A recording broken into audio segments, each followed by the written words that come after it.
say hello before the meeting starts. Hi, how you doing?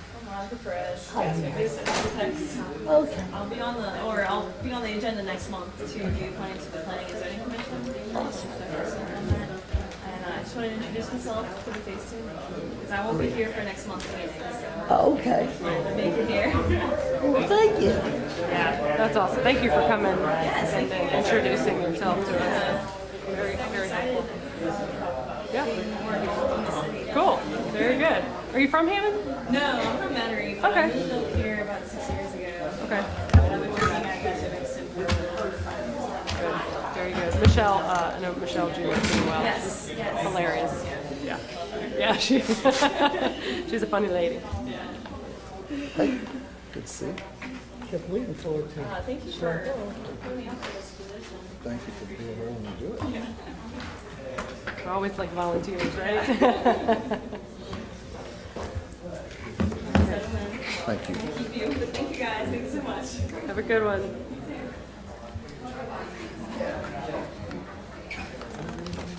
What's that? Is he, I haven't seen him yet.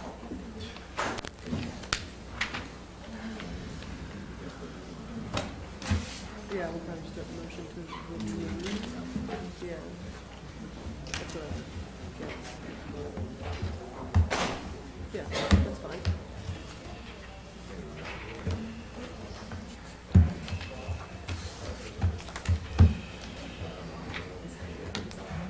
Hello.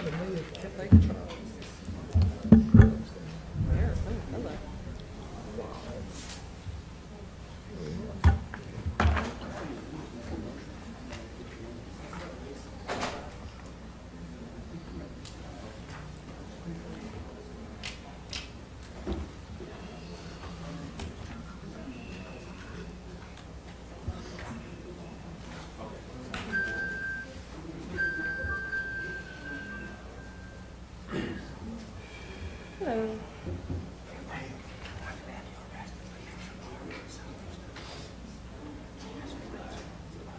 No, that's Sam's. Sam's. Yeah.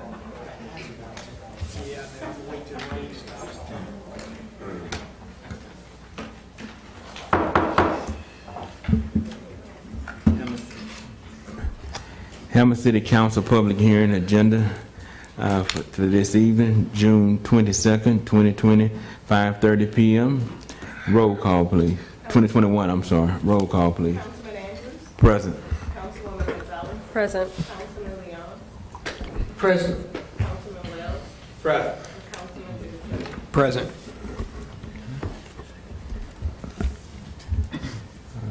Public hearing, first order on the agenda. An ordinance to adopt the City of Hammond's budget for fiscal year 2021-2022 in accordance with the procedures of Section 5-03 of the city's charter. Lacey Lander. Two things right quick before you speak, Lacey. I was informed to let everybody know that there's regular coffee in the pot tonight. Though it's, yeah, so it's regular coffee in the pot, and we will be standing to the 3-minute time limit on responses. Go ahead, Lacey. I really don't have anything to say other than we've had 2 budget work sessions. Well, a budget work session that extended over 2 days, rather. And so this is our second public hearing for the budget. The proposed budget is linked online. The consolidated, which is kind of the Cliff Notes version of the budget, is also attachment number 2. And then attachment number 3 is a summary of all the asks that were made during the budget work session days. And it is up to the council now to determine how they wish to proceed with asks or amendments to the proposed budget.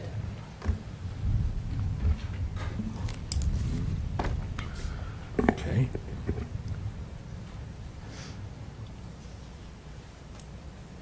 Anyone?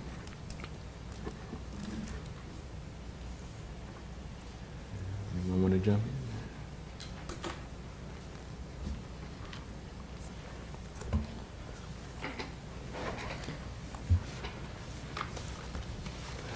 So we will need a motion and a second on items to be voted on to be amendments for the proposed budget. We go down line by line. We can take the votes after the regular meeting. This is the public hearing. Right. So Okay. just call Right. when he wants to speak about it. Okay. If you address those if you want, you really can't vote until. Yeah. Well, it's open for public comment. Anyone have, from the audience, have a comment?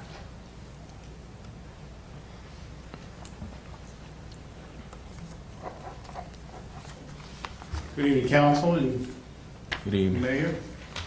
My name is Joe Meir. My address is 44065 High Oaks Trail, Hammond, Louisiana. As a city council, and the city of Hammond considers the budget for the future, one of the items on the budget is our police department. Many of these very meetings that we've heard very deep, committed discussions on the need for more police presence in all of our districts. The citizens believe in it so much that they voted a tax to support the police department. This is an additional funding to our local sales tax that's committed to our police department. Our city charter states that we have a mayor-council form of government.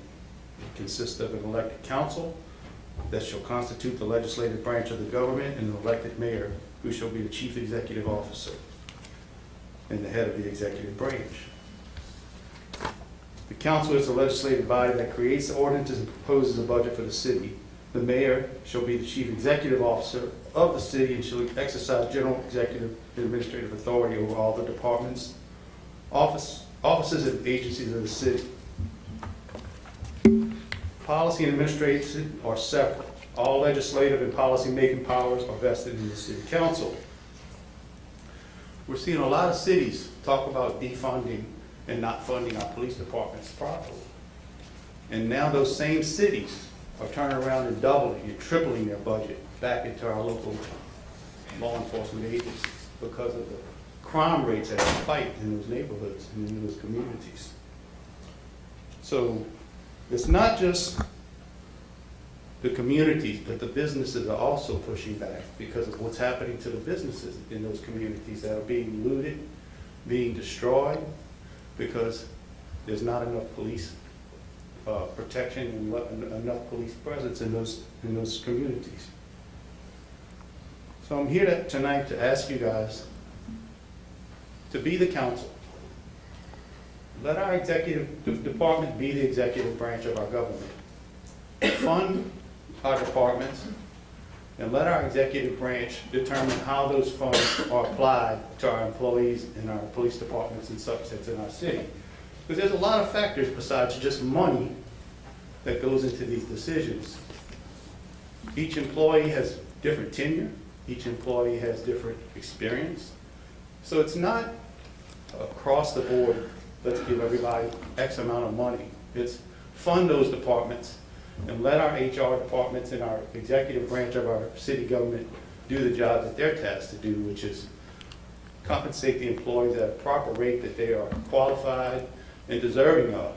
We've got different levels of employees, from many years of employment history and experience to brand new employees.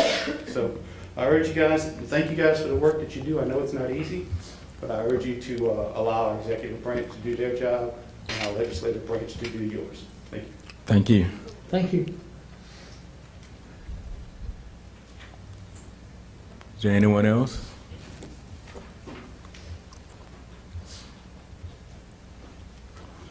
Once again, just a reminder, everyone, you have 3 minutes.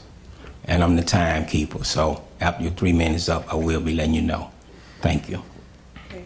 Hi, I just wanted to come and say I'm standing on behalf of UMX. What's your name and address? Yes, Brandy, 811 Mooney Avenue. So, my name is Brandy. I'm here on behalf of UMX, and I wanted to let y'all know that I sent over all of our documents and just standing again for the community, letting you know that we are requesting the funds to help bring economic growth as well as support small businesses in our area. And we're just asking that you, think about everything that we have done, everything that we're getting ready to do in the community. And if you have any questions, I wanted to stand before you and answer those.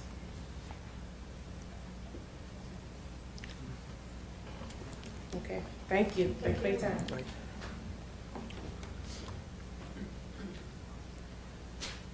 Is there anyone else?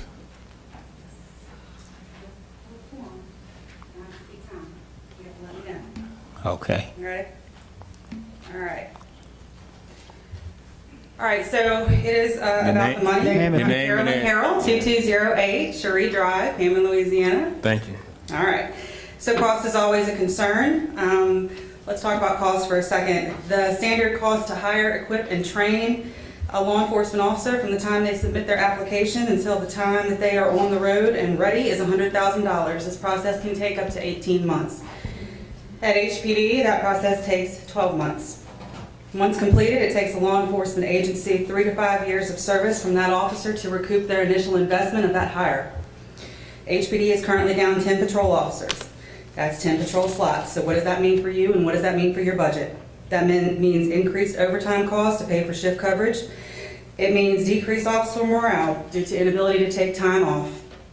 It means a decreased delivery of services to the city of Hammond. It also means longer response times for all of us.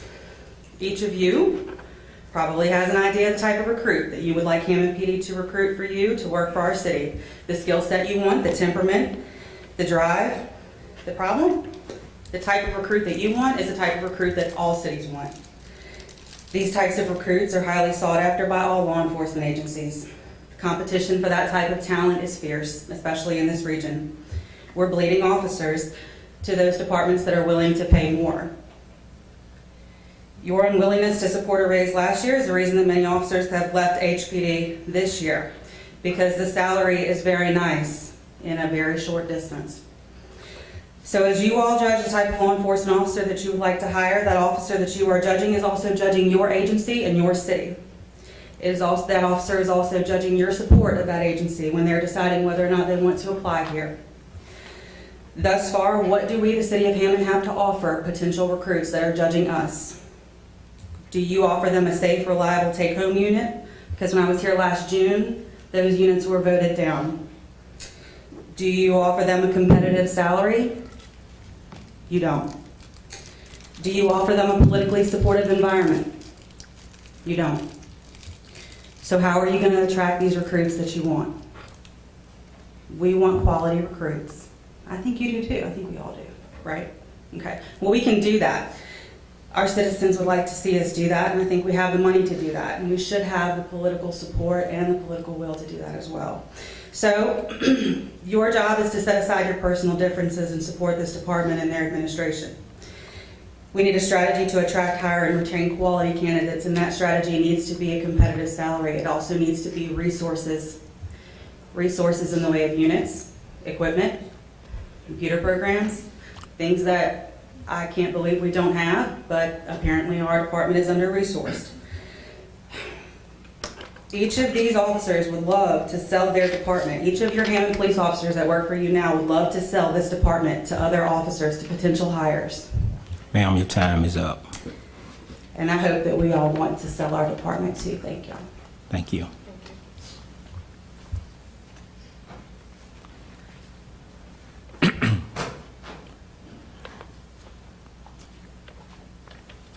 Good afternoon, Council. My name is Jennifer Payne. I work for the City of Hammond as a sergeant. The address is 120 South Oak Street. I also live in Mr. Kipp's district, and we've spoken many times about different things that we want for the community. And I think what we've seen tonight, just with the two people that have spoken, is that there is a support. There's two different council people who have people from their district who have voiced support for the police raise. I can't sit there and make a list of all the people that have left, because right now it's about 10% of our patrol officers we've lost in the last year to go to different departments, and it's because they make more money. The other list that I can't make is the additional officers that plan on leaving, and they don't mind talking about it in front of everybody, because we all know we can't blame them. You can't blame somebody for wanting to better yourself. Better needs to be Hammond. Better doesn't need to be St. Tammany. Better doesn't need to be St. John. People need to look at Hammond and say, man, that's where I want to end up. You know, I'll start here. I'll start at one of these small departments. I'll get some experience. We're paying, like Ms. Carolyn said, $100,000 $100,000 for these officers that we lose. We pay for their training and then they're gone. Let's keep them here. Let's spend that money. We've lost 10% of our officers. Just from the count that I have personally, there's another 10% who have at least spoken about leaving or have had an interview with another department. I've been here, next month will be 21 years that I've been here at the police department. I love it here. I'm never going to leave. I'm never going to work anywhere else. There's a lot of people that don't feel that way. I live here. I work here. My kids go to school here. Hammond is a great place. And we're not going to get the best by maintaining the mediocrity that has become normal and acceptable. It's a joke, guys. We need to be better. We have an amazing community. We have amazing support from so many different organizations, so many people, except for the police department. We've got to do better. You know, the cars, voted against the cars last year. There's so many things. It's always one thing after another. These guys, you know, I can't blame them if they left to go somewhere that makes less money. You know, you get a take-home car, sheriff's office, you get a take-home car, you make a lot less money, but you also get a car. I mean, it's just, it's very frustrating to train these new guys and see so much promise, and they get there and they're doing a great job, and the next thing you know, they come in your office or come in someone's office and turn in a letter saying that they're going to a better department. We need to be better. We need to be the best out there. We need to be competitive. And just the money that was proposed brings us to a minimum of sustainability. That's not even competitive. That brings us to an amount that we shouldn't be ashamed to make. I appreciate everybody's paying attention, pretty much. And we really need you guys' support. I mean, we can't do it without y'all. I feel so passionate about this. I mean, you can see I've got tears in my eyes. I love this department. I love this community. We need to do this. We're not going to get better until we do this. Thank you. Thank you.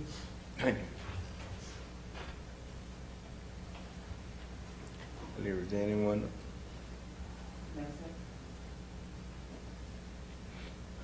Evening, Councilman, Councilwoman. Good evening. My name is Daniel Boudreaux, Sergeant Hammond Police Department, 120 South Oak.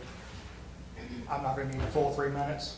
This is beating a dead horse. There's no point. It's not a question of whether it's needed or not. It's a question of what you're willing to accept to have in this city. These officers that are leaving, and there's more, there's plenty more coming. I mean, I talk to many police departments as part of my position as the union and as the state union president. They know I have connections. I can name several that I'm not going to name because I don't want them treated differently, that are already in the process of leaving. They've asked me to reach out to these chiefs that, you know this person, and you talk to them.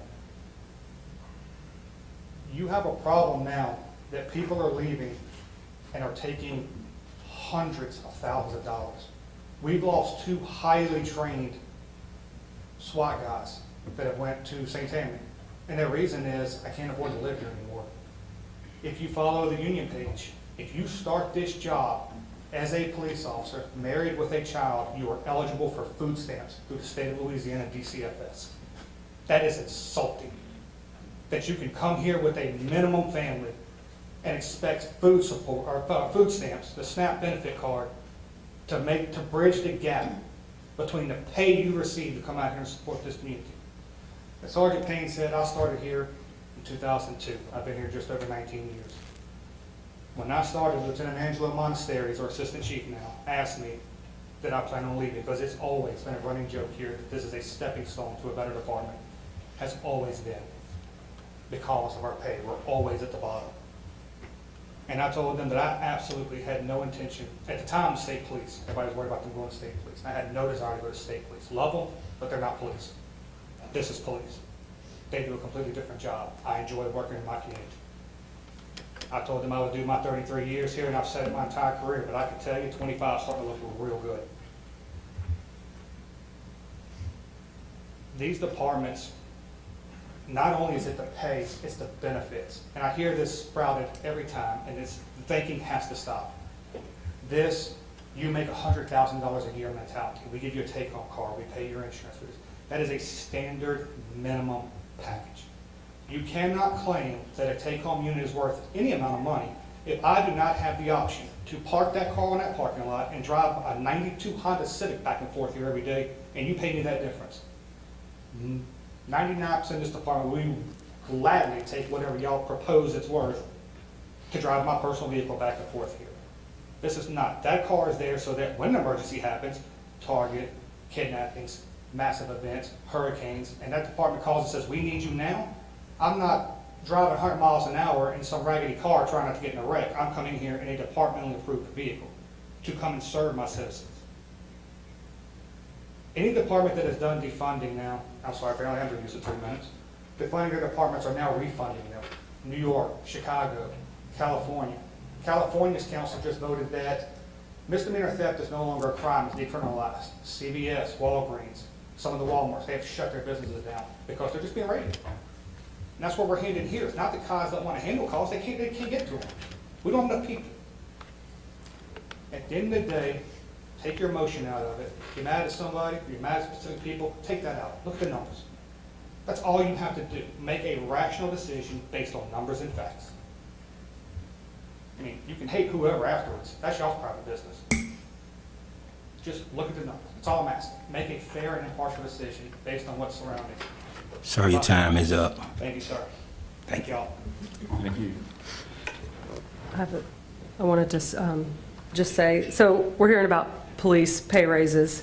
I've had a few questions on what that amount is, how much are people going to get. I want it to be clear for people on YouTube and everyone who are here and for the paper that I have proposed $600,000 to be added to the mayor's budget for earmarked for pay raises. It doesn't mean 5%, 10% across the board, this department, that department. It's not our job to say who gets what amount. It's our job to make sure there's money there for the mayor to implement that amount with the department. And I want to send a message to HPD that we understand you need a pay raise. I can't give you that because I don't know anything about what is an appropriate pay for you guys, right? That's not my job. But it is my job to make sure, hopefully with the cooperation of my council members, that there is money in our budget to make sure that you feel you will be compensated. And our budget that we were presented from the mayor, there was $1.6 million left in the ending fund balance. A nice healthy cushion. I think it was that large so that we could add things to the budget, and I appreciate that. We have had suggestions and requests for $2.2 million in addition to that. So we are at a deficit if you look at the attachment to the agenda item. I think that there are some things here that should come off. The only thing I have added is the $600,000. So that's the only thing I'm going to speak on because that's what I've asked for. I hope we have support for it. We have to afford this, and we can afford this, as I've said before. So I want it to be clear, I am not proposing a certain amount for police officers versus jailers versus dispatch. That is not my job. Our job is to make sure the money's there. So that's all I wanted to say. May I ask a quick question about the amendments to the budget? The only question that I have, and to be quick, all of the additions, were they all submitted on time? Were all of these submitted by the deadline? What do you mean? The, just everything that's on this amendment page. Okay, I would say no, there really wasn't a deadline. The last 2 years, we've had the days set aside when we would meet with the administration to discuss things that we wanted for our district. We didn't do it this year. So everything was brought up that came out during the work session. Okay. Yeah. And the applications for this, it's just some different things, obviously. The application for which question? With the UMX nonprofit, that was one that I had read had not submitted their application for the money on time. That's correct. Okay. So that's a third of what we're asking, or what Councilman Gonzalez is asking. Okay. So that was not submitted. That would be addressed, yes, it was not submitted by the deadline. Okay. Yes. All right, that's all I wanted to know. Thank you very much.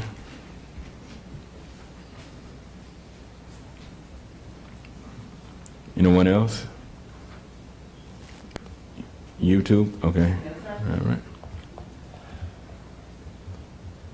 Patrick Strahan, 19480 Dr. John Lemmer Drive. I won't go through statistics. I won't go through the officers we have, the ones we're losing. The data's there. It's public record. We talk about, all the districts have talked about policing. They talk about some good things that have happened in the districts. They've talked about lack of support in the districts, and it's kind of been a back and forth thing on those, where when you, and there is a fact that when you speak on it more or talk about it with more passion, that sometimes results come. And that definitely has been seen, at least from the discussions that I've heard around that. So, it's a matter of support. It's a matter of loyalty to the agency and the law enforcement piece within our city. It's not about personalities, or at least it should not be. I can tell you that there are a handful of officers that when they come in the room, I would not want to speak to them. I do not like them because of how I feel they carry themselves. But when it's time to do their job, they have supported me in that. So I put my personal feelings for them aside because I can't do my job without them. I cannot stress enough, without the city's support, what could have happened in the Target incident. I know we've referenced that a lot, and we've talked through that a lot because that was one of the bigger events that happened in our city. But that, where the initial potential device was set at Sanderson Farms, that is right down the street from where my office is. My child was with me that day. So I'm trying to figure out, what do I do? Do I need to evacuate my building? Do I need to get my child out of there? And Hammond PD reacted and assured me that things were okay, and I trusted that. So please consider not personal feelings, not those things, but we want community policing, whether we like the chief, whether we don't, whether we like the assistant chief, whether we don't, whether we like the people involved. Community policing comes with loyalty from the people that are sitting at this desk to support that. I'd also like to, I know there may be potential, I'm not sure about her application process, I'm not a speaker on their behalf, but I have started researching Southeast Advocates for Family Empowerment, and they are an amazing organization that do some things that, shame on me, did not know that they did in the city of Hammond. And I hope that their process was done correctly and on time. If you've had a chance to talk to that young lady, she's amazing, and what she's doing for the city is amazing. Lowe's is looking to partner with them on some things for playgrounds and whatnot. So if there is funds that can be found for them, then please do so. They greatly deserve it, and they lost a big chunk of their funds. And also the African American Heritage Museum as well does some outstanding work that gets very unnoticed. I've been there during the COVID piece and saw what they were doing and saw the things that they were supporting when others were not. So that is also an area that, from a nonprofit standpoint, that could greatly use the funds because they experienced COVID in a way that just like every other business did as well. So I'm an advocate for them as well. Thank you. I can only sit here right now and speak for myself, and I'm going to speak openly right now, due to the fact I have no personal attack against anyone in this city, anyone that works for the Hammond Police Department at all. I can't do that. I wasn't raised that way, and I would never be that way. Last year, there was a proposal that came before us that was stopped due to some question that was asked. Me personally, I'm under the assumption that they were going back to the drawing board to bring us something back. It never came. Working in law enforcement myself previously, you'll never be paid what you really think you're valued at. I get that. I work for the sheriff department, so I know. So don't think that it's falling on deaf ears at all, and think that I can only speak for myself, have a personal agenda of holding this up because I dislike somebody. That's morally wrong, and I would never, ever do that. And it's hard sometimes to sit here and listen to others say things like that when you know that's not part of your character. And I can only speak for myself. I'm speaking for me. I can't speak for anybody else that's up here. But I want you guys to know that I would never hold nothing against nobody in that shape, form, or fashion, because that's not who I am.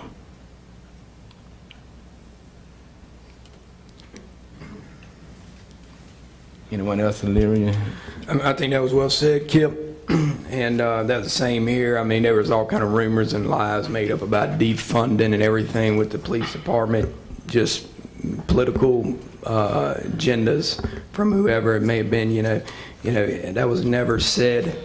Data was brought to me that was made up from the actual department that had no factual statistics, that were a professional that was being that did a study on where the pay should be compared to other departments. And I still think that still needs to be done before you throw money at trying to fix something. The chiefs came up here several times saying the pay has the administrators in there and the dispatchers are making too much money, and they don't need a raise. Well, that was probably started from way before my time, when somebody threw some money at a department, a part of the police department that maybe not needed a raise. Who knows what happened, but it wasn't professionally done, if that's true. So therefore, if you're using taxpayers' money, I think you need to do a study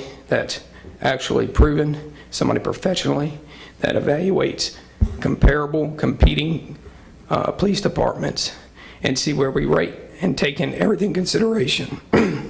The insurances, everything, benefits, and see where we need to address the issues. So I think that needs to be done, and I think that needs to be done citywide. I mean, that's goes from all city workers, not just at a police department. Everyone, you can throw the fire department in there. You can throw the city streets and drainage. All the city department workers are all important. They make this city run.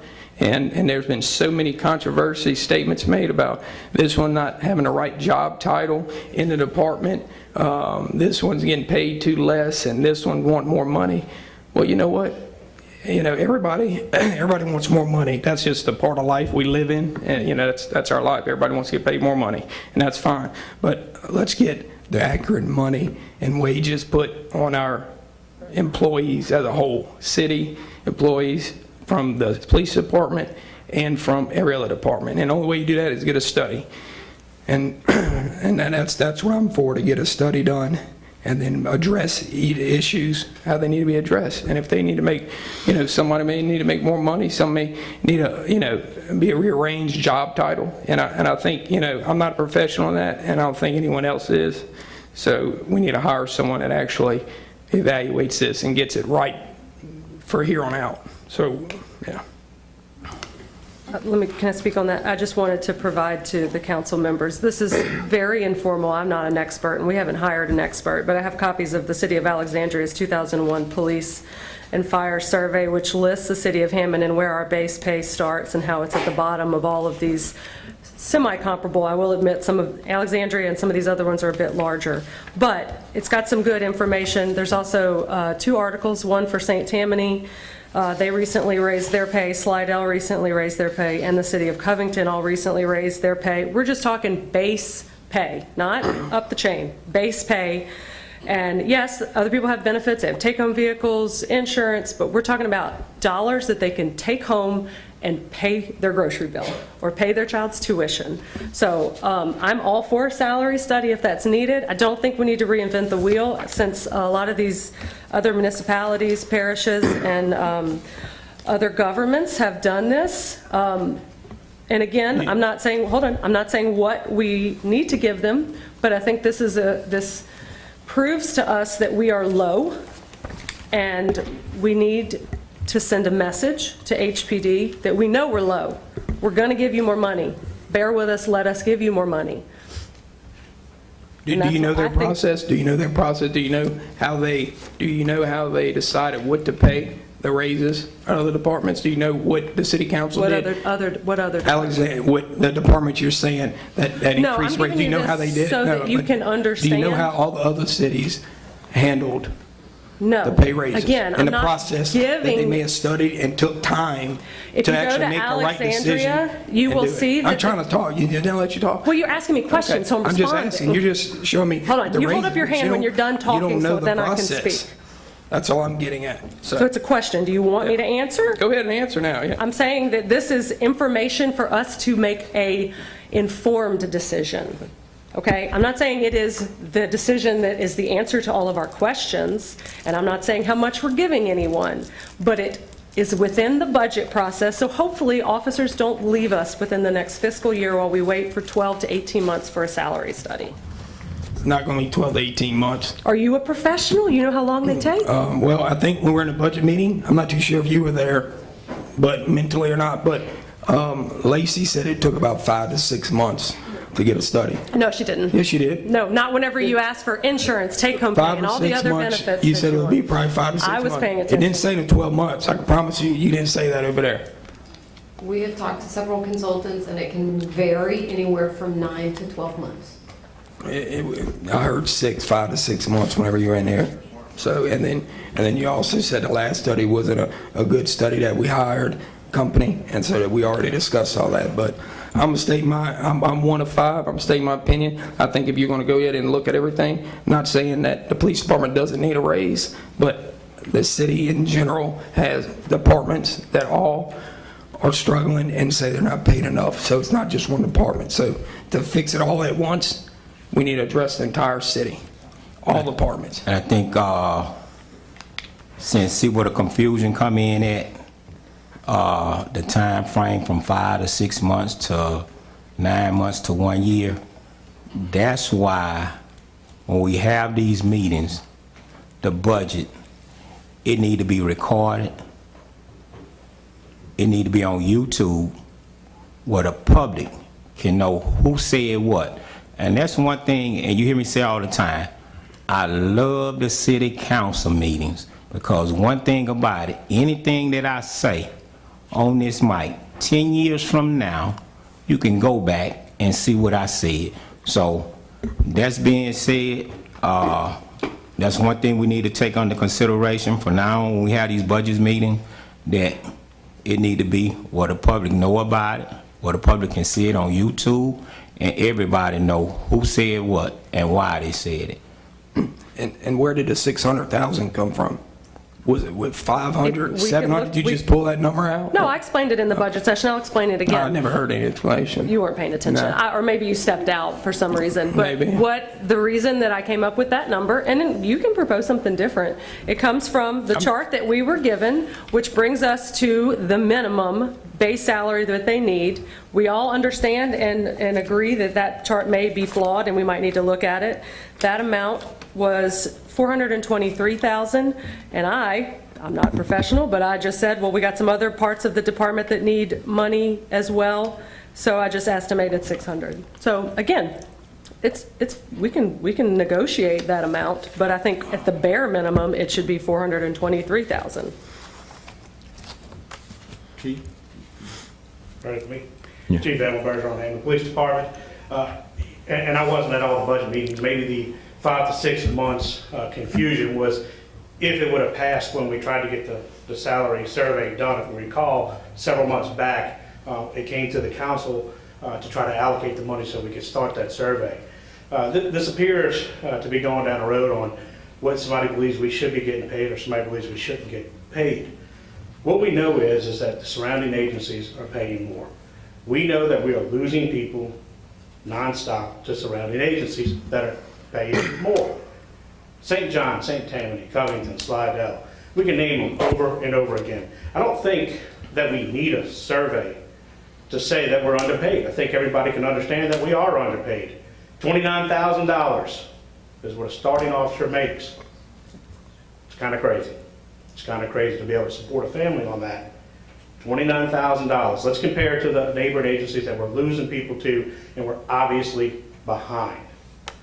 Do we think we need a survey? Absolutely. We don't need a survey to initiate a raise and to put some money in the checks of our officers so they can feed their family. We know we're behind. The $600,000 would just bring us up, and I would say we definitely need a survey for the whole city. Because I don't think that the $600,000 is even enough to make us competitive, because we're so far behind. St. John's Sheriff's Office just put out a recent thing as of June 1st, actually June 6th, it was implemented. $40,000 starting police officer over there. We lost somebody to St. John. Guys, we know we're behind. Y'all know we're behind. I think the $600,000 is going to be a great start for our police department to start climbing out of the hole that we have been put in. We start climbing out the hole, we continue, we allocate the money for the survey, and then after doing the survey, then I think there's going to have to be some serious talk about allocating more money, not only for us, but the rest of the city. We're losing people all across the city, I agree. I know that, y'all know that. But of course, I'm the chief of police, and I want to see public safety be put on the forefront. Put on the front burner and say, we're willing to stand behind our police. We're not willing to say, hey, it's okay if you leave. We're not willing to say that anymore. We need to keep our people here. Yeah, do we have benefits? Absolutely. We do have benefits, no doubt. And so do they. St. Tammany gets, actually, you said you're with the sheriff's office. The sheriff's office has a great insurance, right? They get the whole sheriff's association through the whole state belongs to one insurance company. So if we compare benefits, sheriff's office has great benefits, and it's a lot cheaper than what we currently pay. St. Tammany Sheriff's Office, St. John, they have those same benefits because they're sheriff's offices. We are losing people because we're not making the money as the neighboring agencies. It was requested that we did a survey however many months ago, or the money be allocated so we could start that process, and it was voted down 3-2. Now it's all of a sudden, well, let's wait and do the survey study. It almost appears as if we're going down the same road as the cars that we went on that said, oh, no, we're not going to do it. We kicked it down the road. And now because we kicked it down the road, we still don't have all of our police units. Chief, do you remember 2.5 years ago when we spent all the time we spent with the union and the police department and administration to come up with the new grid? What was the starting salary then? Do you remember? Do you recall? For a starting officer? I have it with me. What is it? What was it?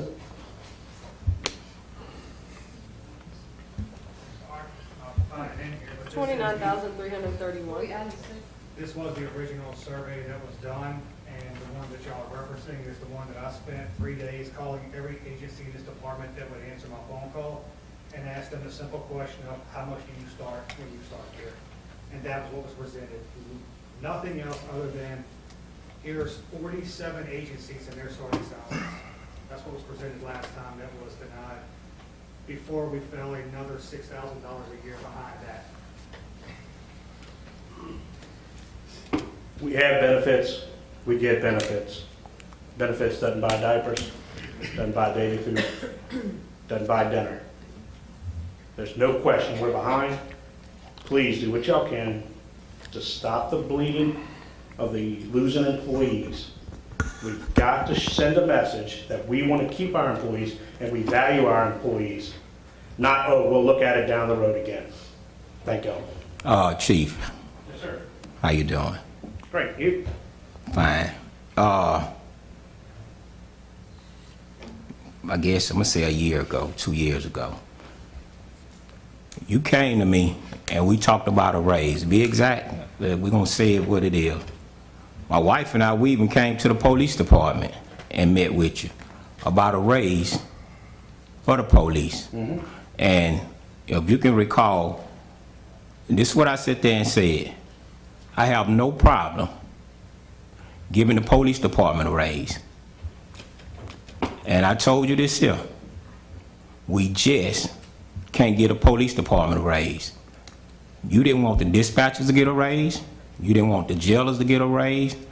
And you didn't want the clerk to get a raise. I say, Chief, you can't do it like that. You said that's how the chief did it before you. He gave all them a raise. I said, Chief, don't start it the way he did it. You do a better job than him. You remember this conversation we had? I think that your recap of the conversation is incorrect slightly. We did have that conversation. It wasn't that I didn't want to give dispatchers a raise or any other departments or departments within Hammond Police Department. The conversation was that, based on average pays through other departments, that our current dispatchers were some of the highest paid dispatchers. I believe at that time that we were limited on funds, and the goal was to retain police officers. We haven't had a retention issue with dispatchers, and that's because when you compare dispatcher salary amongst the state, our dispatchers are very well paid. And I definitely appreciate you saying that everybody should get a raise, because I agree with that also. You know, the concern at that time was the beginning of starting to lose the policemen, and the police officers, I should say. So that was the major concern that I had at that point. I would love right now that if y'all said, hey, let's give everybody a raise. I'd love for the whole city to get a raise right now. Y'all have the stroke of a pen. Y'all can say 10% to everybody in the city at the end of tonight's meeting, if y'all really want to support the citizens. I mean, the employees. That being said, you're right. You did say that. You said that you wanted everybody to get the raise. And the reasoning behind that at the time in that conversation, and from what I recall, and correct me if I'm wrong, but you know, yes, it was brought up, and these dispatchers and the jailers, they were brought up to a higher rate back then. And the goal, I believe, back then was to bring up a group and then be able to bring up the next group. And then that way you kind of do it so it doesn't have this major burden on the city all at one time. But what's happened is the one group got brought up and then a group got forgotten. And the group that got forgotten is the police officers. The police officers were forgotten. But if we can find a way, well, if y'all want us to find a way, absolutely, let's find a way and let's give a raise. Let's give a raise to whoever we want to give a raise to. But the issue at hand right now is we're losing policemen. We're not losing dispatchers, guys. We're not losing them. We're losing policemen. And, man, I said that because I wanted to be on the record that whatever I can do for the police department, that I will. And good thing about it, see, when I go places, I'm always gonna bring somebody with me. And my wife, she came with me when we came to your office and talked. And several texts today, you know, a lot of texts about a raise. And so I'm all for a raise. Be exact, the mayor now, he'll tell you, we got into it because I was talking about a raise for the employees. If you get a little people a raise, then the big people gonna want a raise. Just like the police department, we see them every day. The little people, the street workers, I see them every day. So I'm all about a raise. But I told you what the previous administration did before you got in there. Don't do that. Don't make the same mistake that he made. And that's what we talked about. And that's the only thing that I disagree with you on. And we talked about it. And we did it in front of you. All right? I didn't talk behind your back. We talked about it face to face. Am I right or wrong? Oh, we definitely had a meeting, yes. Yeah, but I'm talking about, I said the dispatcher, because you know what? When the citizen have a problem, and I can't say about your phone, when the citizen have a problem, you know the first thing they do? Call the dispatcher, call the police department. And that's why I'm saying this here, for everybody that work up under you, I would like for them to have all the raise, but you just can't pick out one group, because I said this here, and I'm going to make it clear where everybody can hear me. Next thing you know, you'll be hearing, or we're going to get a men's a raise. No women's get a raise. And I'm saying that to say, when you start separating groups, we already know everybody in here who's going to come out last when we separate groups. And so You must be talking about the police, right? No, when we separate groups, the blacks will be the last. I know. I thought you were talking about the police. No. The police, whatever the police need, you know, they little talk about the cars and stuff. We know what was going on with the car. For everything everybody said, and for every mistake that I think I made, I corrected. And one thing I will do, I could do it in front of everybody. I made a mistake on this. I made a mistake on that. Those are things that I can do. That's what we ask for everybody to do. So, if I was running for mayor right now, I'd say get a police department $1 million if I was running for mayor. But I'm not running for mayor. I'm a city councilman. And as a city councilman, I know my place. And I'm going to stay in my place. So I wouldn't dare throw a number out. Because if I throw a number out, I want everybody to be a part of the raise. And I think that's the problem that we're having. People that city councilmen, they want to be mayors. And so they can throw numbers out there. But I'm not going to do that, because when I do it, I want to be fair across the board from day one. And I'm going to tell you, and everything we're talking about, And my wife back there, didn't I talk about fairness? I said, Chief, we want to be fair with everybody. Now, I still got the picture that you told me about, and me, you, and my wife, and the other guy that you had with you. You said, Devon, things not fair in life. You told me about the guys at the baseball game, remember? I don't recall that. Okay, well, well, let me explain it to you. When you tell me about the guys at the baseball game, one of the guys couldn't see the game because he was too short. The fence was too tall. And so I told my wife, I don't know what he was talking about. She said, hold up, let me get you the picture. I said, okay, now I understand. But I said, once again, I said, Chief, we got to be fair with everybody. And you hear me, everybody hear me use this a lot. Fair, being fair, you know, and I'm gonna keep saying it, you know. That's all I can say. Well, I am disappointed that you're not going to stand by the $50,000 starting pay for all police department employees, because that's what you said during the budget thing, but hey. Oh, yeah, but you know what? No, hey, you're right. Guess what? I did say it, and I meant it. Yeah, I meant it. Yeah, $50,000. And you know what? They made it very clear that what about the one that been there before that started? See, the problem is, I have no problem. You know what? The mayor tell you, I said $50,000 for every police that started. Yeah, I said it. I can say it again tonight, and I can stand behind it. Okay, little history. Fire department prior to this term for the council members, we spent approximately a year going through with the unions, the administration of fire department, went through the grid. It was an agreement. It was passed. They had a raise coming to them. We adjusted the raise to the grid. We spent as much time with the police department in your first term prior to, came to you and asked you to give them a raise. That was denied. We researched it. We know what's going on. We're going to hemorrhage more police officers. We asked for approval of the survey prior. We're asking again, give us the survey. But we do need to do something meantime for the police department. As Edwin said, dispatchers, radio staff, jailers, when researched, they were at a good pay level. When you attach a raise to a grid, it's going to go up the grid. That being said, we could have been finished with the police department 2.5 years ago. The whole city would have been researched, and we would have finished with the city as well. Doesn't matter, that's the past. Let's move forward. Please approve the survey, and also please approve the money that Carly's talking about so we can get something started. And just to circle back to our first speaker, it's the council's responsibility to approve a dollar amount so that the mayor can then decide on a plan of implementation. And that's what we got to keep straight.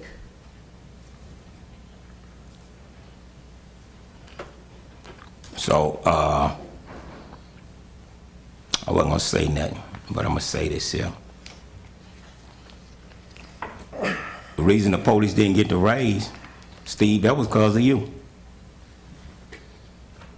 Yeah. So let it be said, and we can say it on record. When the police were trying to get the raise, Steve, you the one brought it up. Where you come up with this amount at? These here just don't take place. Because you know what's so funny about it? Lacey talk about defunding. Nobody, no city councilman ever said defunding. And so it started with Lacey saying that, and we said nothing. Because you know what? We ain't have nothing against not giving them a raise. But you the one that had brought it up, Steve. You don't recall that? I do not recall that at all. You saying somebody was the largest raise you've seen, 10 to 12%. Never seen that in the department before. You said it was about 10 to 12%, and Lacey did say the defunding thing, and nobody I heard on this council said anything about defunding the police department. But Say that the 10 to 12% was bad? Or did you just say that was a high? Just said it was a 10 to 12%. I think it was 11% was a high percentage to give at once across the board. That's pretty much what it was. Yeah. Well, it didn't go anywhere. So. You kind of taking that out of context, Sam. Yeah. I'm not saying, I mean, that's what you said. I mean, if you weren't, Can I, Yeah. I'm sorry not to interrupt you, I apologize. yeah, go ahead. I was just going to say that this seems to be going down the same rabbit hole that we always go down, and we fight about things that occurred many years ago, or last year, or whenever. I guess now 2.5 years ago, I've been the chief. Y'all have a decision to make in front of y'all, and the decision is, do you want to support your police or not? You know, we can continue to argue, we can continue to bicker, we can continue to have our disagreements. Councilman Andrews, I do appreciate what you said in the beginning about whether you have feelings towards a certain person or not, because I do believe that was probably directed towards me. And I will tell you, no, I'm saying I appreciate you saying that you don't. I'm saying that I appreciate that you say you don't. And I hope that this is about the police department, the men and women that work at the police department. It's not about 2.5 years ago. It's not about what happened last year in a budget or anything else. This is about, moving forward. And I think that's what our city needs. That's what our department needs. And I think that's what y'all as a council need. Just move forward. We can fight all night about what happened 2.5 years ago. And I was saying that as a thank you, because I appreciate that. I totally agree with what you stated, and I get that 100%. But I also get other phone calls from other city employees over the weekend, going in the stores, getting stopped by other city employees about them receiving a raise. And I understand that something needs to be done across the board, all the way around. And I think we need to put at least $1 million into this in order to get everybody a pay raise across the board. I don't have nothing against the police department.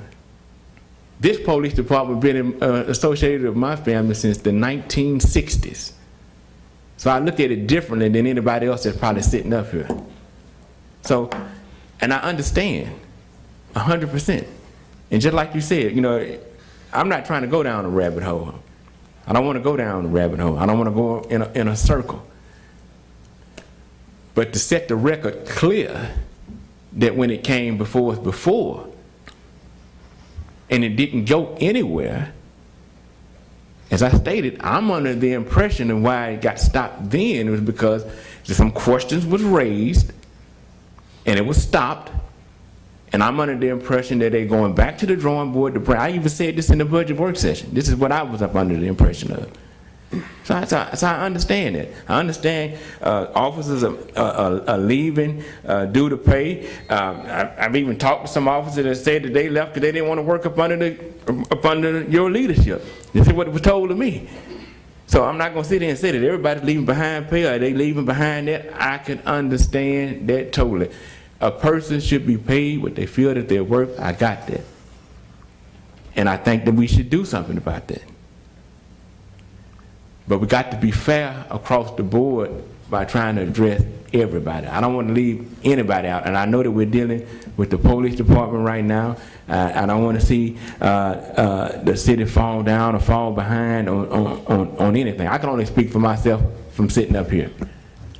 So, again, I have nothing personal against nobody in this department. I think that a person should be paid a living wage. It's not what they personally believe that means. I think it's a living wage and a comparable wage to neighboring agencies. And as I said in the past, this is y'all opportunity when it comes to our police department to make a difference within our department and say that y'all stand behind us and want to support our department and hopefully continue to retain some of the police officers that we have. And I'm agree with you there on Kit when you said that. Nobody, it really never even got to the drawing boards to actually vote on anything. They had some issues and problems with what was presented, concerns, about just implementing money into it without really looking at the whole picture as far as who's getting raised, who's not, the 2% increase that comes every year, how would it affect the older officers that have been there for 30 years and the younger officers, if there was any kind of perks or incentives that we could have done for the lower entry, since that was a big concern on the new hires about keeping them and actually being able to get them and recruit them. That was concerns. Supposed to come back with some kind of more detail, and we never got anything more about it. Kind of went dormant and went quiet. So that was where I recall that went. That's why at the end of the day, now it's to the point to where all departments, The police department, every department needs to be looked at. And this is mine. I'm not going to go back and forth on it all day. I'm just state that I think everybody needs to be looked at, and we need to figure it out because every department has issues with hiring, and that's every company in the United States. You know, it's a hiring process. It's hard to keep workers. It's hard to keep everybody in every company, no matter where it is. So that's going to be a fight everywhere. So, and the only way you fix it, I think, is getting a good system put in place for moving here forward. And you know, you just can't just pick a number out and just throw it out there and just stick it and try to fix a problem without having a plan on how we're going to fix it across all the departments in the city. So, because then next month it's going to be another department and another department. Well, let's just look at them all and see where we go from there and what comes back on the study and where we need to fix everything and address it. So that's my opinion on it. So. Good evening. My name's Officer Duran. I've been with the department going on 6 years. New to patrol a little over a year now. I like to take the analogy right now. You got a tire losing air and you're trying to change the oil to fix the problem. I mean, that's what we're running into. I understand the entire city needs to be looked over. That's okay. I understand that. But right now, like it's been said, we're losing police officers. These agencies they're going to, clearly, y'all know what in the media, in society right now, to be a police officer, you've already got a target on your back.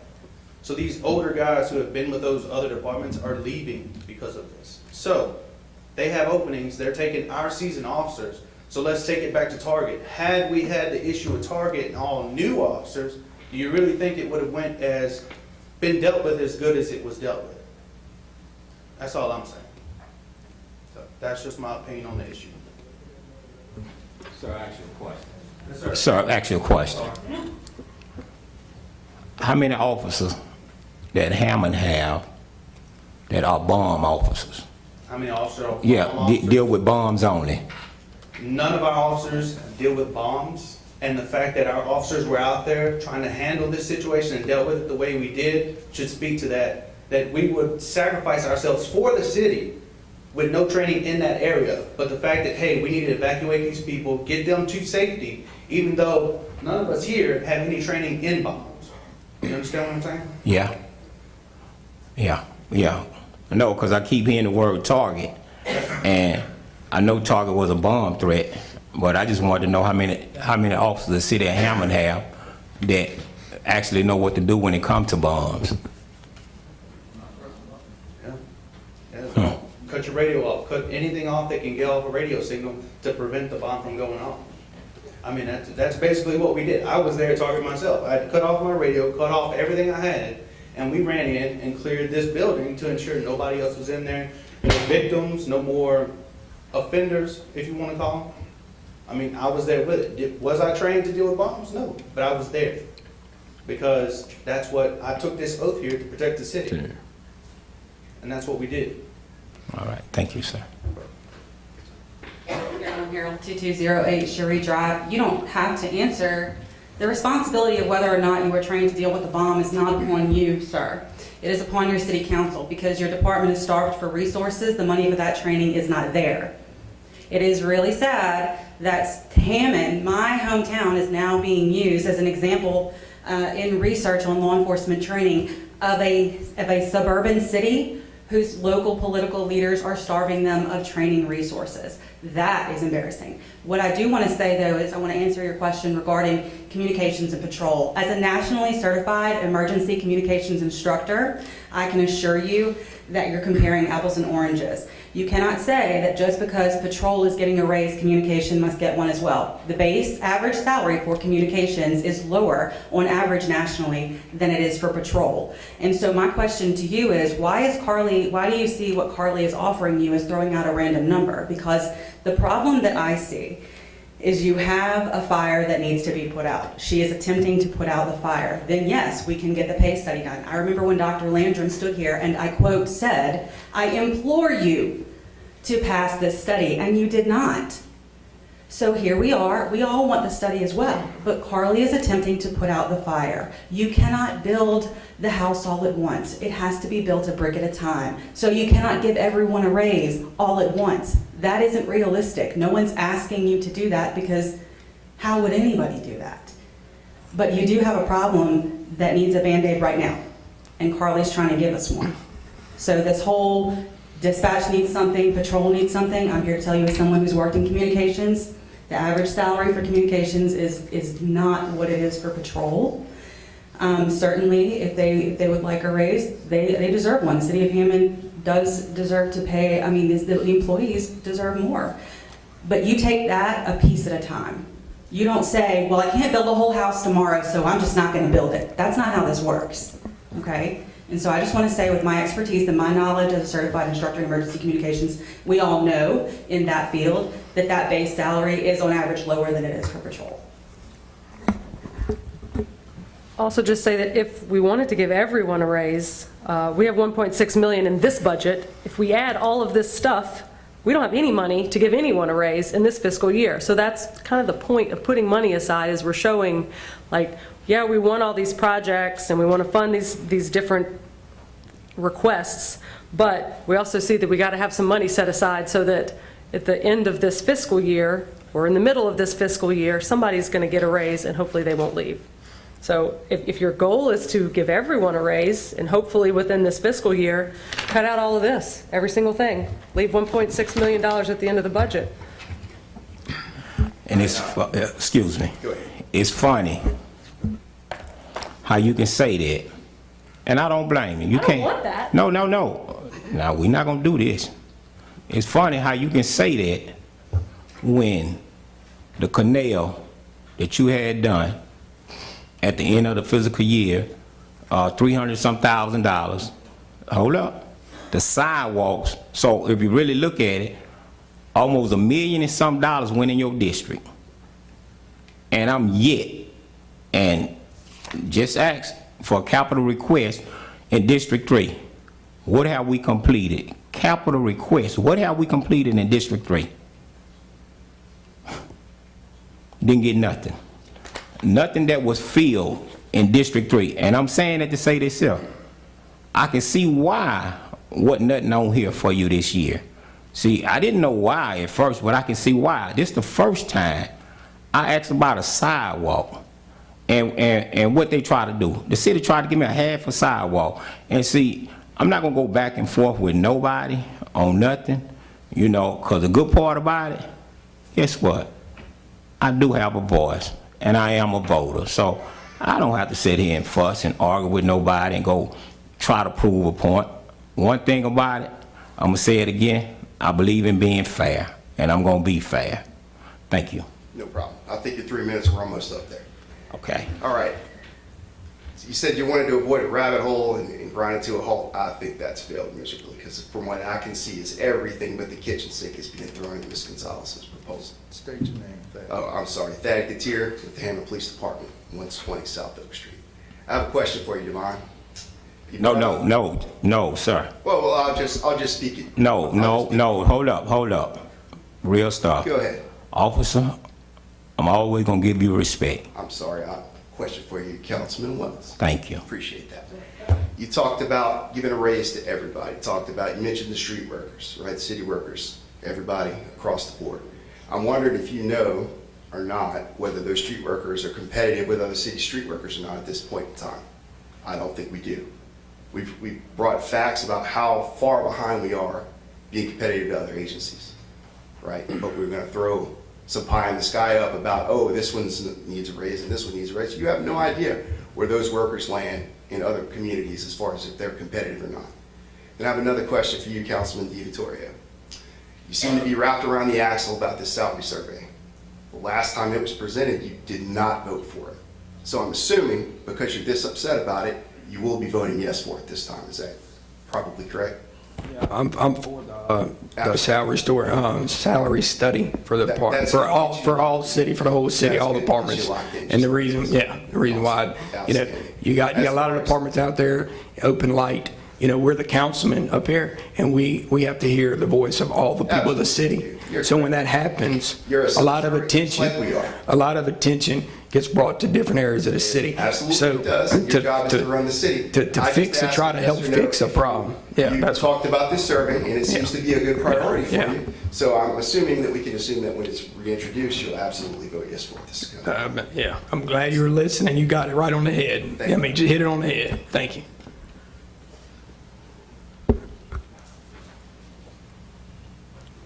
Corey Stewart, Sergeant, Hammond Police Department. I've never spoken on one of these, so forgive me if I'm a little nervous. All right. Councilman Wells, Councilman DiVittorio, Councilman Andrews.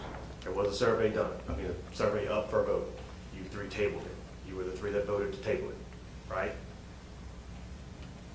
Now, we're kind of backtracking and saying, oh, we absolutely have to have it. What Councilman Gonzalez is proposing, we're bleeding. We got to put a tourniquet on something. I'm bleeding out my right arm from a gunshot wound. I'm not going to put a tourniquet on my left arm by saying we're going to do a pace study that's going to take almost a year to be completed. In the time that year goes by, we're going to lose 12 more officers. You want more guys in Mooney Park. Last time we had a meeting, you said that you were impressed that you saw more presence in Mooney Park.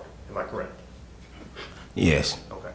We lose 12 more guys, you can forget that. We just won't have the manpower. I'm tired of seeing guys 1 to 5 years leave. Make friends with them, they're gone. They take all that money in training, and they create it somewhere else. Covington PD is getting free training. They're getting free officers. I've been here almost 16 years. I've seen a lot of good officers go. In the last year and a half, I've seen tons of our officers go. And we've got about 6 or 7 more in the pipeline that are just waiting on a phone call. You want more people in Mooney Park? I agree with you. It's a problem area. I work juvenile. I'm a juvenile detective. I'm the supervisor over that division. Kids need supervision. Kids need police in their parks. I'm a firm believer in that. If you want that, you gotta stop the bleeding at some point. You vote no on what she's proposing, you just causing more bleeds. But you know, it's amazing. You, sir. It's amazing how we can talk about Mooney Park. And how long I've been talking about Mooney Park? As long as I can remember. Huh. Okay. Yeah. And you know what? It's funny. And this is what I learned. And I'm going to say it where everybody can hear me. Whenever somebody want me to agree on something, and I'm going to tell you the secret that don't nobody know. Whenever somebody want me to agree on something or vote on something, you know what they say? Like Councilman Wells said. And it's amazing. I don't hear no other time until they want me to agree on them. And see, for the record, I'm the one voted for the chief. The community service, everything we talked about, I saw it, maybe 3 weeks ago from a rookie. I say rookie, but I don't know what y'all say. I'm gonna say new officer, because I don't know I don't know how y'all do it. From a new officer out there playing basketball with 3 kids. I was very impressed. That's all I asked for from day one. And I'm saying this here, juvenile office, you've been working with the juvenile. It's amazing. I've been in Hammond all my life. And you know what? I never met you. So, I know, yeah. But it's funny though. When the chief came before us, all you officers, I saw, the room was loaded with police. And I was impressed. And I said, you know what? And I told all of y'all, man, come to the neighborhood, just be friendly. That's all I asked for. Not one time I say don't write a ticket. Don't throw nobody on the ground, because I tell everybody, if you do wrong, the police gonna get you. And I'm saying this, you know we have an issue. And yet, you get to sit down and talk to me. You deal with juveniles. Honestly, I don't deal with them unless they come to me. I'll talk to them. You who I need to be in my neighborhood. Like we talking now, that's how I like to talk in Mooney Park. You know, we know it's an issue. You know where the bad areas at.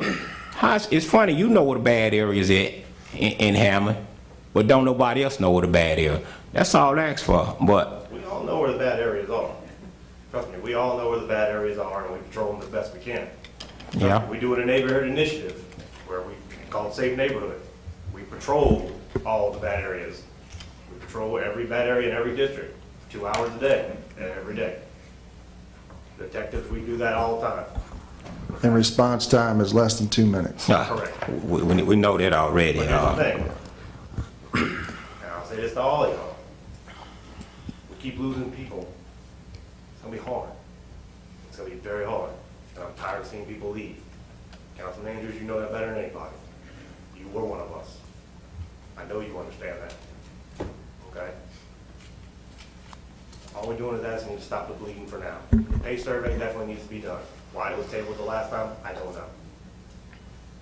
It definitely needs to be done now. But this $600, just $600,000 she's proposing, it's gonna stop the bleeding and maybe keep 3 or 4 of those 7 guys that's thinking about leaving next week. And we won't be able to replace them. $14.10 an hour is what these guys make when they start. They can go work at Wendy's and make more. Heck, I worked at Raising Gangs detail, they make more. That's all I'm saying. Go ahead, Larry. Robert Jones, 14574 Range Road, Hammond. Why was the pay study denied initially?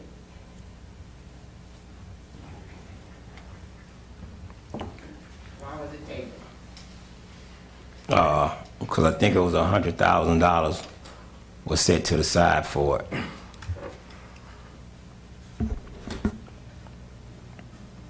What is the starting pay for firemen?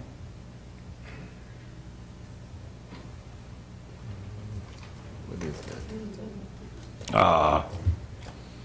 Now see, this is the time I can sit up here and truly be funny. Anytime somebody asks me something like that, what's the starting pay at McDonald's? That's what I know. It don't have nothing to do with you, but I'm just saying, you know, when you start doing stuff like that, do we have anybody here from HR? Do we have anybody in here from HR? What do you want, the starting salary of firemen? It's $26,413. It's $26,413. It's in the budget. Got one more. Corey Oubre, 706 South Orange Street, Hammond, Louisiana. He has a few questions. How many police officers on the Hammond Police Department are qualified to perform a field sobriety test? All have had completed post-academy. Can't hear you. I'm sorry.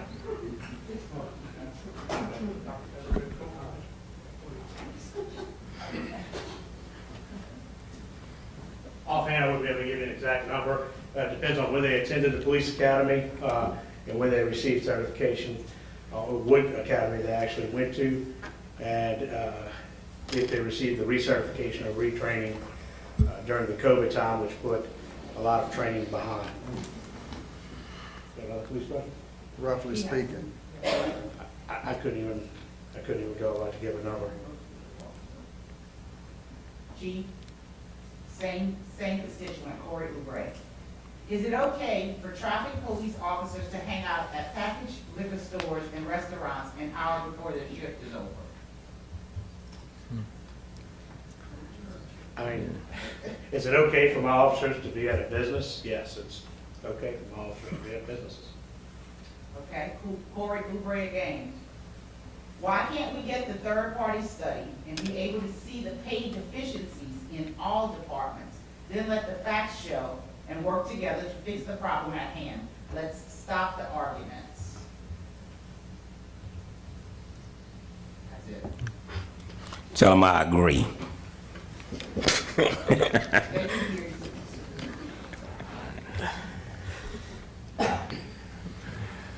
One more from Robert Jones. Initially 14574 Range Road. Will the salary study cost less today versus when it was first proposed by Dr. Landry? Or will it cost more? I have no idea. I don't think there would be a change, but I have no idea. You won't know that until we get the proposals. Thank you.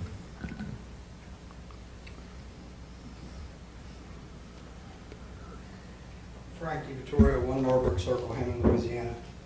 I'm on the Charter Review Committee, and part of that process, we've been looking at engaging a compensation consultant. The one that we've looked at is recommended by the administration.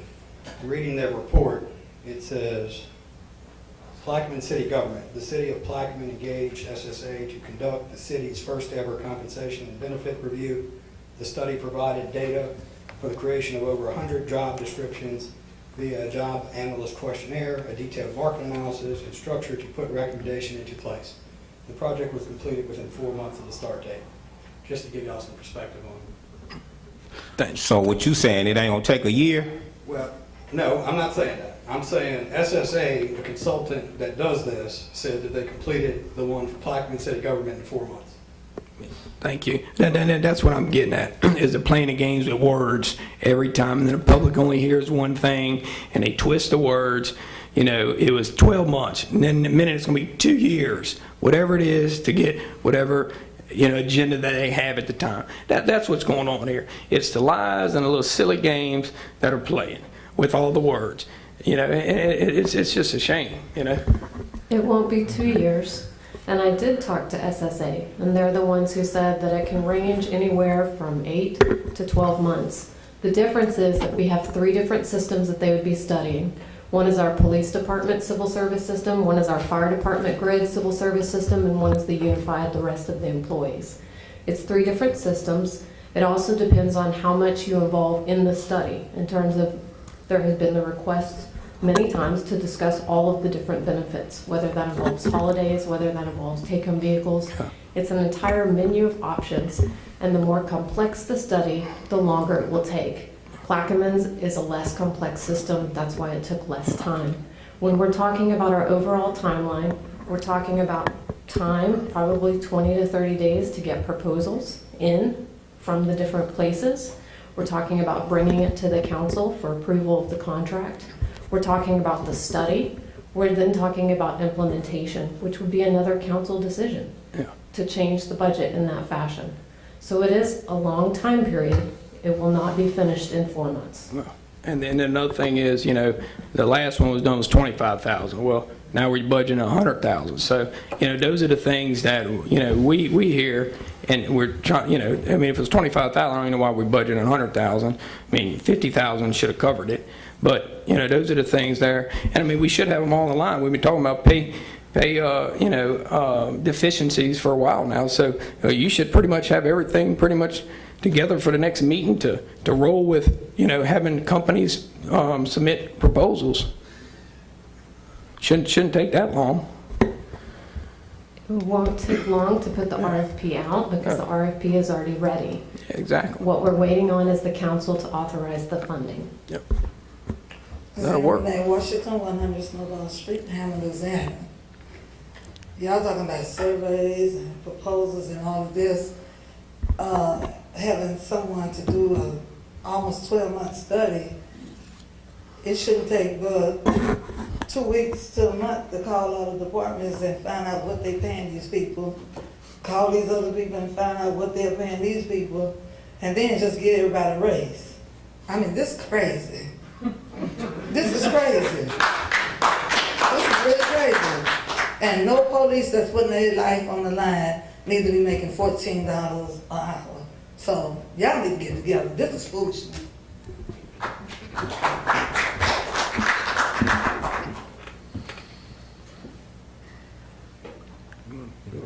Is there anything else on this? Officer Ryan Bergeron, 120 South Oak Street, and I'd like to donate my 3 minutes to Sergeant Boudreaux.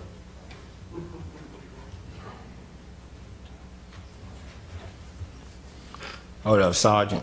1 second.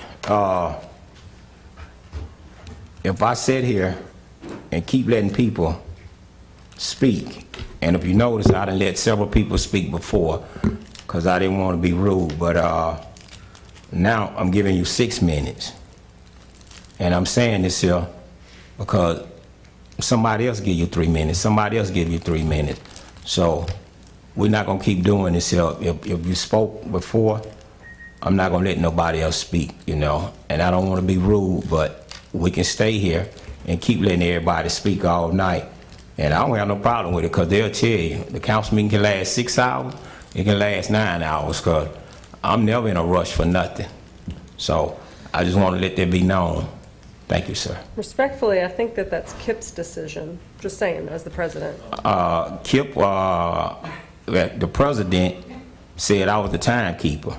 Right. So by me being the timekeeper, if I sit here and keep letting the same person speak, they're not gonna never get to 600,000, and they're not gonna get to 200,000, they're not gonna get to 300,000, because guess what? We still have to vote on this.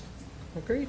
Okay. I'm just saying, he's the one who's supposed to be letting people talk. Okay, well, why are you talking? I get to talk as much as I want. Well, you're not the president. Just like you. You're not the president. And not one time I told you to be quiet. Go ahead, Mr. Boudreaux, please. Try not to be rude. Oh, I can. Let everybody settle, water still. I'm not coming up here to start. It's not the way my brain works. I don't do the arguing and all that. It's just not my way. My way is facts and numbers. I'm very data driven. It's one of the ones that kills me sometimes, that when it is a common sense decision, I can see the numbers and it just upsets me when I don't. I want to clarify a few things, like the lady back here just said, it does. What it comes down to is what are you willing to accept? And the problem is this is the study that was done. This was requested. I did this on my own when I first took over the union. Had no clue what I was doing, no answer I knew was colorblind. I mean, they're not gonna lie to me. Call them, what's your base pay? This was a list of base pays. We actually changed, we proposed to change the grid. I worked with Dr. Landrum and people at the time we was actually changing the plan to make it simplified, away from this step program, and it's very confusing, more militaristic, to where you're this ranked, this how many years you have, this is how much you make. A 5-year-old should really see that, it's easy. A proposal we did was stopping it at 30 years. Our retirement system is built on 30 years. Once you're at 30 years, that's it. You get your 3 and a drop, and you go home and you enjoy your life and your money. You've done your part. One of the problems we're having with the hemorrhaging, it's not just us. It's nationwide, applications are 37% down. These other departments, I've shared it on our page, they've seen the writing on the wall. It's not the fact of retaining, it's just getting. Our attrition rate is insane, and not just with people leaving, people retiring. We're just at that time. We're very top heavy. People are leaving. St. Tammany, who I talked to yesterday, flat out asked me, you got anybody else you want to send us? Because they know that it's not so much keeping or getting more, it's retaining what you have, that you have known as good and proven officers, and they're doing everything they can to snatch these officers away that are proven to be good officers, whereas we will be taking Joe Blow off the street and hoping he's not an idiot, and hoping he's not going to put us in Camp Street in federal court or do something wrong, he's going to listen to training. I know this isn't y'all's fault. I understand the logistics of getting us to competitive probably isn't possible because it's so much money. I understand budgets. I run budgets. I have a union that has a decent amount of money, and I run it. The previous mayors have led us to this position. When I started here, I did not get a raise for 7 years. Not any raise, just what I'm supposed to get for an anniversary, because we were overpaid back then also. You compound interest that over the time we've been here is how we're at the position we're at now. And I get it sucks. It's on y'all. Fix it. You keep saying fair. Fair's not equal. There's a great guy, Tom Long, does a class on the shoulders of giants. It's for supervisors. So I highly suggest everybody should go to it.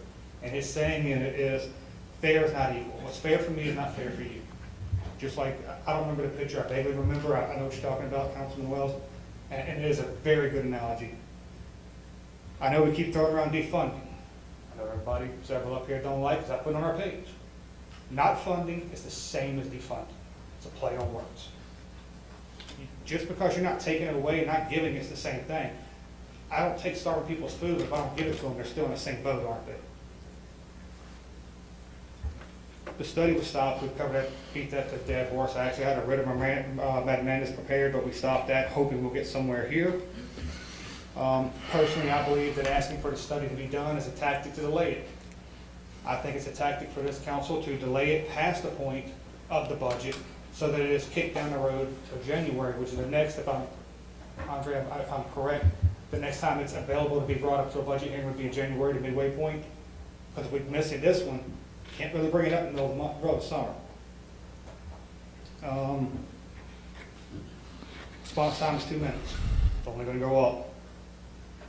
If you really want to fix the police department and you really want to stop this from being a problem, then wrong, long since you ladies and gentlemen aren't here, when you're gone and some of us are still here, I still have 16 years to do here, to do my 33, put what the fire department has in there. Put it in a chart. Fire department by state law gets a 2% raise every year. I don't care if the city don't have any money, they're getting that 2%. Put it for us. That when we have mayors in the future, when this mayor isn't our mayor anymore, that wants to put us in this same boat again, that it can't happen.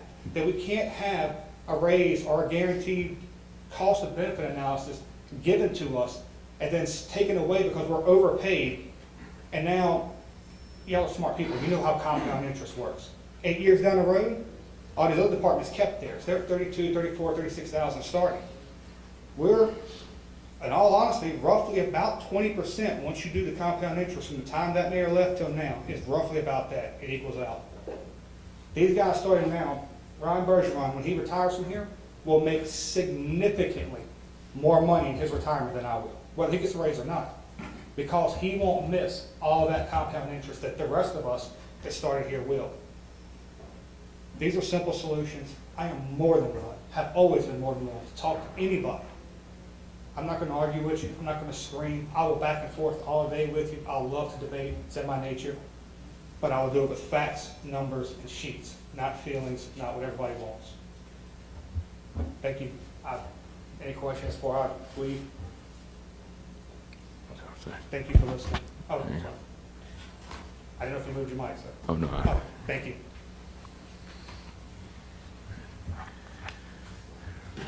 Okay. What's the next item here?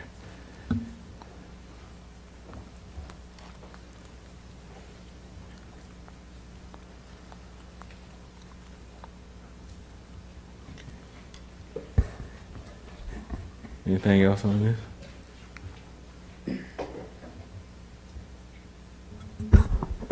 Okay, all right.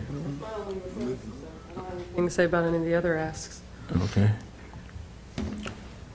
Steve? I have removed I have requested the 100,000 increase in code enforcement be removed.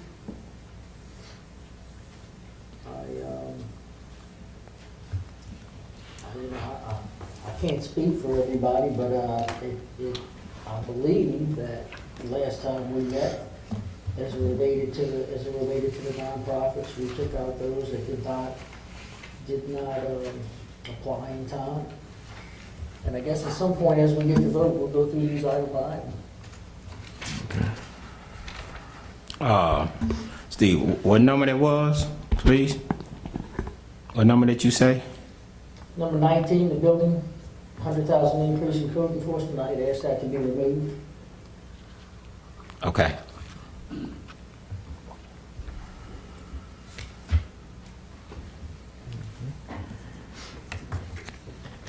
Anyone else?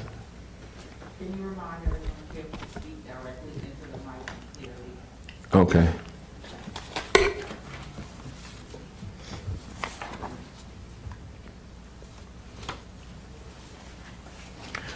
Yeah, I got one. So we just doing removals or are we doing adding to? Because I like to add some. Or Andre, are we introducing we just introducing these? When's the best time to add or delete right now? Or This is just for the public Exactly. hearing part of the budget. When it comes time on the regular agenda, then you would make motions to add or delete from what was proposed. So if there's something new, it probably should be said now so that there can be a chance for public comment. If you want to bring up an issue that might be voted on later and want public comment on it, this would be the time to raise that. Okay, so we can add something new on it right now?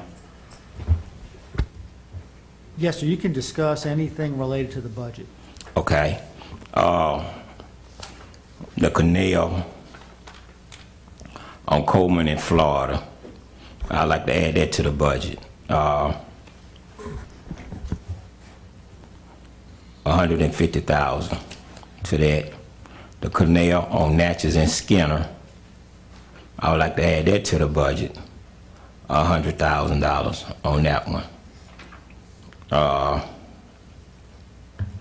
I'd like to add $100,000 for a sewer consultant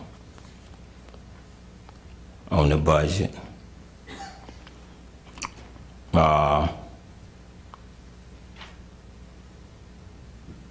And I like to move stuff too.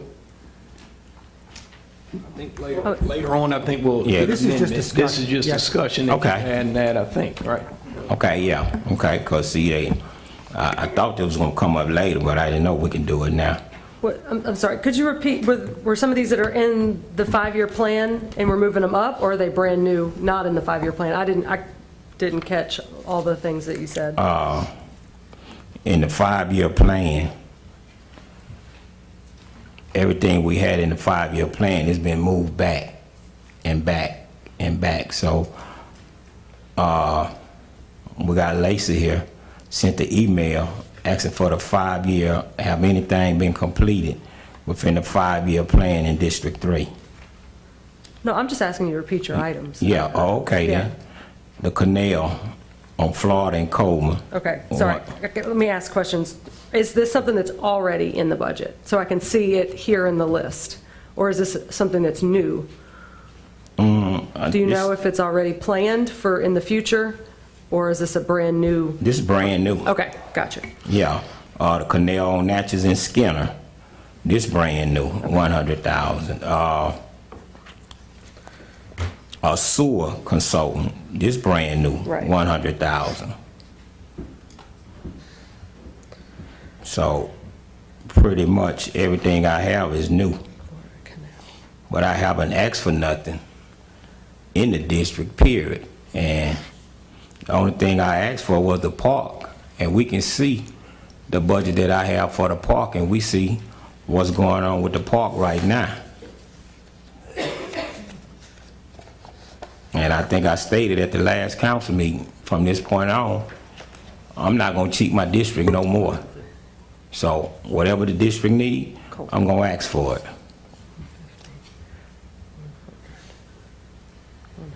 Oh, let me keep going. We need a PR. I think we need a PR person for the council.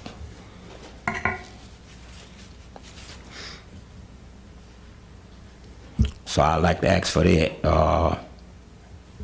Do you have a dollar amount for that? Yes, part-time, 20,000.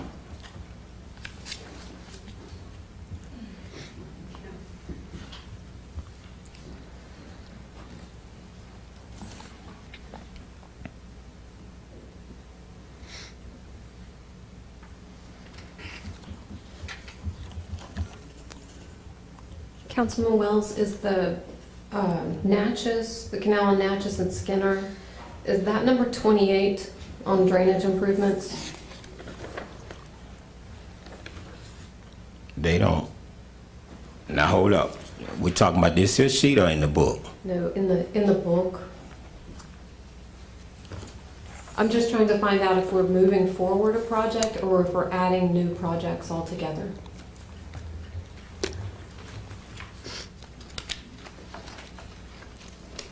Oh, the slope paving, the 28? Is that what you're asking? We talking, give me a page number, please. 65. Okay, 65. As in fiscal year 23-24 is 50,000.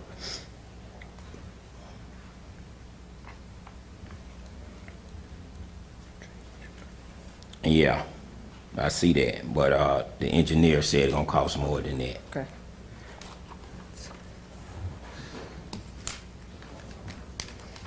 So I like to move that up to 21-22.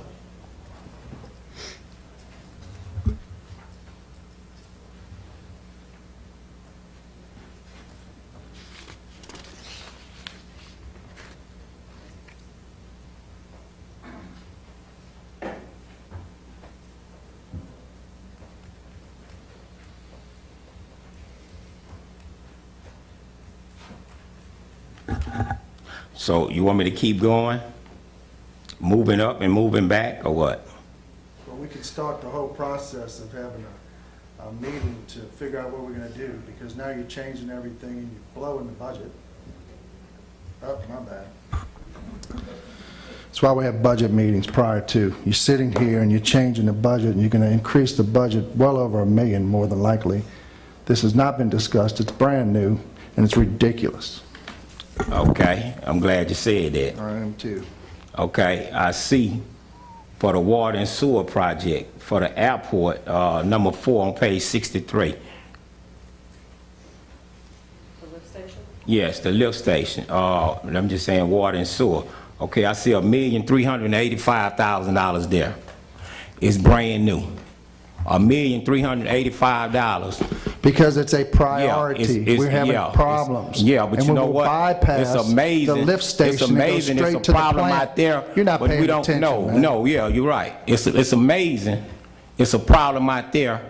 But how many times I done talk about the problem on Mooney Avenue? You mean and the one that we Mississippi wanted to Street? give you $750,000 and you put a wanted to give brand me new lift station? You wanted to give me and get it done $750,000. and put it into a plan? Yeah, you take and a have it million, bid? and you That's take a what million. you're talking about. Yeah, you want to take $1 million, but you want to give me $750,000. That's what it took to build a brand new lift It said station. District 3. Guys. Thank you, President. It said District 3 and the City of Hammond, $750,000. It didn't say the City of Hammond, but now I'm looking at $1,300,000 for the airport, which I never heard nothing wrong out there. But we've been hearing me talk about it all the time, not just one time, all the time, and yet we still ain't fixing it. So I would like to move $1,300,000 back 2 years. That's what I would like to do. Guy Palermo stood right there and told you he was having problems. We do things in capital outlay by priority and where the biggest problems are. But capital outlay, now that you said that, it'll never get completed. And you know what else we do too? I wish the grant writer was here. This is what I learned about grants. Grants take place and grants go on when it's a need. Whenever you need a grant and they see a need for it, they will give you the grant. But it's amazing, the needs for the grants in District 3, it always come through, but we still have problems in District 3. We still having problems with the sewer. But yet we're gonna apply for another grant? We can't keep waiting for the grants. Just like this here project here for the airport, $1,300,000. Let's wait, let's get a grant on this. Let's wait on the grant. See, this is what we have to go through in my community. We got to wait on grants in order to get it We don't have to wait on fixed. anything. We had the money 2 meetings ago. You would not approve it. No, we'll tell them 2 why. months ago. The District 3 and the City of Hammond. The budget said District 3. And the City of Hammond. That what, well, you know what? It is the City of I told you, that's what I like about the council meeting. You can always go back and hear the record You can and go see back what's and see all going the on. documents that are linked. Well, I just said I like to move it back 2 years. And I like to move Lawrence Blackburn up. Lincoln Park, I like to move those up. That's sewer issues that we're having in those areas, and that's not in my district. I like to move those up.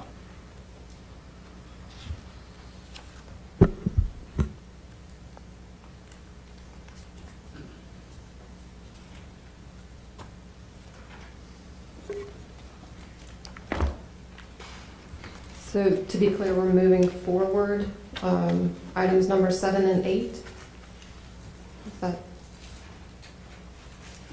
Yes, 7 and 8.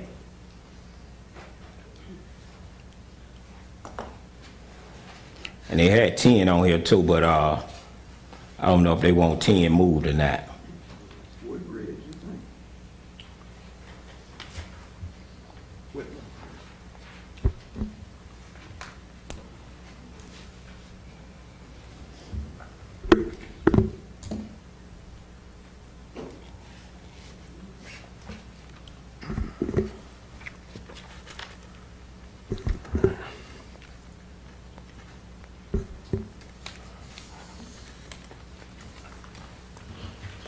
And let it be stated,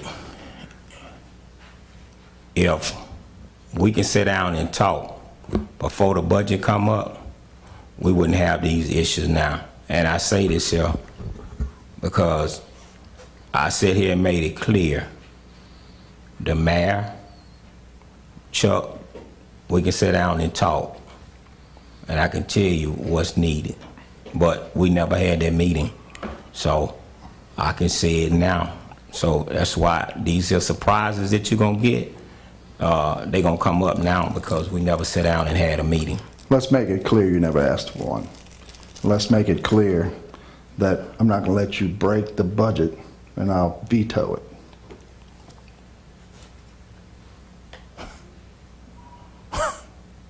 Boy, those strong words by a mayor. But this our leadership.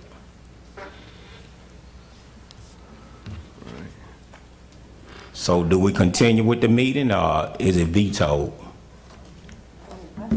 This is only discussion. I know, but anytime he say something like that, I think we're gonna have some real issues now.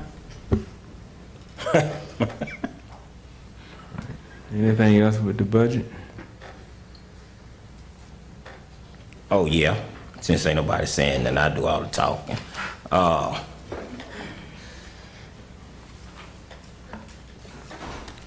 Find a number right here. Good evening. Council President, Council, Mayor, everyone. I've been attending council meetings for years. I've been here maybe about 6 years, probably 8. With the former council, you guys are all new. I was coming before then. I'm a very attentive person. I pay attention to words, and when I don't understand something, I go back and watch the videos. I've been a resident of District 3 for about 4 years now.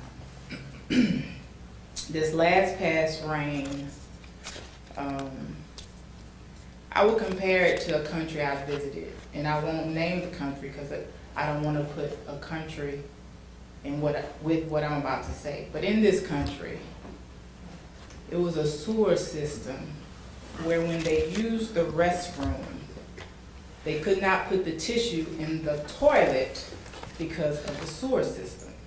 They had to put it in a container next to it. And as strange as it may seem, in 2021, I compared District 3 with this country. Now, when Councilman Wells, and for the record, yes, he is my husband, so I'm a little biased sometimes, but I'm not biased in what I'm about to say. Since he's been in office, when he first got in office, Dr. Landrum made the statement, we gave you $675,000 for your district. You did not give anything. Louisiana Community Block, Development Block Grants gave that money. And do you know where that money came from? The federal government, Department of Housing and Urban Development.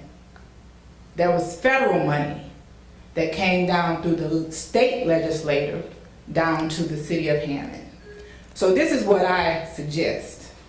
District 3 will contact the federal government, Department of HUD, who will then be asked to contact Louisiana Community Block Development Grant, who will then be asked to contact the city of Hammond to look at where the funds were spent.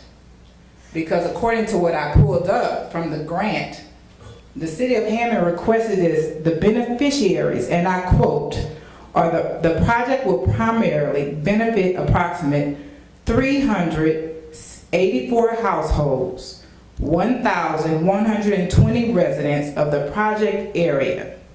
About 250 of these households are female-headed. Residents are predominantly of low to moderate income and of minority status, Black or African American. I'm a Black woman. I don't fall into the low or moderate income, but I live in this district. And you, administrators, are going to have to give an account for where this money went. Because there is no way in 2021 people shouldn't be able to flush their toilets, sewer backing up into their homes, children walking in feces in the middle of the road. We win every year the most beautiful city in the state. Bring them to District 3, Mayor. Let them come over there and see. Yes, you did offer $750,000 to District 3 and it was tabled. Do you know why? Because your city engineer stood up here and said it was $12 million to fix. $750,000 is 0.06% of $12 million. You cannot give us anything and make us okay with feces in the road. You cannot do it. And then you turn around and ask for $1,385,000 for lift station after you push back lift stations in District 3. Yes, we want the assistance. We want the help, but we're not going to wait on another grant. We know how long grants take. And you, Dr. Landrum, said in the budget session, you said once this grant is closed out, we'll apply for another $1 million. Well, how long are we going to have to wait for that? And your city engineer said, yes, increase the SSES by $400,000 so I can go out into West Hammond. Know why? Because they don't qualify as low to moderate income. He used the word low mod, but that's what that means, low moderate. So we, that's in the low moderate community, we're not going to wait. So if you're going to veto a budget because we're asking for decent sewer system, veto the public, veto the budget. But that will make a great headline when HUD reads that the mayor of the city of Hammond vetoed a budget because the people in District 3 asked for money for a sewer system that they sent down $675,000 to fix. So veto it. And let's see what the headline's gonna read. Because it's not acceptable for an administration to collect money off the backs of poor blacks and not give them the service, sir. That is not acceptable. If you know anything about grants, you know that the grants need to be done diligently and to the point as it's written in the grant. If you don't do it that way, you will never get another grant. This city has done grants after grants and done a good job. The $12 million that Chuck Spangler was talking about was across the city. The West, talking about sewer coming from the West, it affects your district.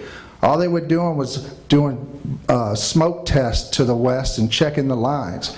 The majority of that money was going to rehab a lift station and build a brand new lift station, bypass Mooney and go straight to the pond with all that sewer. That is not doing a good job in your area. Sir, I am a grant writer. I am very well aware of what it takes to write and perform and substantiate and return the information. What I am saying is we cannot wait for a grant to be written for a system to be updated. You have asked for $1.385 million for a sewer pumping station out in the east. Okay, your engineer, regardless of how he came up with the figure of $12 million, $750,000 is 0.06%. So what I am saying is, and I'm telling you what I'm going to do. So I'm giving you the knowledge ahead of time. I'm contacting the Department of HUD, and I wasn't going to do it. I promise you I wasn't. I spoke to my colleagues. I have a bachelor's degree in public health, and I have a master's degree in education, and I am not one to pride myself, but I know the law, I know the rules, I know the regulations. And I'm going to use my degree how I was taught to use it and let this city be accountable for what you have gotten for years. Not just this grant, multiple grants you've gotten off of the demographics I just quoted. And again, I say, you said you're going to veto the budget? That sounds like a threat to me. Veto it. If the budget is not there for what Veto they're it. putting in it, I'll do what I have to do. Yes, you will. And The Department of engineer HUD is and gonna all- ask you for the information. Well, they can bring it on, that's what we do. I think they've actually audited that grant. I also pay attention whenever people, numbers, sorry, Sergeant Payne again. $12 million, $750,000 out of 12 million is actually 16%, not 0.06. So 16%, why would you turn that down? It's a start. Nothing in the city ever is, I mean, we all want unicorns and rainbows, it's not gonna happen. Nothing is ever gonna happen 100% at a time. If you can make something 16% better, why would you turn that down? We're asking for a 10% raise, and you're turning that down for us. This is 16%, not of your district, which there's 5, so if you multiply 5 times 12, that would be 60, okay? You would have 60% of your problem solved, more than half of your problem solved in your district, and you turn that money down. Just go ahead and, like he said, the money that she thinks is misappropriated, or I honestly don't understand what the claim is. It is to bypass that sewerage area so that it doesn't congest and it can flow in a different manner. That will alleviate, and I'm not an engineer, I've just been sitting here listening to the meeting. I would think that that would alleviate a lot of the congestion and everything else. Another thing with the airport is that is a more critical infrastructure. How much of the city income, I honestly don't know. I'm assuming that a great deal of the city's income comes from the airport. Well, it's not, the airport lift station is what it's labeled. It drains your subdivision, Right. it drains Oak Creek, Oak Ridge, it drains Woodscale Road, it drains Cypress Point Hospital and everything down from the east and the south to that lift station, and it goes to another lift station past Woodscale Road, and it would go directly to, Right, so that, The and that would also include. it's a longer run as well And I know it's. than the first lift word, I station wanna right bring it close up. to Mooney. But I'm assuming that would also accommodate Medline as well. Correct. And Medline, I'm sorry? Yep. Correct. So those businesses, that area there, it's an industrial area, it's gonna bring in. Well, the main thing is that the supervisor over water and sewer, he knows what lift stations are pumping constantly. He knows where he needs help. And every year when it comes to budget time, he prioritizes what truly needs help. We needed help there, we needed help in Devon's district, and we're ready to put dollars towards it. Right. But I wanted to clarify that that math didn't sound right, 0.06, it's actually 16%. If you can solve 16% of a problem in a year, I mean, I call that a win. I don't know about y'all, that was really, I just wanted some clarification on that. Thank y'all very much. All right. No. Just 1 minute, President. Please. Do 12 million times 16%, and that's 192,000. That's how you do the math. You can do it. But do you have feces coming out your toilet? Ma'am? You? Okay. So the point I'm making is I'm not comparing apples and oranges. What I'm saying is we have a district that is having an issue. And it's not going to be fixed overnight, I understand it, but you guys are responsible for allocating funds. So however you allocate the funds, that's how you allocate the funds. But for a mayor to tell you that he's going to veto a budget because you asking for funds to go different ways, I have an issue with that as a registered voter and citizen. Okay. All right. Yeah, I'm gonna handle that. So that's what when I brush my toilet, and then I'm hearing stuff in my kitchen, and then stuff coming up in my tub today. Yeah, tell them what district you stay in. I'm in District 3. Yeah. That's what that brand new lift station should help take care of. That's the engineer's plan for that. Okay. Moving on to number 2.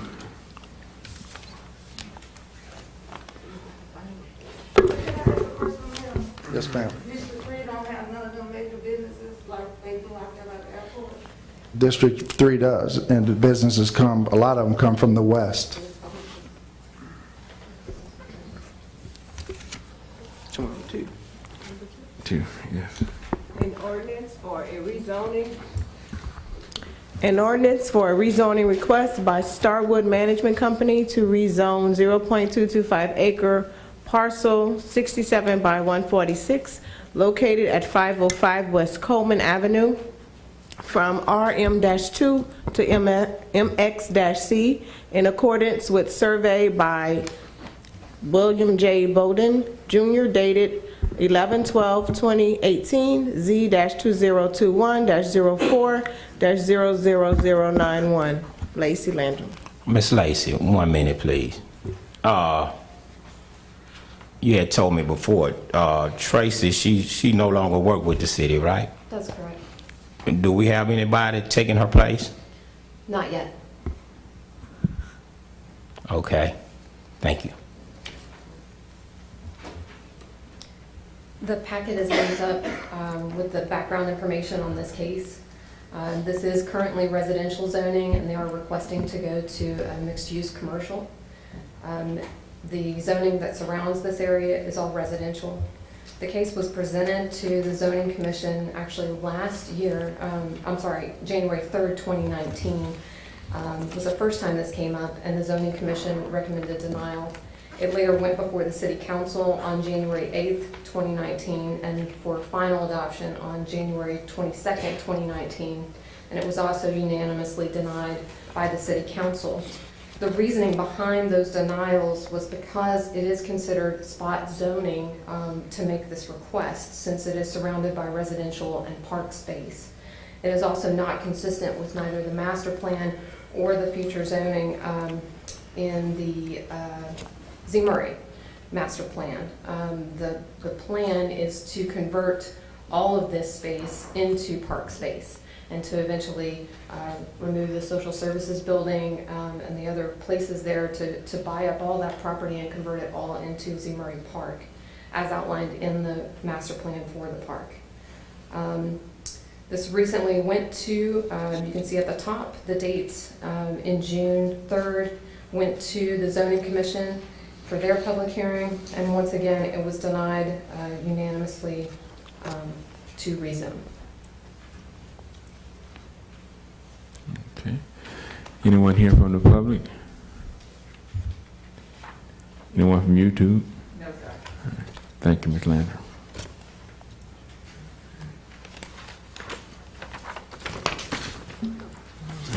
That concludes our public hearing. Now we move right into our regular agendas for tonight, June 22, 2021.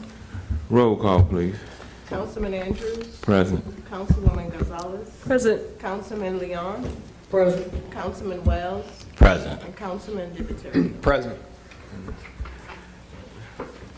I'll lead us in our prayer on tonight.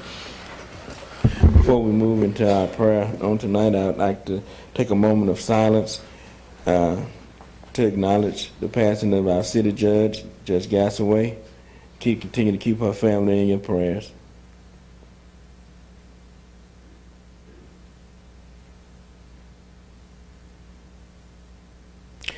Eternal Father, we thank you on tonight. We give you glory, honor, and praise that is due your name. Thanking you, Father God, for this is the day that you've made. We shall rejoice and we shall be glad about it. Father God, I ask you continue to move like you never moved before. Continue to move in the hearts and minds of these, your precious people.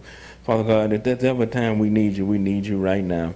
We thank you, Father God, that you continue to order our steps, continue to give us the peace that surpasses all understanding, Father God, that we will not lean to our own understanding, but in all of our ways we shall acknowledge you, and you shall continue to direct our path. Father, I ask that you continue to give us grace and wisdom and knowledge and peace from on high to move forward in our endeavors. I ask you continue to bless the city, continue to bless our state and our parish, continue to bless this council, continue to bless their families, continue to bless the city administration, continue to bless our fire and police department. Oh, Father God, continue to guide them and continue to keep them and protect them from all hurt, harm, and danger. Father God, we just need you right now. We just need you to shine that light up on us right now, Father God. Continue to talk to our hearts. Continue to talk to our minds right now, Father God. Well, it be all about you and not us right now. And we just thank you right now as you continue to move us in the direction in which you're leading us to go. In our Father's Jesus' name we pray. Amen. Amen. At this time, For our pledge of allegiance, I ask all veterans and active military to please render the proper salute. Pledge allegiance to the flag of the United States of America and to the republic for which it stands, one nation, under God, indivisible, with liberty and justice for all. At this time, we'll move into our reports. Mayor? As we all know, Judge Grace Gassaway has passed away. Good friend, family, served our court system for years. Her family wanted to thank the police department, who had graciously gone down and escorted her back home, the fire department for displaying the flag, the police department for securing the courtroom and staying with her till she was brought to burial today. So they just wanted me to acknowledge that and thank our two departments for helping out as much as they did. Thank you, sir. Any council reports? I just got one quick thing. Some of the residents on Elm Street were asking to have the back of their lot, the back of their area cleared. There's a drainage ditch there or a canal, not big, but it does need to be cleaned out. And that property actually is owned by the university. It's backs up to the girls' soccer field.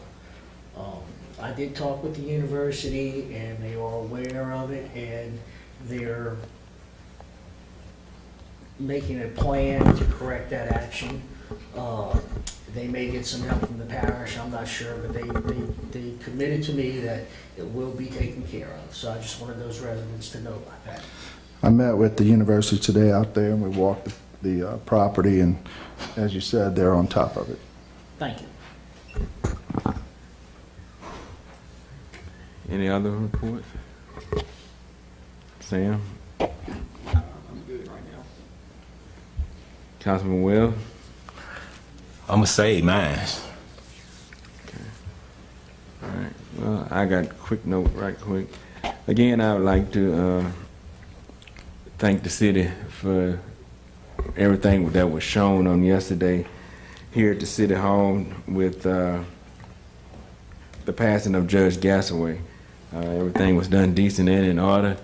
It was real nice to see the city come together to show their respects in such that way. Also, I'd like to thank the mayor for moving forward on that email that I sent you on last week about the Juneteenth and moving forward with the executive order with shutting down the city offices to observe that holiday. I really thank you for that. That shows that we are headed in the right direction. Here we're doing things in the city, and I thank you for that. All right. On July the 8th at 5:30 here at the City Chambers, District 1, we will host a town hall meeting. That'll be on July 8th at 5:30 here in the chamber. The week of July the 12th through the 16th, the District 1 Activity Board will host a reading and math enrichment camp. We're working on our location right now. The grades that they want to target will be 4th through the 8th grade. Right now we're just trying to give the kids something to kickstart when they get ready to go back into school for this term, due to the fact of all the things that they've had to deal with over the last 2 school terms dealing with COVID. I've reached out to some teachers to make a deposit to help to try to volunteer their time during that 1 week span, and we're looking at the hours of 8 a.m. to 1 p.m. just for that particular week, and hopefully by the end of this week we'll have our location locked down. But if anyone would like to volunteer during that week, you could reach out to me, reach out to the city council clerk and leave that information. So any help we could get, we'll greatly appreciate it during that week with math and science.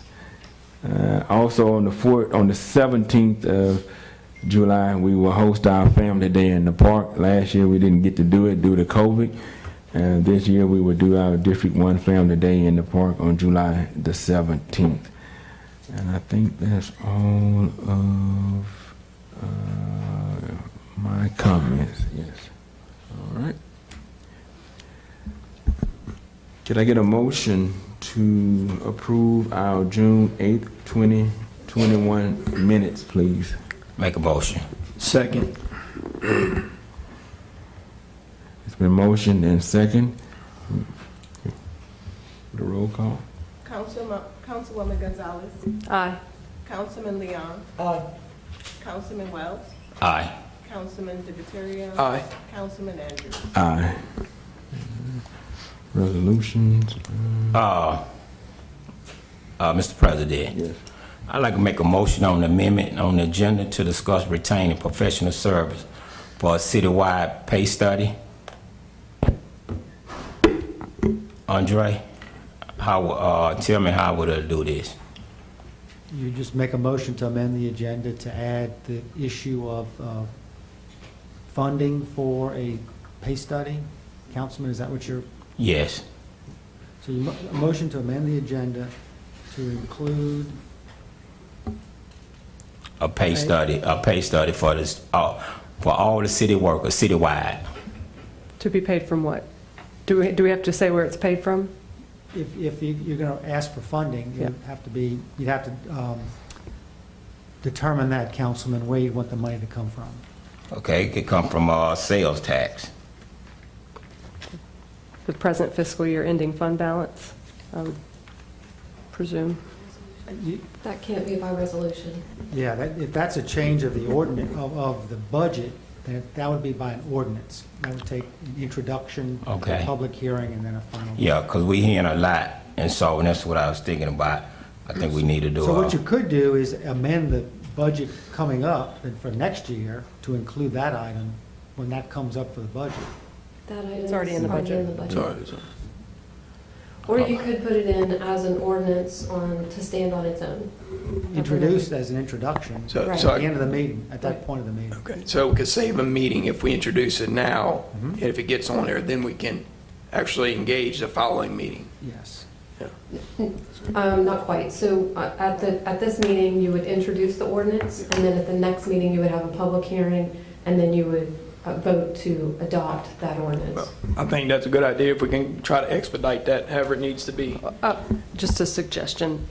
If we introduce it, which is already included in the budget, it would be voted on, then that is our budget. We would just need to have a resolution for requests for proposals right now, so that we have, and we have it pending in the current budget, in the next fiscal year budget. We wouldn't have to introduce an ordinance. You don't need a resolution to request proposals. So we don't really need to do this. Well, If this I think- budget passes.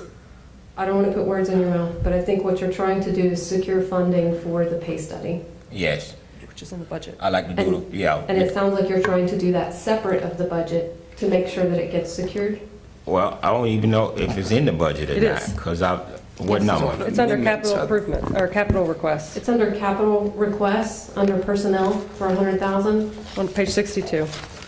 as we discussed in the budget work session.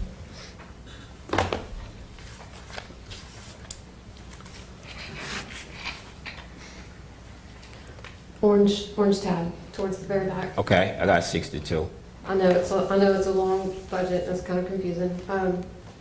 The orange tab, if you look down under sales tax, and about midway through, it's 1, 2, 3, 4 lines Yeah, down. okay, it say the citywide salary study? Yes, sir. Okay. So, okay, we reduced it to 50,000? I would not recommend that, sir. Okay. What you recommend? We recommended 100,000. It doesn't mean we spend that. It means it's based on the proposal. And so you're just putting money in a pot, and then you're suggesting to get the proposal. And once you know the proposal, you would know a final cost. So the last one was 25,000, correct? I don't know. I thought that, I don't know that. I thought I asked you that when we were in that meeting. I thought you said it was around 25,000. No, sir. You didn't ask me that. I don't know what the cost was. Pretty sure I did. I'd have to go look I guess that we'd up. be gonna ask the accountant, but Yeah, we don't have one. Yeah, you had did ask, and I heard, see, once again. That's what I'm We're gonna go saying. back and forth. Exactly. It was asked, and it was said 25,000 the last study, but I don't know. When you have these meetings and not being recorded, you have to go by what he say, she say. It's recorded. You could get it. Yeah. The budget work session was recorded. Okay. 20. That last study was done in 2016, 2017 time period. When we spoke with the consultant recently, due to the complexity of our system and due to the fact that you're looking at 3 grids and you're looking at a total benefits package, not just the base salary for each job. You're looking at an overall huge amount of things. You're looking at a promotion strategy for how people move throughout those grids, and you're looking at all of those things combined. They recommended a larger amount than was spent last time. So I guess if we expedite it, Andre, as far as we have the money here in the budget or in the balance fund for this year to get it in gear to hire a firm.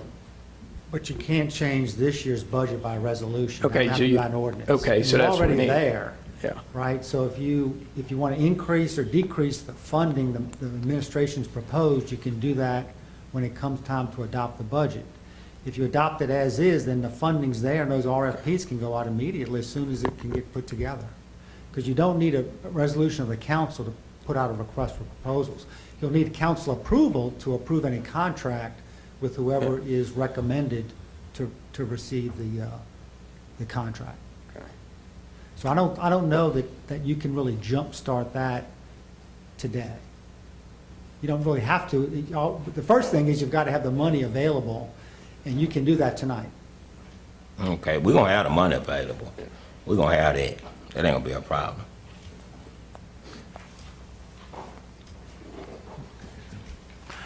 All right, thank you.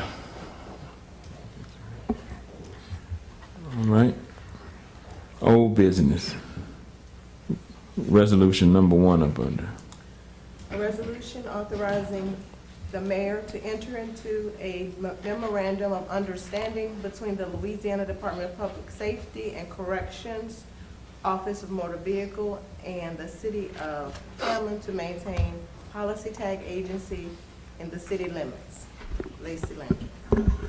After an inordinate amount of discussion with both the state and with Auto Title Services, I forwarded to the council today an email that indicates that everybody has kind of come to a resolution to agree to terminate the contracts, and that the state will contract directly with Auto Title Services to keep the Morrison office available and to retain its current services. So we are recommending to the council to terminate the contract with the state, which then triggers the termination of the contract with Auto Title Services for this DNB.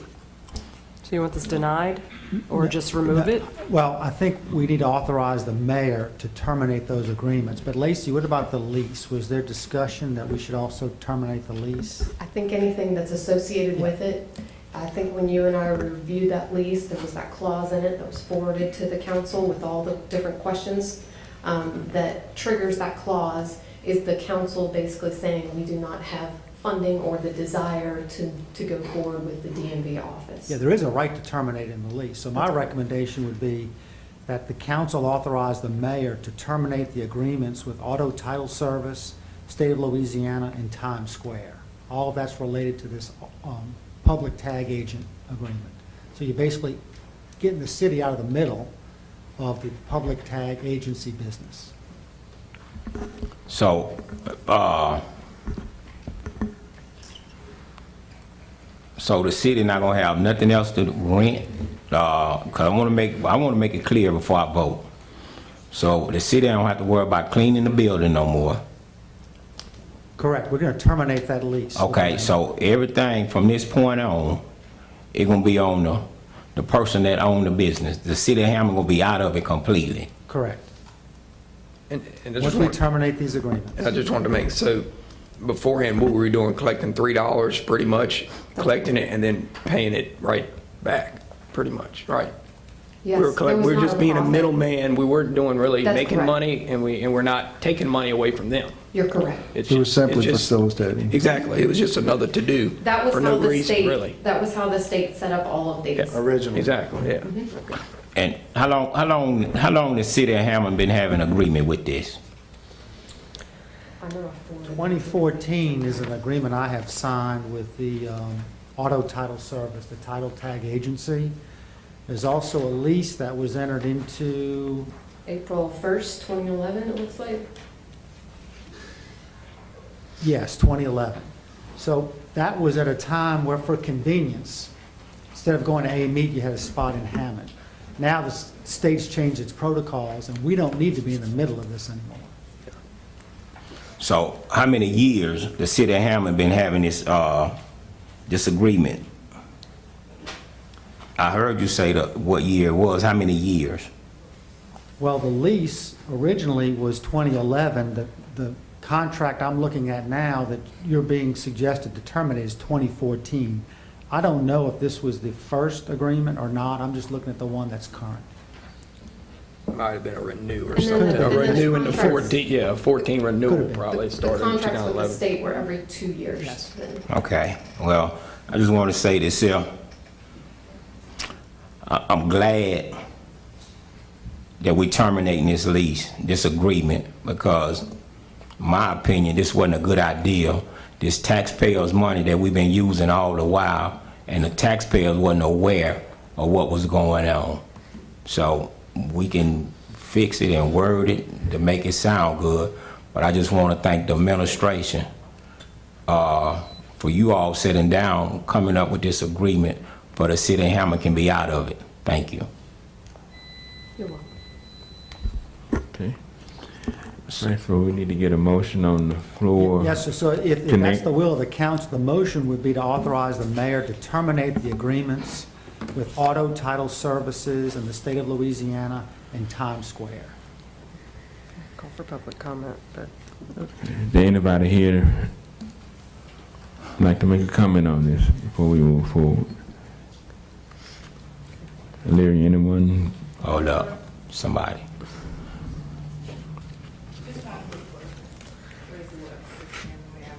What happens to the money that's already in the budget, like under the DMV tab? I think it was like about 30,000 or maybe 40,000 that was left in that balance. 27,800 is what's on Yeah. the budget. Where does that go? Last meeting, y'all didn't know what happens with it. It's Okay. the city's money. Once we clear out the lease and all that's done, then it's the city's money.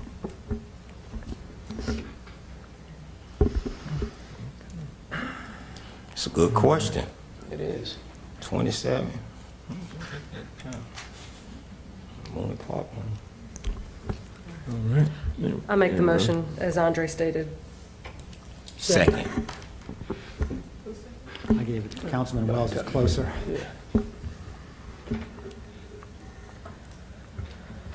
Councilwoman Gonzalez? Aye. Councilman Leon? Aye. Councilman Wells? Aye. Councilman Divatario? Aye. Councilman Allen? Moving on up under new business, resolution number 1. A resolution authorizing the mayor to enter into a contract with Roofing Solutions for $148,800 to remove and replace the existing roof at Central Fire Station, RFP 21-19, Chief Folks. Good evening, council. Good evening. How you doing? This is a request to repair our roof at our central fire station. I know the number looks a little high, but the station actually has about 5 roofs on it that are all needing repair. So had significant leaks, so we need to get that taken care of, take care of our fire station. I wanted to ask you, it looks like it says 3 bids that came back, and it's one for 52,000, one for 148, and one for 196. Is that right? Yes. And we went with the middle one at 148? Withdrew the first one. Okay, the first one? I'll let Jenna explain Okay. the legalities of that. Okay. No, I actually attached it to Oh. the RFP on the back of it. Okay. What we had was a confusion with the bidders. He submitted a bid for a previous RFP that we had put out for our fleet that we had to actually cancel because it came in over budget. If the letter's actually attached, Okay. we submitted their bid. Okay. Okay, all right, just wanted to make sure it was on the first page. I didn't know. Okay, got you. Thank you. Yeah. I had the same question. Yeah, I know. I was like, man, So it's a significant. it is. Triple, yeah. All right. Anyone from the public have any questions? Anyone from YouTube? Any other question from the council? Pleasure of the council. Make a motion to approve. Second. Councilwoman Gonzalez. Aye. Councilman Leon. Aye. Councilman Wells. Aye. Councilman Andrews. Aye. And Councilman Dickinson. Aye. Thank y'all, appreciate it. You're welcome. Thank you, Chief. Resolution number 2. A resolution to authorize the mayor to sign the maintenance agreement, including mowing and litter pickup for the fiscal year ending June 30th, 2022, between the City of Hammond and the State of Louisiana, Department of Transportation and Development, Lacey Landry. As stated in the contract, this is an annual renewal of a contract that we have with DOTD. They pay us to mow the grass and pick up the trash on their roadways that run through the city of Hammond. So this is not the interstate, I-12 or I-55. This is those main routes that are listed in Exhibit A: Morris Road, Thomas, University, Morrison, Railroad, all those common roads that you think of as our main arteries throughout town. They do pay us to cut these 4 times. So it's a total reimbursement of $19,230 to be transpired through this contract as the tool. Okay. You know one of the issues we've been having, and I'm gonna bring it up. You say, on here, say they're supposed to cut it 4 times. Can we make sure it's not cut more than 4 times, please? I don't know that that would be a good solution, and the reason I say that is because these are our main roads throughout town. So I hate for you to get more complaints. And the reason I say that is because Morris is kind of close to your district. Morrison is also close to your district. Railroad is relatively close to your district. Those are the roads that are impacted here. It's not the outside skirts of town. It's not outside the city limits. It's inside the city limits.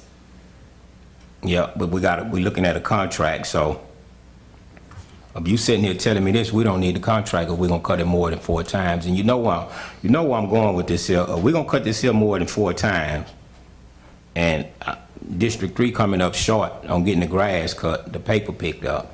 So If we don't sign the contract, we won't get $19,230. Do they ever, I mean, have you ever asked them, like, for them to maybe give us another 2 cuts or something? Have you ever asked? pay for another 2 cut. Yeah, pay for another 2 I haven't cuts. asked it. I assume this is the same contract that they have throughout the state. Yeah. And that's how I they just come up didn't with know, their 'cause- numbers. Yeah. Because they are all divided. You can see on that Exhibit A also. It's all divided specifically by the divided route, the undivided route. There's all those variables that are in here that are issued out. We could do more research on this and find out perhaps how they come about those numbers. Maybe they can give us another 2 cuts possibly in a next contract or this or whatever, you know. Might be a possibility to ask. No, I think DOT, they asked for 4 cuts, but we giving them more than 4 cuts, and they not even asking for that. So I'm going here with it. They asking for 4 cuts. Why are we doing more when they asking for 4? But yet, I'm telling you, my district coming up lacking in cutting and picking up paper. I think the reason that we're cutting it more is because these are our main streets throughout Hammond. And so the question is, if you want it cut only 4 times, like once, I guess once a month during the high grass season, maybe once every 6 weeks, and want to see what the outcome looks like on your way to Walmart or on your way to all the various businesses. These are our main roads through town. Yeah, but they're not paying for it, you know. And I'm not gonna say, you know, I'm not trying to question you on it. I'm just saying why we keep cutting it more and we're not getting paid for it. I'm talking about taxpayers' dollars. Millions are wasting hours that they could be doing something in the community. That's all I'm saying. You know, I'm not I don't want you to, you know, we're not gonna go back and forth about it. I'm just saying, they paying us for 4 cuts. But You know. remember, they are contributing, and we would do it regardless if they didn't do any. I We think can it's ask in the future for more. Yeah, that's what I figured, just see. I mean, ask them if you can give us, you know, pay us for 2 more cuts, so we can maybe get some more people to help out other areas. Thank you. All right. Any public input? Anyone from YouTube? No, sir. Okay. You could always, I'm sorry, I was just Go gonna ahead. say, you could always approve this, and then we could ask for an amendment to add 2 cuts. Yeah. That way we get some solid ground on, at least we get our $19,230, and we're guaranteed that. I'm not trying to turn that down. I'm just Right. trying to see if we can get If we can get more more, and absolutely. ask to where, you know, Absolutely. so we need to make an amendment for that right now. I mean, I think the idea was to go ahead and approve this. If the state does approve more, then we can come back and amend the agreement at that Okay. point. We That's can add fine. to it. Yeah. That'll work. Pleasure of the council. Make a motion to approve. Second. Councilman Andrews? Aye. Councilman DiViterio? Aye. Councilwoman Gonzalez? Aye. Councilman Leon? Aye. And Councilman Wells? 4 cuts. Aye. Resolution number 3. A resolution authorizing the demolition of a property located at 113 Scanlon Street, 100% damage, located in Council District 4. The owner is Terry G. Johnson, 470 Cypress Way, Pasadena, California, 91103. Bobby Mitchell. Good evening. Good evening. 113 Scanlon. I recommend demolition, 100% damage. This will include our new requirements of removing the driveway as well as the slab. So the property will be totally clear. All right. You contacted the guy? Yes. Okay. We've all made all proper notifications. And, And he didn't, obviously, I guess he didn't want to do anything, or, if you look at the photograph. it's- no, I've seen it. It's in my district. I'm very aware of it, yeah. Okay. He's in favor of the city Okay. proceeding with it. He Okay. lives out of state, Okay. so it's more convenient for him to do the bidding Okay. and proceed as a city. All right. Any public input? Anybody from YouTube? Pleasure of the council. Make a motion to approve. Second. Councilwoman Gonzalez? Councilman Leon? Aye. Councilman Wells? Councilman DiViterio? Aye. And Councilman Andrews? Aye. Thank you, Bob. And Bobby, real quick before you, I sent an email. I don't know if I got a response. I didn't see a response on a bunch of properties that were brought up to my attention. Have y'all? Correct. We've addressed, I have the notes on them. Okay, so y'all have, can you want to send me an update on all Sure that? can. That'd be I great. actually have the updates with you. Okay. I'll email That'd be them. good. Thank you. Tomorrow would be good. That'll work. Thank you. Thanks. Hey, Bobby, could you give me a call tomorrow if you get a chance? Sure. All right, thank you. Final adoption of ordinance, old business, none, new business. Final adoption of an ordinance to adopt the City of Hammond budget for fiscal year 2021-2022 in accordance with the procedures of Section 5-03 of the city's charter. Lacey Landry.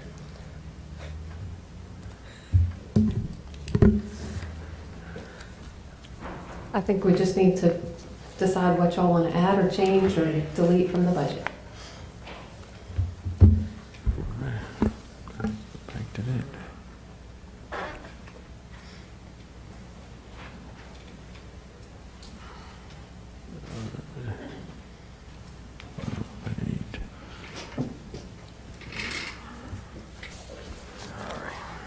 I'll start with that. I move to add the items that come from the stimulus money. I don't think that's a controversial issue. The amendments for the $2.6 million COVID money for sewer rehab funds. And the one up top of that? That's all that on the road Yep, department. under the Okay. capital projects on our spreadsheet. Okay. Move to amend the presented budget with those items, to add those items. Okay. Second. So on this here, I'm just doing the top part. yeah, I know, this, the budget amendment, huh? Yes. Look, do the, for the audience, do they have this here? It's linked up as attachment number 3. Online. Oh, okay, so the ones in here, they can't see what's going on. It's linked online, just like we do for all of our other council agendas. It's attachment number 3. Okay. I'll read it. It's capital projects, 400,000 combining funds for SSES and sewer rehab into SSES. And then capital projects, 400,000 adding to SSES for a $800,000 total. And then capital projects, 2.2 million moving forward sewer rehab funds from fiscal year 2023 because stimulus funds are now available. That's COVID stimulus money that's earmarked for certain items. So just those items at this point. Okay. We have a motion and a second. So you made the motion?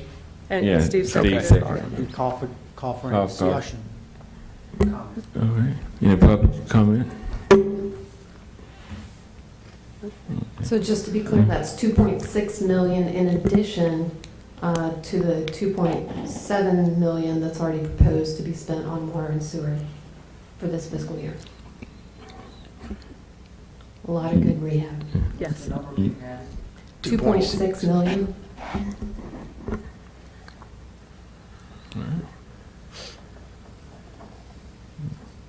Councilwoman Gonzalez. Aye. Councilman Leon. Aye. Councilman Wells. Aye. Councilman DiViterio. Aye.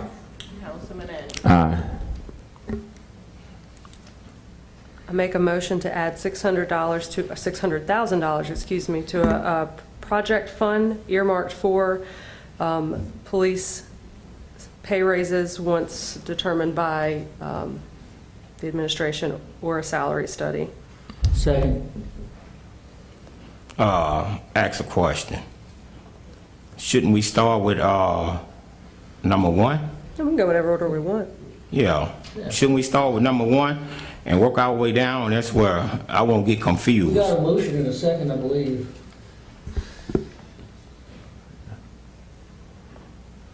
So I guess you can make a substitute motion if you wanted to, right? Not once there's a second, Okay.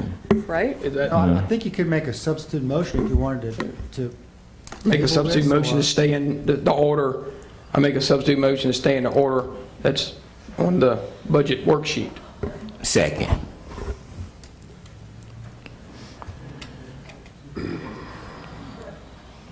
And this, I think this will help to keep down confusion. I think it's debatable. So now we're gonna vote on it. Voting on the substitute motion. substitute motion to stay in the order of, apparently you guys have a list Yep. to go. Yeah. Yes.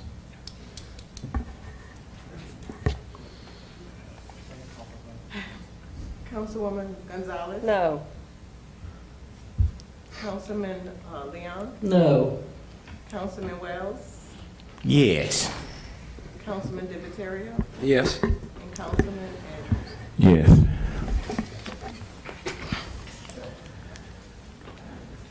All right. Number 1. Yes, number 1. Okay, what page am I reading? You're not reading. This is for the council members to propose their amendments. Yeah. So just a reminder too, that we are, if all of these are approved, we would be at a deficit of $522,561.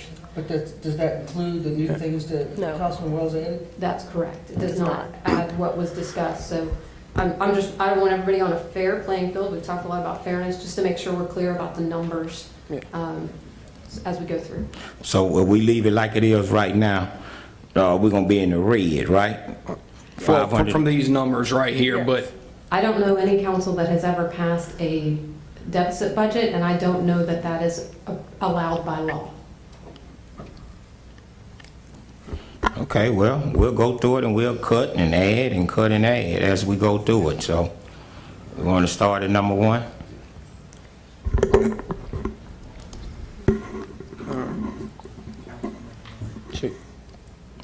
all right, number 1, let's see.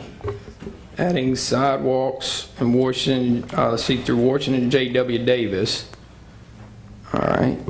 So we need to go down each one and then make a motion to approve, and then second. Okay, all right. Adding sidewalks of Washington Street to J.W. Davis. Make a motion to approve. Second. That's for $80,000 to be added to the budget. Yes. Councilwoman Gonzalez. Aye. Councilman Leon. Aye.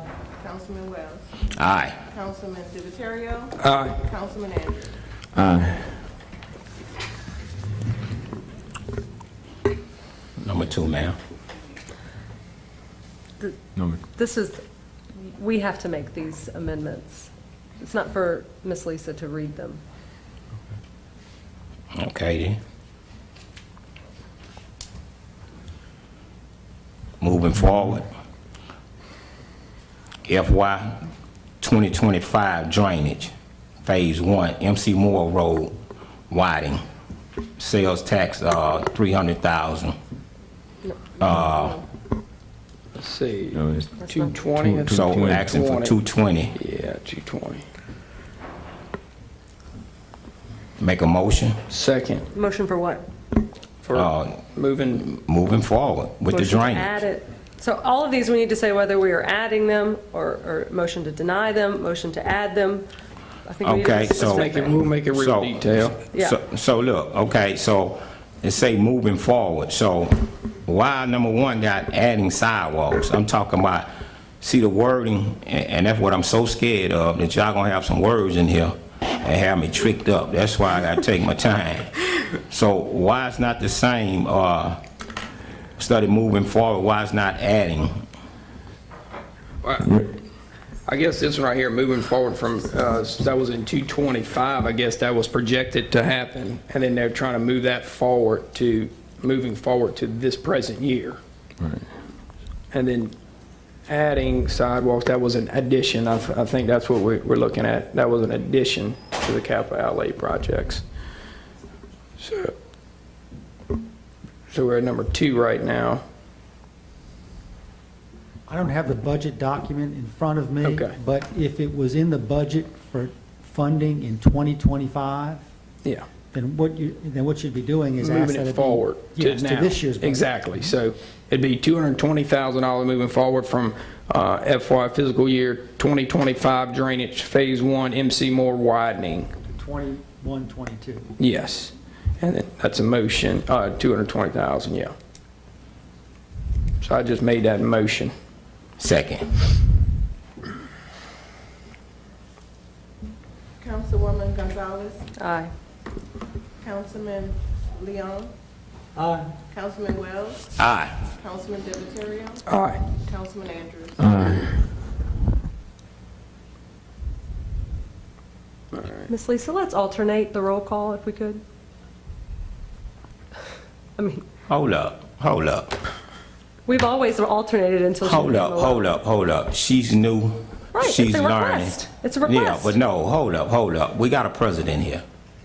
So you're not the president no more. So let her do what's best for her to make it easy on her. That's why I never asked for nothing.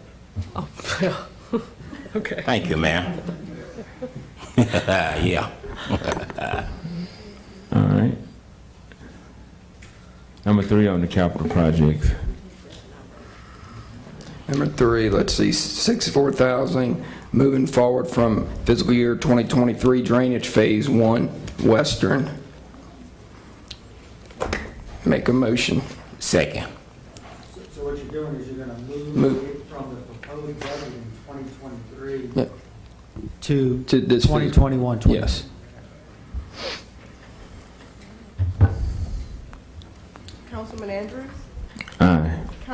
Councilman DiViterio. Aye. Councilman Wells. Aye. Councilman Leon.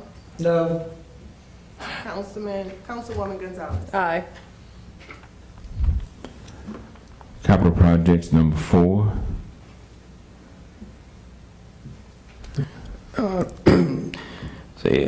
Let's see, we got $232,000 moving forward from fiscal year 2023 and fiscal year 2024 drainage for Ruth Mitchell Pine Drive, moving it to fiscal year this year 21-22.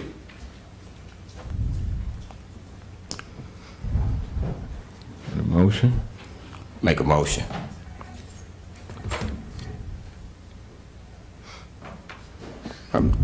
I made the motion, and then I think Devon would. You moved and seconded. Yeah. Oh, okay. Second one.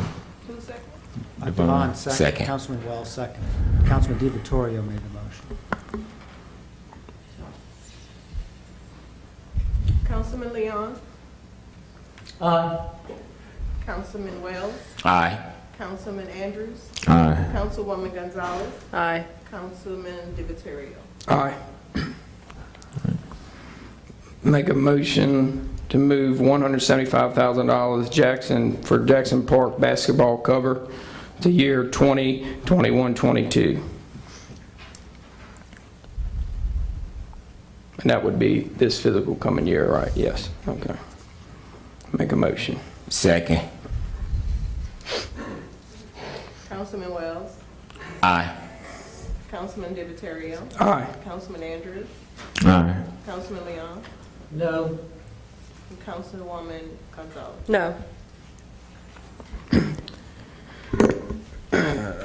Over here with all the nonprofits right here, I just want to make a suggestion. It seems like every year it kind of gets carried away and here and there, and I know we've talked about it for a year to get the administration to come up with some option for us to structure this a little better. I would like to see these items right here for the nonprofits, that administration come up with 3 or 4 options, 2 options for us to look at and try to make a decision on. I mean, I think that would be the best thing. I know keep talking about it, but it doesn't really get done. So I mean, that's just my opinion, and And I think what it is, we tried to come up with something the city councilman did, and putting the money in a pool and put it in a pool and everybody equally split, but I don't know how that turned out. So I suggest also that we turn this over to the administration, so have the funds put to the side and let the administration come up with 2 suggestions on how we give the money out. So I'm not saying we're not going to give it to them, but let's just have it where the administration can sit here and figure out what they can do, what they can come up with for us distributing the money. Because nonprofit, this is what we're looking at. As of right now, we had 2 new people to come up for nonprofit. But I think we decided that they didn't, we had that discussion, that they didn't apply in time. Oh, okay, yeah. And so what I would like to do, let's just put the money on hold and let the administration come up with something. bring it back and present it to us. But they have presented it, which is what this budget is they presented what they suggest. Well, that's the purpose of the budget, the mayor's budget, is to say, this is how much I suggest that you give. Unless y'all want to say it's differently than that. No, that's the proposed budget. That's the process. It's now in the council's. Well, we don't really have a process. I mean, it's, you come up, to ask for this number, that number, and then we sit here and decide on if we're going to give it or not based off of no really stats or anything about trying to pick who deserves it more than the other one. I mean, I don't think that's a good process to have. I think they need some kind of, system in place to where it kind of, stays within fairness of everything. Because it keeps going the opposite way, trying to cut to the Children's Museum $10,000 a year ago. Now, now here we are. Now we're actually spending more money on that. So that didn't do anything. So I don't see where that helped any of the situation out. So, that's all my suggestion is to think about it, figure out a system of some options to take care of this process from going forward here. The budget that was proposed did scale back the Children's Museum per the council's discussion of last year and kind of the approach I think that we were taking towards helping the museum get more self-sufficient. So that was what is proposed in the budget. Yeah. These are the things that were discussed during the budget work session and were proposed by the nonprofits or by council members. And so that's why this has a potential increase back to the 90. And then, Children's Museum had a bad year with the COVID last year. So then here we are now again, having a debate on whether or not. So what I'm getting at is, what would need to happen to try to put this in place? Is there a way we can put this on hold and still have the money there and get and propose of two options or some options for the administration to come up with to handle this? I mean, unless So if you don't pass a budget, at least at the bare minimum what the mayor has suggested, then you're not going to be able to give. I think Discovery Center gets money every month or something like that. So you'd have to at least give them what they. If we put it all on hold, nobody gets any money until we figure it out, which obviously is a problem. I would say that the mayor has given his suggestion of what these people should get. They have come to us asking us to give them more, and it's our decision whether we give them more or not. If we send this to the mayor, he's going to give us the same numbers right back, right? This has been a problem every year, though. So, agreed.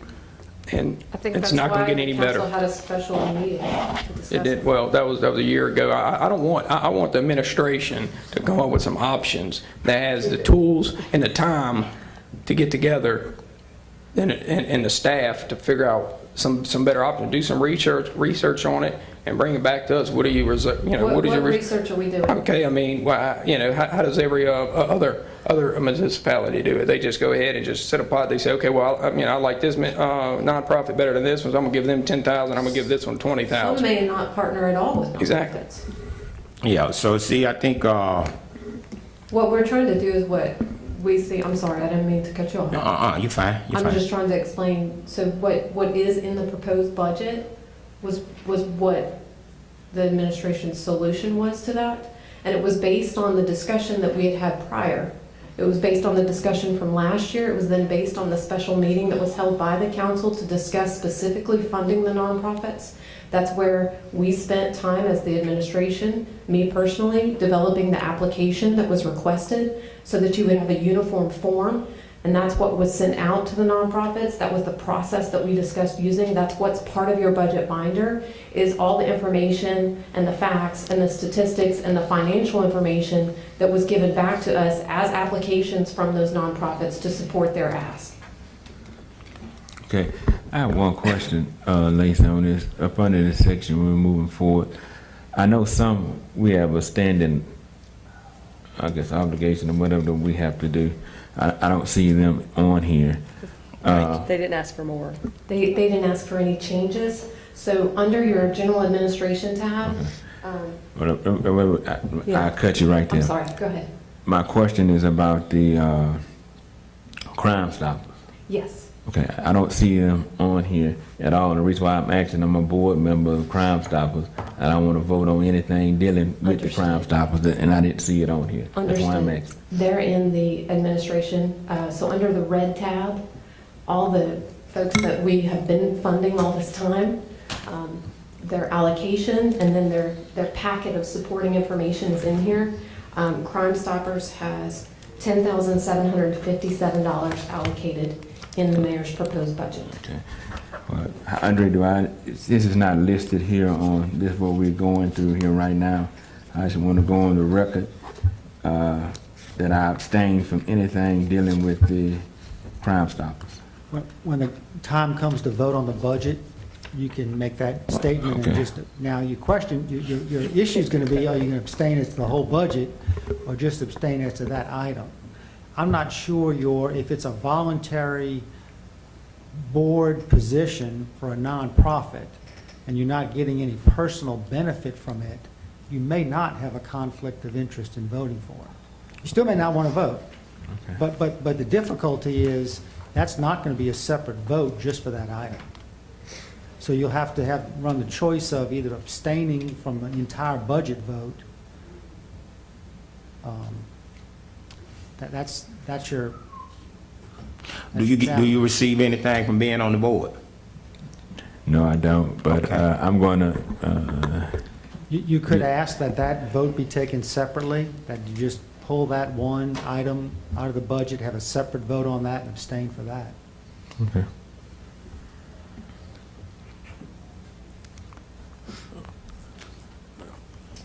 Main and minimum, 52 Whitmar Drive.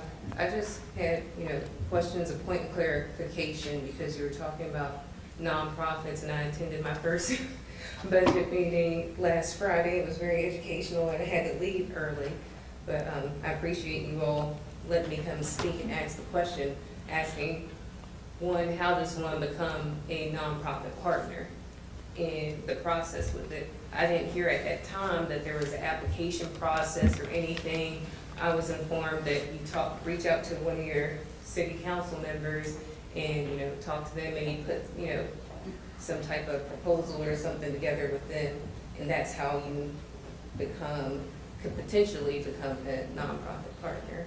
So if there was information, like more information about that process outlined on the website, or like when the councilman here from District 4 was saying, that would help clarify for us. Because I'm under the impression, like for me, just my personal standpoint for anything is, I don't compete for dollars because I think there's more than enough, whether it may not be here or be somewhere else. I have that mindset, so I'm not competing with fellow nonprofits.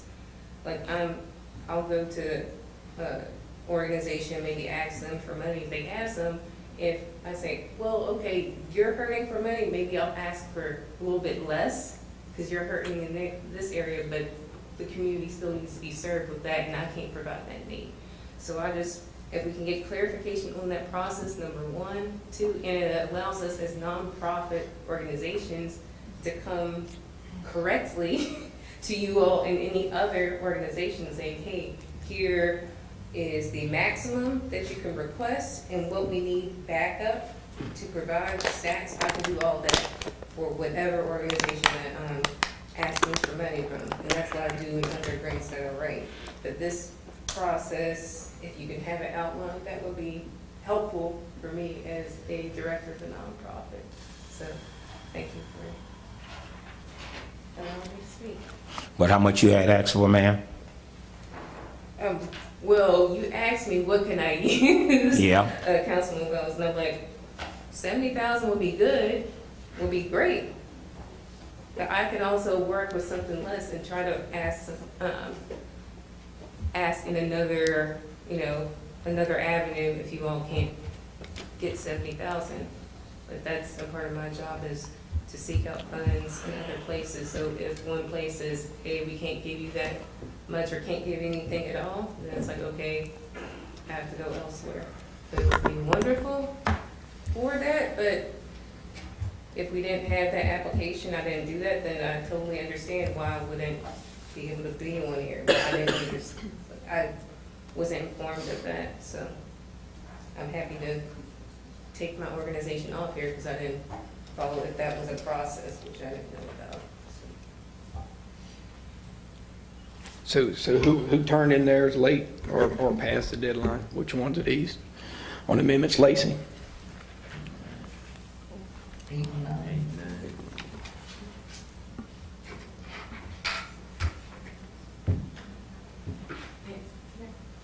When you said, what is late? Because, again, as I just said, like, where's the information about the application process? And so when would a late, how would you know if you were late or not? That would be directed towards Lacey administrator, who I guess No, puts sir. it out. The I mean, the document. council had The council had a meeting, had a special meeting.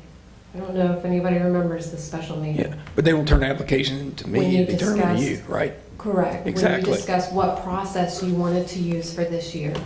Yeah. And it was decided in that meeting, and please correct me if I'm wrong, but it was decided in that meeting that you wanted to reach out only to the nonprofits that had been funded in the past, that we were not soliciting applications from new nonprofits, which is the reason it wasn't put on the website or publicized, because it wasn't necessarily a full, open, new pot of funding. They were going to work within the funding that had been allocated similar to past years and with the same nonprofits who had been allocated funds in the past years. There's always room for changing the process going forward, and there's always ways to make that process better. But that was my understanding from that council meeting, what the decision was of the council. What was requested of administration was to create an application form so that you would have a uniform application to look at for each of those nonprofits. And it was discussed what would be in that application form along with what the supplemental materials would be, including the financial documents. And so that's what we sent out to the nonprofits who had been funded in the past and asked them to complete. And that's what was forwarded to the council as those completions were made, and was also provided in the budget binder with the different paper clips for each nonprofit that submitted the application. All of those nonprofits submitted their applications fully complete and on time. And we set the deadline, right? That's correct. So, may I ask one more question? I apologize. So, I'm trying to understand that when I asked the question about how can you become a non-profit partner, is when you're answering that, that was just saying, hey, we are open to, having, possible new partners or other partners. It sounded to me like when you were saying that it could be new partners. So that's separate and aside from the point of a nonprofit partner that is existing that can be funded. So new partners with nonprofits is open, but you don't get money. See that it's not clear. So Welcome to the city of Hammond, ma'am. So I guess Dr. Landrum, you're deferring We to need- the mayor? Or No, I'm deferring to the council. Well, we didn't even have an application until last year, the whole process. So that was before our time up here. So we didn't even get an application format set up till last year. So I want to make that clear too. So the application, that was just set up last year. So prior to then, they didn't have a real official application process. Okay, thank you for answering my question. Yeah. It was actually put together in prior years. There's always been information that's been solicited from the nonprofits that receive funds that show how many people they serve, what they're using the funds for, what they intend to use the funds for, how many, their outcomes, all those kinds of things. Okay.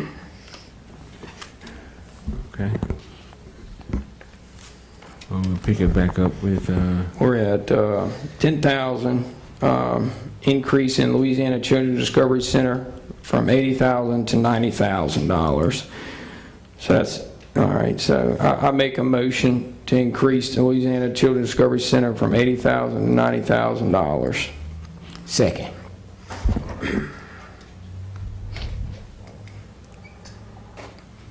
Councilman Leon? Aye. Councilwoman Gonzalez? No. Councilman Andrews? no. Councilman Wells? Aye.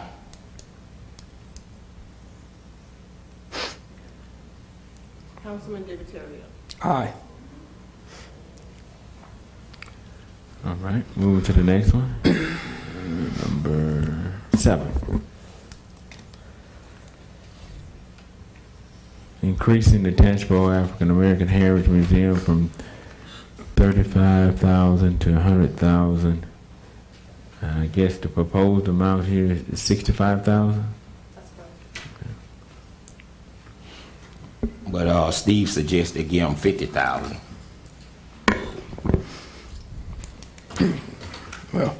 That we would need to make an amendment for that. No, this is Right. the amendment. Okay, This so. is the amendment. Huh? No, I think, Devon, didn't you say? Yeah, Steve suggests give them 50,000. Study 100. That's why I said that would be an amendment to this No, amendment. these are the amendments, so Yeah. you would read it as Yeah. to make an addition to So you would- 50,000. If you're inclined to increase it to a total of 50, then the motion would be to increase the Tangipahoa African American Heritage Museum from 35,000 to 50,000. I make a motion to increase the Tangipahoa Parish African American Heritage Museum from $35,000 to $50,000. Second. Councilman Wells? Aye. Councilman Leon? Aye. Councilwoman Gonzalez? No. Councilman Diviterio? Aye. And Councilman Andrews? Aye.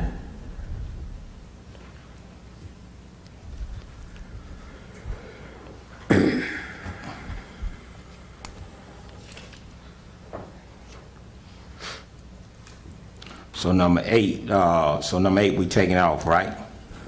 That was what I was understanding for right now. I mean, that's up to everybody else, but. So you don't have to take anything off, you can just not make a motion to amend to include this new funding. We're just going to skip, I guess, those 2 lines, or 1 line if y'all are all right with that. Go to the next one. Number 10.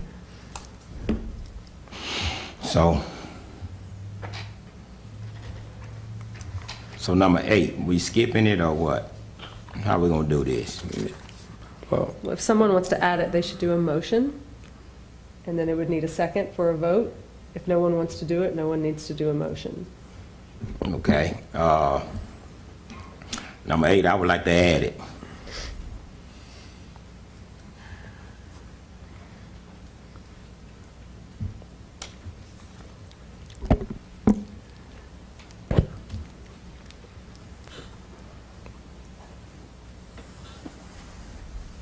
If there's no second, then the council president, if there's no second to the motion, then the council president can determine there's no second to the motion, so Okay, motion, yeah. There's no second to the motion. All right, thank you. All right, number 9. UMX, I would like to add it.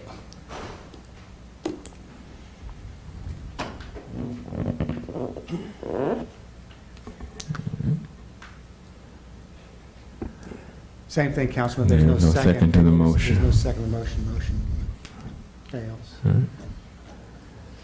10. Increasing the marshal's office from 320 to 400,000.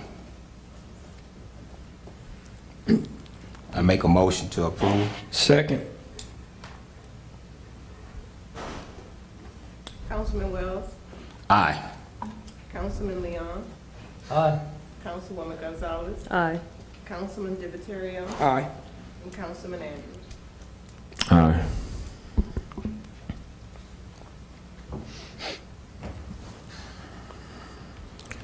T- 11. Excuse me, Lacey, are you keeping up with the math on this? Yeah. We have an overall addition. We're just gonna. On the sheet, I know we have stuff running from sales tax and general fund. I think what's probably easier is just to do the net overall, and then split them up later, to make sure that we have enough funding, since it looks like there's gonna be a lot of these. So, we're trying to just keep a running tally at this point. Yeah. All right, so going to the next one. Let's see. All right, so this right here says, all right, decreasing recreation request to switch from storage building to sunshade for pool. That was all right, let's see, so that's decreasing it, okay, but that's,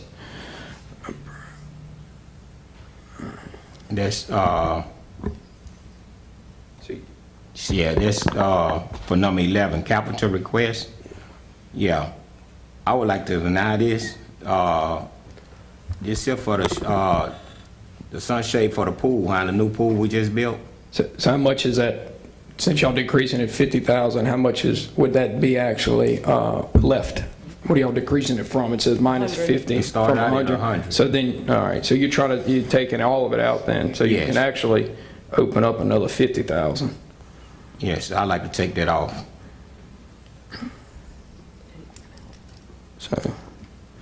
So you're making a motion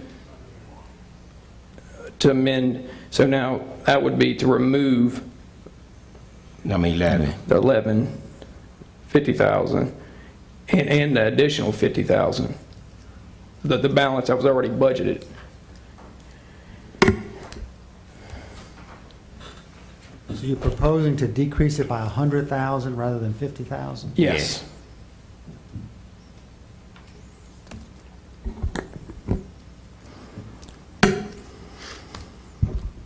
So I made a motion to decrease it by 100,000.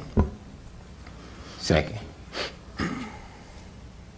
Councilwoman Gonzalez, No. Councilman Leon, No. Councilman Wells, Yes. Councilman Divatario, Yes. and Councilman Andrews. Aye. Okay, so at this point, we're at $776,000. All right, let's see, make a motion for $50,000 for a housing study consultant. You skipped 12. Oh, Lord, man, it's late. My contacts are drying out. Let's see. Number 12, increase the data I got process. some drops in the office. I might need some, getting blurred. All right, let's see. Increasing data processing request to add more funding for park cameras. So request addition, I say $35,000, increasing data processing request to add more funding for the park cameras. Make a motion to Second. approve.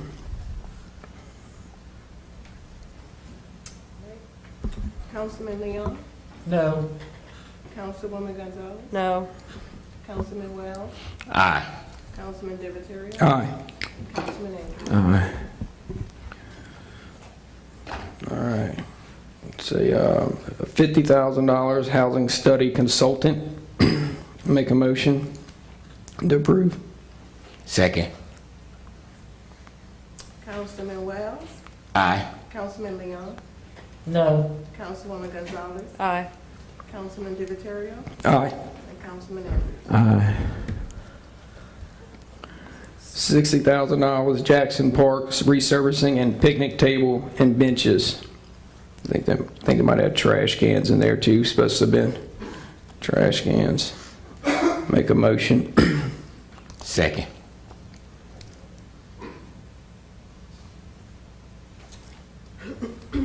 Councilman Wells, Aye. Councilman Leon, No.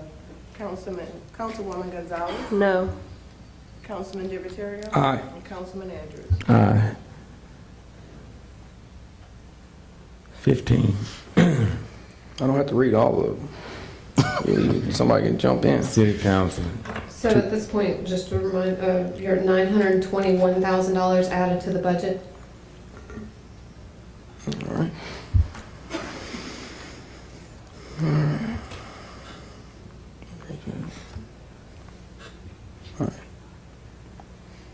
Doing such a good job, man. Oh, yeah. Increase the special event line item, $2,000, number 15. Second. Councilman Wells made that motion. I make a motion.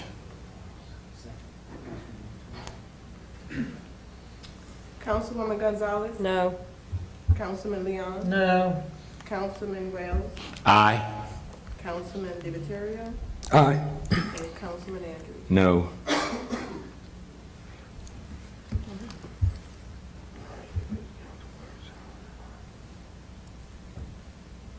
$16. Decrease council clerk salary funds and remove auto allowance. 6,000. And the decrease was showing for 6,900. Total of 12,900. No. No. No. You can't, just my opinion. The council clerk, what was the council clerk making at first? What's 2020, how much was the council clerk making? Is that under administration or council? Under council, 35. 35. No, you need to keep it at 35. We're gonna have a problem here. So, let's see, council clerk right here. So that's taken away, but that's taking moving the car allowance, $6,000. Yeah, remove the car allowance. Yeah. Yeah, but don't remove the salary. Make a motion to remove the car allowance from the council clerk position to reduce it by $6,000. Second.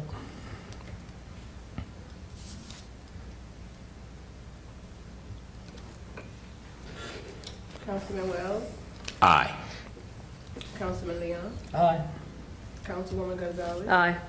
Councilman Divatario? Aye. And Councilman Andrews? Aye. 17, accounting. $9,000 increase director salary funds and remove auto allowance of $6,000. No, let's take this back to what the accounting was making at first. We're gonna do it just like we did the city council. The city councilman clerk. Let's do this the same way. So what was accounting made, what was a accounting head making? In 2020. You have to have the old budget. It doesn't show on this one. We have budgeted 75.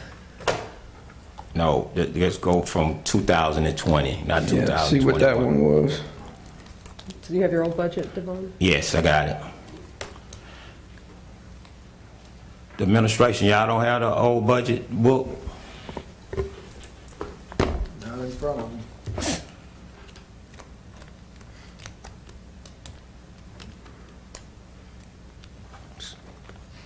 Accounting tab is probably close to the front. And this one, it's right after the mayor. What was budgeted for this year? 75. Plus a car allowance. Okay. Last year was budgeted at $68,072. So we're budgeting more and we have a car allowance. No. No, we're reducing, I think we're reducing it from. You said 75 at first, huh? Yeah. So we're reducing it to we're reducing it to 68,000. Now I'm just going by what the old book have. $68,072 and taking the car allowance.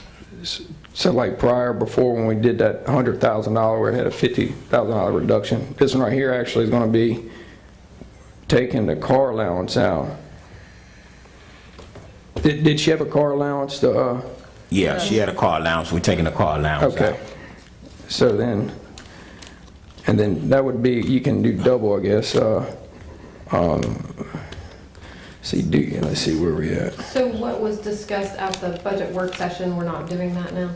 No, well, what was discussed, we talked about the car allowance, taking it out. For every department came up here, I brought it up about the car allowance. So, be exact, I don't know if you want to do this now or what. I would like to take all the car allowance out for I would not everybody. recommend decreasing the salary of current employees who are employed. And why are we getting involved with Well, I guess salaries of individual employees? I don't see that as our purview. I think we're doing the budget right now, so I think let's we're not just. gonna go back and forth.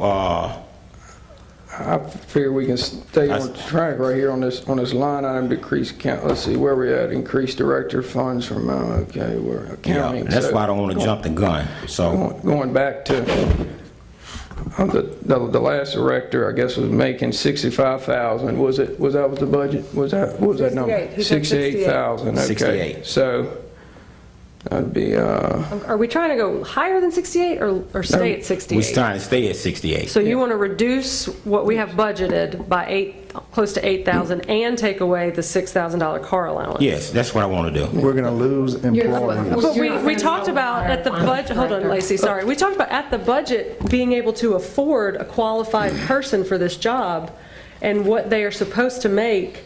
let me ask you this. I'm just confused. This is what I brought up. I was there. We had a accountant that was there for 14 years, or I don't know exactly, for 68. She was making $68,000. She wanted a little more money. and 5,000. She's no longer there. So now we're going to go ahead and go bump up to 75 and budget it. I don't understand what is the sense. What does that? I don't understand that. Am I missing something? I just don't get it.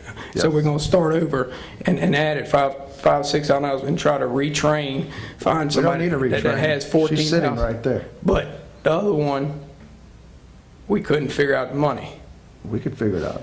The other one's no longer here. She had a job offer. She took it. So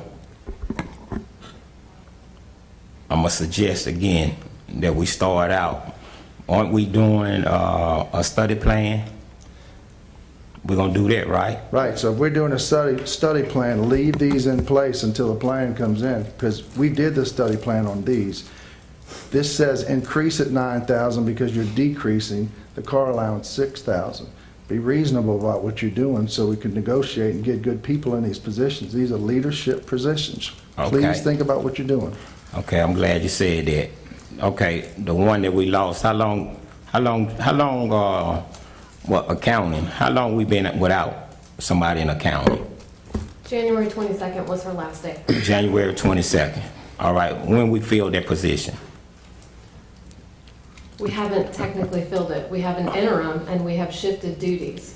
But until we're able to permanently fill it, we can't fill the other positions. Okay, so we haven't filled it, right? And So, negotiating the pay is very so important. from January to now, I think that's 6 months, right? So we've been going 6 months without an account present. So, No, we've had one president. okay, once again, I'd like to go with the old salary, $68,072. We're not going to be able to hire for that. Okay. Oh. Just to make a point of clarity, there's a lot of numbers, this is very confusing. Come up to the mic, please. To make this cleaner, as whoever wrote this, it's very confusing. What you're actually asking to do is get rid of the car allowance and add $3,000 to their. No, they're doing even more than that. What they had Now discussed we're at changing budget that. work session was 85. I'm saying what's written on this sheet, these amendments y'all are asking for, that you want to increase director salary funds by 9,000 and remove the auto allowance by 6,000, which is a net increase of 3,000. That's, am I reading this wrong? I don't know what sheet you have, so. Yeah. The I think his motion was, Cause see what it is, and I don't know, I'm quite sure you ain't getting it. I done got 3 different sheets, so, there's a lot of them. I don't know. yeah, I'm saying, Are we trying to keep the money the same? Because it seems like a lot of this is money issues and we're not going to be able to hire people. We lost one for it, we're gonna lose another one. well, I don't understand. I'm still confused. I'm sorry, I'm still confused. We should be putting money in a budget, and the mayor should be hiring the person he needs to hire at a dollar amount within a budget. well, didn't you say you was confused? Let me help you out. The count, $68,072 With no car allowance. with no car allowance. We're not going to be able to hire for that. Okay, Is that what's in the proposed budget? That's what he just made, no. The No. proposed budget is 75,000 plus a car allowance, so There you go. You have a question? Name minimum 52 Whitmore Drive. I just wanted a clarification. Is the city council supposed to go through each specific employee of the city and decide what wage, what their wages are and what their job description? I just want to know whose role is what, is one question. And I know I'm not as big, my organization is far smaller than the city of Hammond, but in my role as executive director, I know what that I'm tasked to do, and I propose to my board, and then they make a decision. But I'm just wanting to know, for as a citizen, what is the role of the city council regarding specific employees, what their wages are, and then what is the city council's role in regarding to those salaries? So What's been a salary issue, it seems, been a big talk for a while now, so that's why we're trying to get the pay study, grade, survey done to where we can actually address and fix a lot of these issues that we're having. So technically, the council doesn't set the salary. The council just appropriates money for a salary for that position. Then it's up to the mayor to decide, does he want to use that money for that position? So technically, the council could appropriate $80,000, but the mayor only spends $75,000. Okay. He just can't go more than what's appropriated for that position. Okay. But the mayor technically sets the salary. Okay. Why did the accountant have a car allowance in the first All place? department heads have car allowances. I mean, We talked about that. yeah, well, Okay, all the departments as of right now, $109,000 being allocated to car allowance. And we're talking about taxpayers' money. I've been working a long time. Nobody never paid me to drive to work and from work. So that's what I'm looking at. Now, we're gonna talk about the taxpayer saving their money. We're gonna talk about it tonight, or we're not gonna talk about it. So it's good when it's for certain things, but then it's not good when it's for everybody. So it's the taxpayers' dollars that are being used for people to drive to and from work.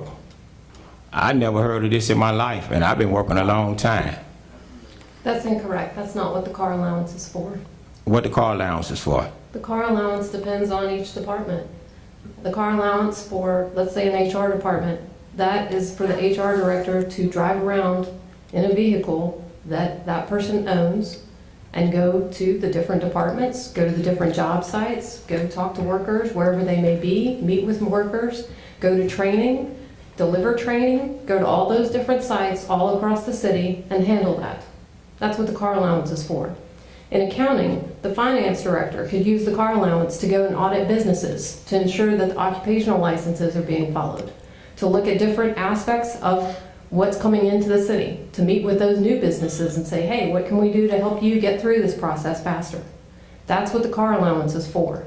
The car allowance is for lots of different things in lots of different departments, and there is either a car allowance or there is a vehicle that that person has assigned to them that they drive around. That's a department head. If I'm in HR,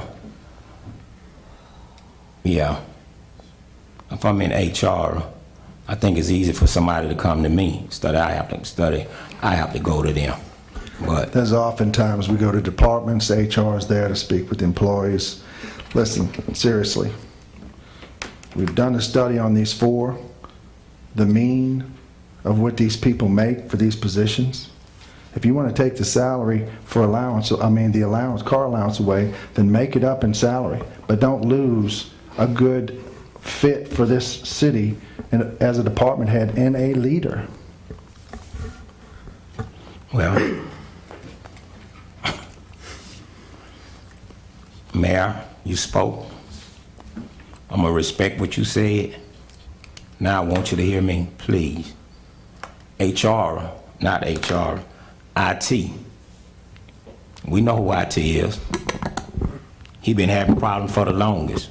So let's put $20,000 extra for him. No, let's do exactly what we're doing. We're doing a study, and I promise you, his job title and what he needs to be making, along with other department heads that I'm looking at right now, that are looking at me and have talked to me about leaving, him included possibly, because we need the survey.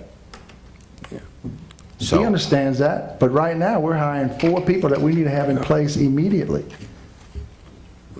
Everyone that's been studied is under the median of what's being paid around the state and other municipalities. Marcus included. We don't want to throw a random number out there.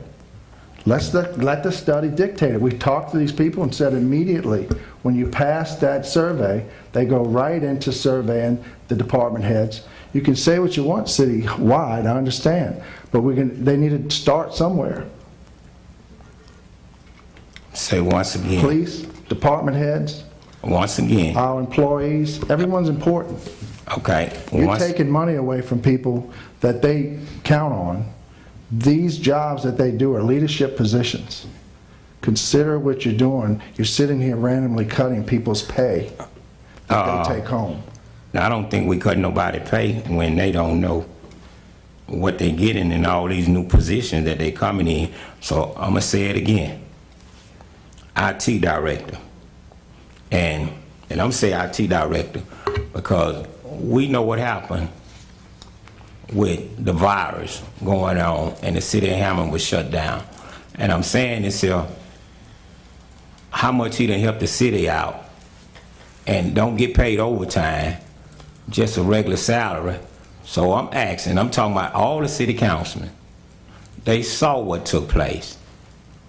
And so I'm saying this here, if we're gonna sit here and increase people's salary, let's do it the right way. So we're gonna do a study, let's do a study for the entire city, for every employee. So we're gonna sit here and pick and choose, we're gonna have an issue. Because right now, I see we're doing favoritism. We're not doing favoritism. Yes, we are. These are positions that are open that we need to hire immediately. Marcus has been spoken to, Jana has been spoken to. We're gonna get to had we done this prior to 2.5 years ago, we'd be finished. But that's the past. Once again, we are not gonna put anyone aside. This is a study that's gonna start as soon as you approve it. We need to hire these 5 people in these department positions. Ms. Jana, how you doing? Good. Ask you a question, and it's pertaining to the budget. Can you use a raise right now? Tell them what you can't use. Yeah, ma'am, serious. We all can use a raise, you're correct. But what I come up here and what I want to address respectfully is, I've been with the city 15 years. I have not come to argue about my pay, but I'm fixing to tell you where I stand. 15 years, I make $50,982. 15 years in this purchasing department is where I've been. I started from the bottom buyer, assistant purchasing agent, to the purchasing manager. When my offer for the purchasing manager came up, I turned down my salary twice. Part of my offer was my auto allowance. I asked at that time to put that auto allowance in my salary so I would not lose it and be guaranteed. Well, why did I ask for that? Because it would never be taken away. Well, here we are. I'm sure y'all all know the garage supervisor is my husband. So it's not $6,000 you're going to affect my family, it's $12,000. My husband is also one of the lowest paid department heads in the city. He's been here 22 years and he makes $52,000. That's all I'm asking y'all to take in consideration. If y'all take $12,000 from us, I will have to start looking for other opportunities to try to increase our household income. That's all I want to bring forward to you guys. So let me say this here. Can you use a raise? But as of right now, can you use a raise? My whole department could, the whole city can, yes, sir. I don't think anybody would turn that down. You know what? I love what you said. And everybody came up here, I asked about their workers, about their department. Everybody have an issue. But I appreciate you saying that. You know, your whole department can use a raise, right? We are a team, yes, sir. We work together. Thank you. Thank you. So, I'm gonna say it again. The years of service she provided, Ms. Jana, she's good. Don't nobody have a problem with her. Look what she just stated she made. So, 12 years of service, 5 years of service, 22 years of service. Look at the money they made. How could you have people here and salary, we talk about salary all day long. I want people to make money. Honestly, I do. And I want to make sure we have the money to pay them. But if we start out at this here, They're not gonna see it. Why are we losing them? We lost them because you know why? They wanted a salary increase, but we lost them because we couldn't sit down and talk to them. Yeah, I talked to her accountant.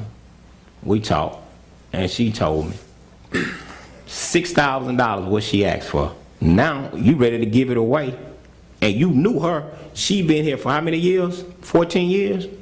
Never had a problem with the books. Now the city council say whatever they want. The books have changed.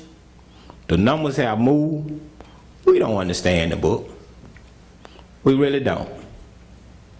And this all I'll ask for is a record of what money going to.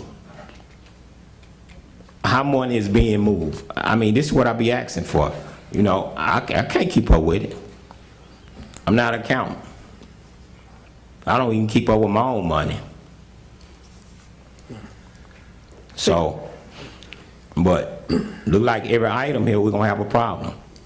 Looks like it. Yeah.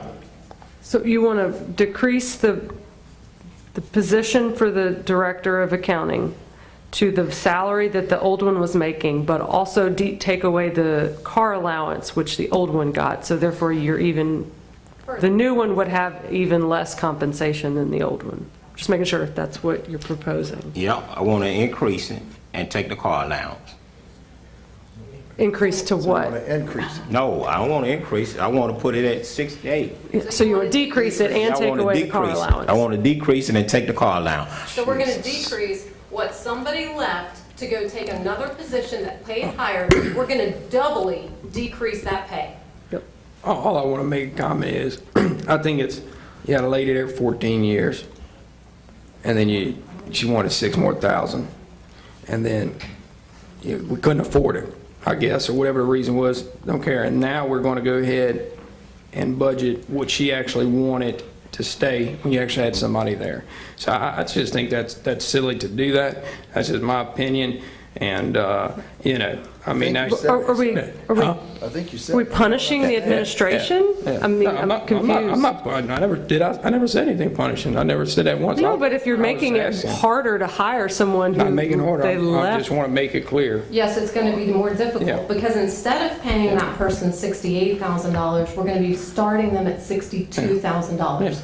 So you think that a finance director who touches every part of the whole city is going to be able to be hired for $62,000. That's what I just want to be clear. No. And all I want to say is, we haven't had one in 6 months. We haven't had one in 6 months. Yes, because you know why? Because I've been working for free. Okay. I've been working every weekend since January 22nd for free. Why wouldn't you work to get somebody hired? We've been doing that.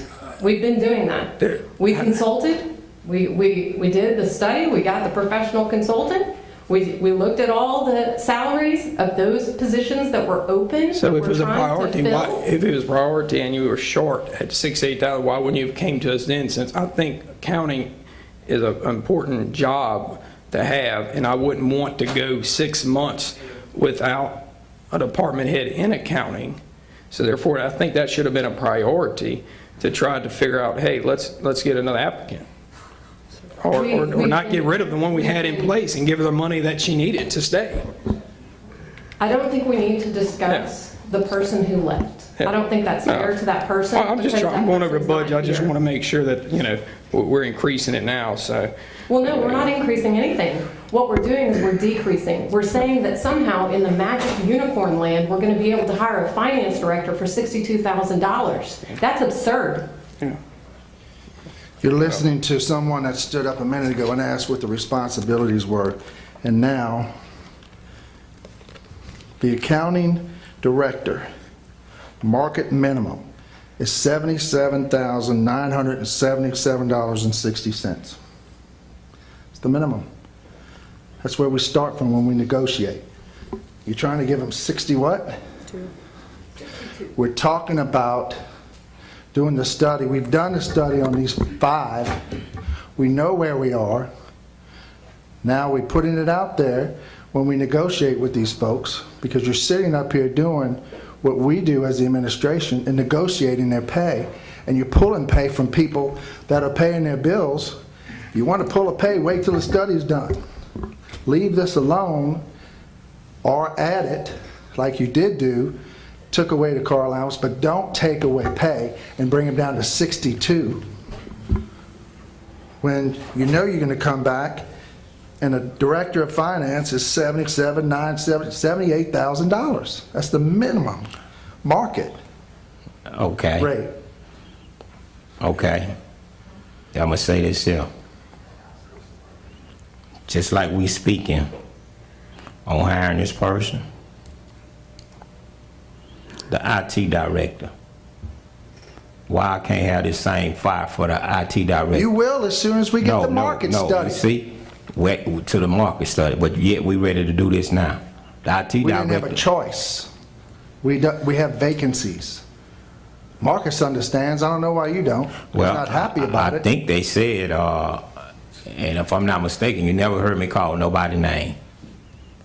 And I do that for the simple fact, I don't want nobody to know exactly who I'm talking about, and that's why I'm saying the IT director, you know. But I know how I'm gonna vote, I know what I'm gonna do, and I'm not gonna go back and forth with none of this. I see a problem, and I'm learning every day that it's been said, it's not fair, it's not right. So I guess we're gonna continue to live off of not being fair, not right, not equal. But we got a problem. Name and minimum 52 Whitmore Drive. I've been in this situation. As I said, I'm a small, we're a small nonprofit, and you need to make sure, I just want to echo what the administration is saying, when you are hurting, especially in the financial accounting realm, you need to get qualified people for any position. And so when you have a budget where you're not able to be competitive, it's still going to leave a vacancy, and you're going to have a vacancy for a far longer period of time. And then you're going to have overworked individuals that are stepping in, like Dr. Landrum here, where then she's going to be burnt out and not be able to do her position, and then you're going to be hurting for potentially another open position. So I'm just saying here, if we can just, you know, let the administration here do their job, find the people with the amount that they're proposing, and we can just trust them to do that. And also I want to mention about the auto allowance. Like at my organization, we don't call that, we do mileage. If I were to take that from my staff, like the department head said, they'd definitely be hurting, and they would possibly leave. So, if we can just let administration do what they're doing to fill those positions, so the city can function and do its best and do better. I just am coming to, plead with the council on that, and that you have to have qualified people to do this work at the rate of pay, or it's gonna continually it. Okay, we had a qualified person. She left for a $6,000 raise. That's what she asked for. And I'm quite sure she'll be glad to come back if she can make $77,000. I'm quite sure she'll come back right now if they offered her that. Well, just want to make it clear, that wasn't a vacant spot. I mean, it was vacant because they didn't want to pay what they're paying now. That's all I'm getting at. They couldn't, it wasn't like we were looking for somebody in account. We had one. So I just want to make sure that's clear, that we're not, we're scrambling around trying to find somebody. We had one and we don't have one. Now we're trying to find somebody and give them the same thing that she wanted. That's all I'm getting at. Okay, so you're trying to give them the same amount for the previous year, but still it's below the minimum, is that what you were saying? Mayor, so it's not competitive to fill that position, plus then you're taking away that auto allowance, which would be making it less, is that what you said, Dr. Mayor? So it's like, it's not gonna be competitive, and then you could end up jeopardizing putting somebody that's not, somebody might take a lower amount, but then you find out they're not really as competent for the position, and that hurt me in my last organization. I'm like, okay, this person has a master's in accounting, and found out, like, just because you have a master's in accounting, that doesn't mean that you are, if you're willing to get paid this low, at that rate, you're not, I found out that person wasn't competent to do the work.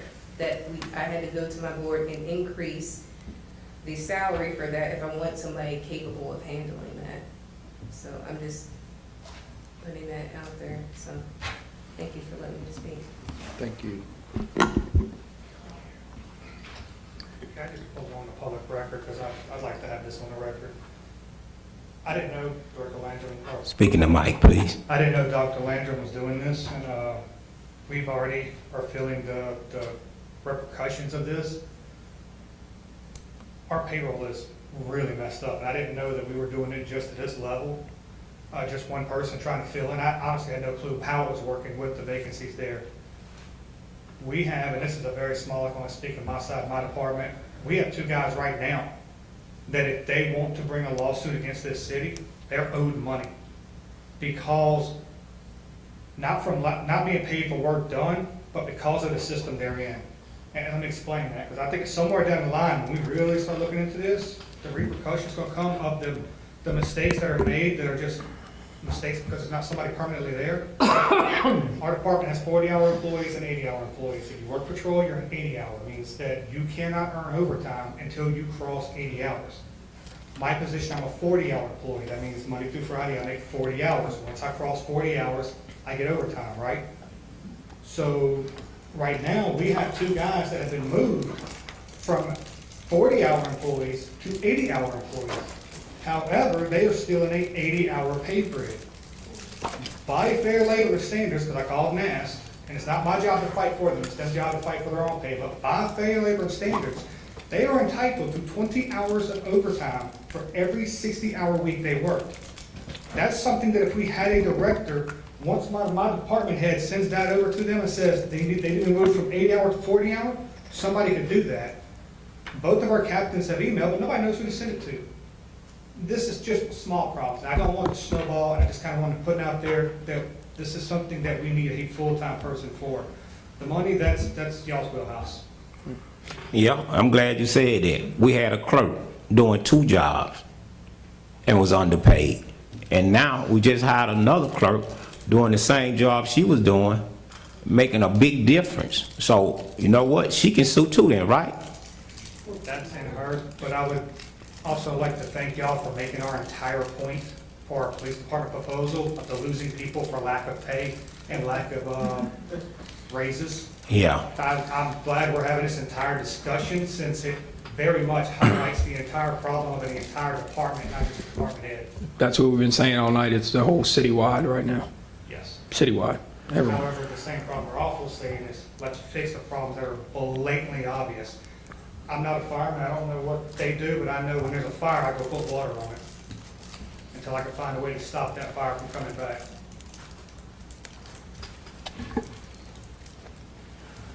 Just to be clear and make sure Laura gets her props too, this is another woman who's been working every weekend since January 22nd for essentially free, because she's also a salaried employee who doesn't get to earn overtime. So between Laura and I, we've been trying to hold together the city's finances. We've also tried to hold together the HR department since we don't have an HR director. We've also tried to help on the building side, and now we're helping on the city planner side. Again, the mayor emphasized that these positions have already been reviewed by a professional, the same consultant that was referenced earlier for Plaquemines.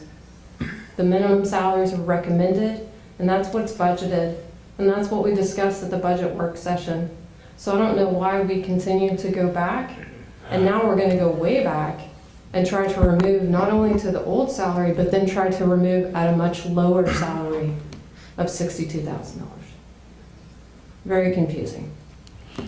Yes, I don't know if I don't think it's governing. I think this is chaos.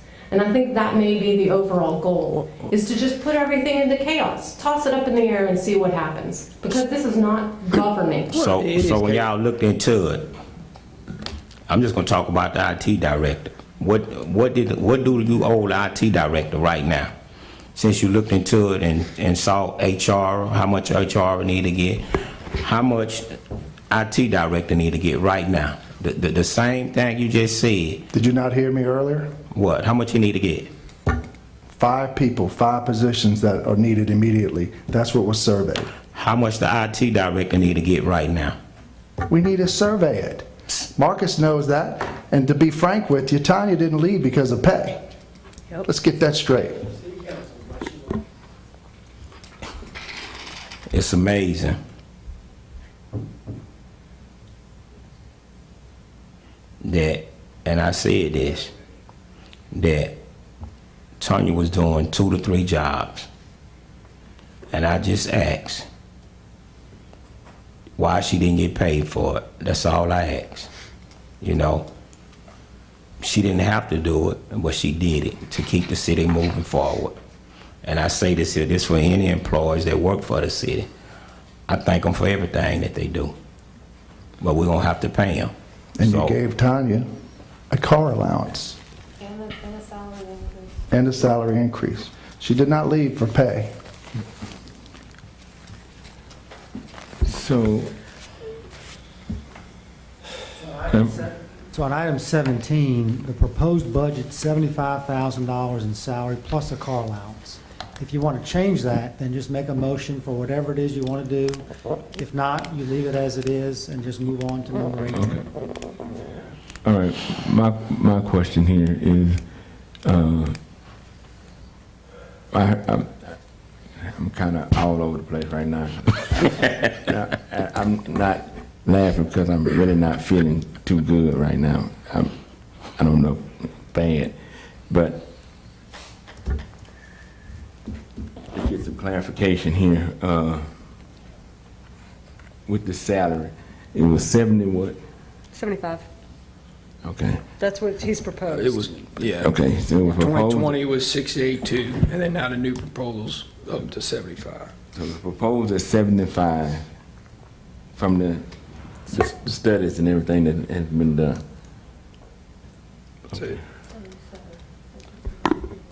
So did we pay for that study, the study that we did? Okay. So 77,977. So it's basically 78. So we could change what was proposed by making a motion and a second and a favorable vote. Or there can be a motion, I think Devon has said what he wants, just like the other ones. If it doesn't get a second, or it gets a second and it fails, then it would go back to the regular budget.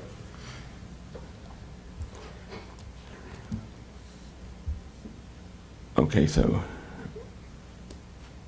if it stays at what is printed here on the paper for the increase and remove the auto allowances, that's what we're looking at right now. If someone makes that motion to do that. Okay.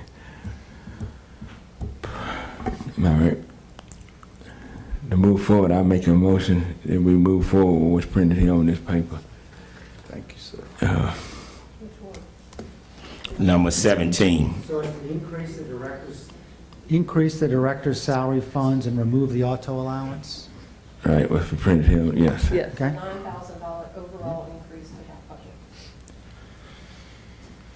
Second. Councilman Wells, No. Councilman Leon, No. Councilwoman Gonzalez, Yes. Councilman Divatario, No. Councilman Andrews. Yes. But it's just going to stay at what the administration did. Number 18. That's fine. All right. Director salary. Personnel, 8,900. Remove the car allowance. I'd like to decrease it.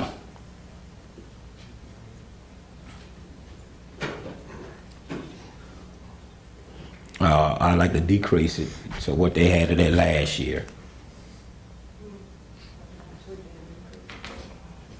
Yeah, yeah, that would be an increase. What was it last year? Okay, last year it was $89,671.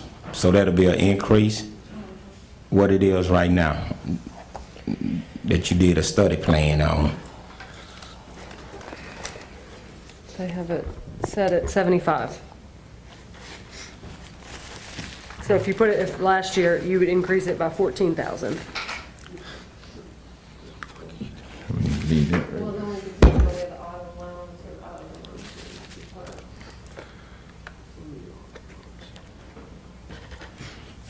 Okay. So right now it says 75? 75, you on, yes, direct, HR. It's at 75 with the car allowance. No. 75 and no car allowance. Remove the car allowance. You won't be able to have it.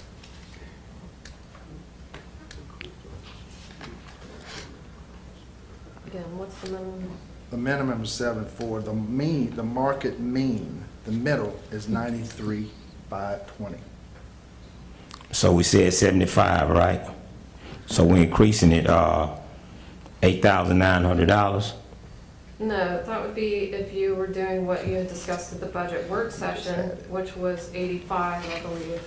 85, so moving to 85 and doing away with the allowance. So that would be increasing it 89. So I mean, what's on the table right now, increasing it $8,900. And removing the car allowance. Car allowance. And that would put it at 89,000. What was it? What would it? 85,000. They got 85. 85, okay. Yeah, they got 8,900 increase. Yeah, so. But you're taking the car. But you take car allowance. Yes, Yeah, taking the because car it's a net allowance. increase. Yeah, making a motion to increase the director's salary funds and remove auto allowance, $6,000, so. Second. Yeah. Councilman Wells? Aye. Councilman DiViterio? Aye. Councilman Leon? Aye. Councilwoman Gonzalez? Aye. And Councilman Andrews? Aye. I think number 19 was removed, right? Yep. Yes. That was removed, okay. Number 20. Increase director salary fund to remove auto allowance. That was for 19,800. So where does that put it at now? If it increases 19.8, what's the total? 95. 95.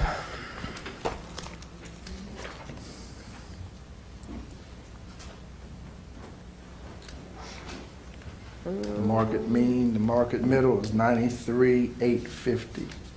We have it. I like to increase it. Let's increase it to 100,000.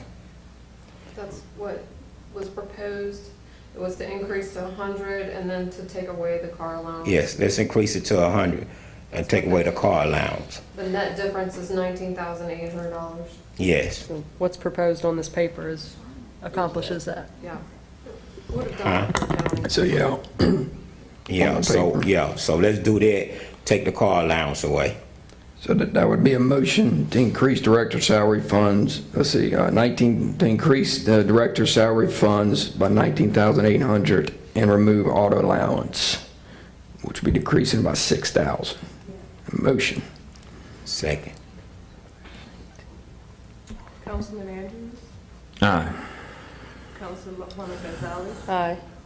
Councilman Leon? Aye. Councilman DiViterio? Aye. And Councilman Wells? Aye. 21. Janice has reached out to the dealerships, and that number can be reduced to 40 for a new vehicle. Okay, on that. And the old vehicle that was there has been given to Carpenter, so they don't have a vehicle now. On the building department. The vehicle need to be for anybody in the building department to use. That's what I suggest, because once again, they got 3 or 4 in the building department. They're getting a $6,000 car allowance. I like to take that away. So I don't see it on here, but from my budget book. So we need to make sure we have this in order before we vote on this here. Remember, you want more code enforcement, and you want to give them one car. The building official is constantly out there inspecting projects and going over code enforcement. The code enforcement people need to be out there doing their jobs, and they are on the streets daily. Please don't do this. Well, I think, and I'm gonna speak for me, code enforcement, we have a lot of issues in my neighborhood, District 3.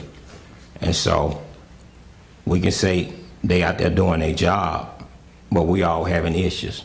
Well, you have a new leader in place. We having issues, and we made sure the new leader gonna get paid too.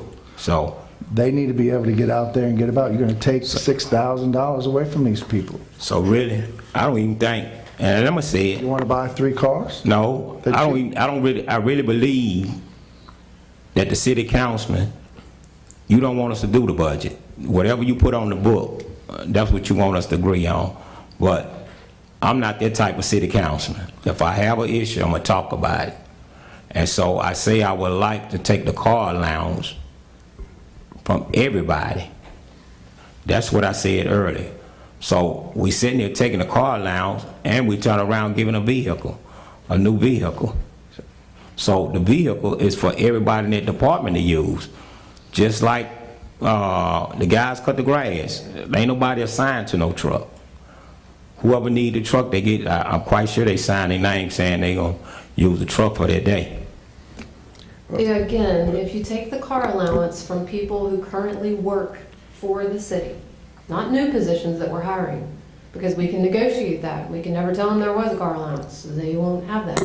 But if you take the car allowance away from current employees, you are decreasing their pay by $6,000 a year.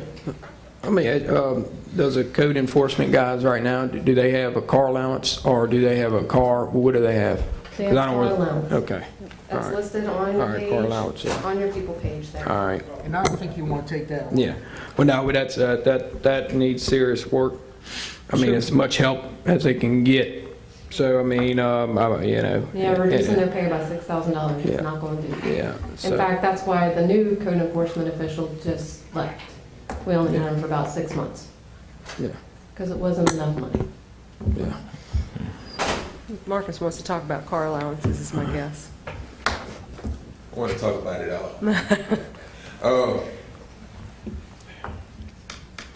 How do I put this? The car allowance in my department is big. It's very big. If you take the car allowance away, you're going to cripple my whole department. That's not fair. I understand that we need to do a survey. Let's do a survey. I appreciate you speaking up on my behalf. But I'll tell you like this, Councilman Wells. I step back and I look at everything. I'm taking everything in. I appreciate your support, appreciate what you said. I greatly appreciate that. But I work with everybody in this city throughout the day, every day. Everybody deserves that fair treatment. This survey is going to help that. But if you take that vehicle stipend away, it's going to hurt us. It is, because we do not have a vehicle for our department. If you take that away, it helps when we have callback. It helps with a lot for our department. And if we start taking it away, and we get it taken away from us, I'm just gonna be honest with you. As much as I love the city of Hammond, I'm just gonna have to do what I have to do. But I really do think that we need to push this survey through. A lot of stuff that we're sitting here, we're fussing about, we're going back and forth about, let the survey say it all. If anything, when the survey comes back and the results come back, then you guys look at that and you guys say what your opinion is about it. I don't think we need to judge it before the survey is even done. We're looking at our police department and saying, well, okay, well, we'll put this money here and let the mayor and them do whatever they need to do with this, this, and this. If it's a survey that you need, when you get the survey, then you make your decisions on what you're gonna do. But don't do it before you let the survey happen. Our police department is in need, everybody's in need, but the thing about it is that you got people here at the city of Hammond, especially department heads, that are going over and beyond to keep things where they need to be, to keep things going and trying to ride the wave. But if we keep riding the wave and we're not getting the support, and we're not getting the help that we need, it's just not gonna happen. So I think we need to have the survey, have it done. Again, I appreciate that support, but I'm a team player, I'm humble, and it's gonna work out for me no matter what, whether it's with the city of Hammond or not. Thank you. Thank you, Mark. The CC's, did the department head CC, did he have his car, what was that? Did he have an allowance or did he have a car? He had a car allowance? Okay. All right. Well, all right. So, go ahead. Jana gone? Okay. Yeah, I'm sure. I'm just asking about the number that the mayor just provided on the vehicle. So it's 40,000. It's 40,000. So I'd like to make a motion to amend number 21. Just amend the budget to add 40,000. Yeah. Okay, So well, take away 60. make a motion that, Make a motion to add $40,000 for a car. I'll make a motion to add For the building. $40,000 for the building department, the new vehicle. There you go. Second. Councilman Wells.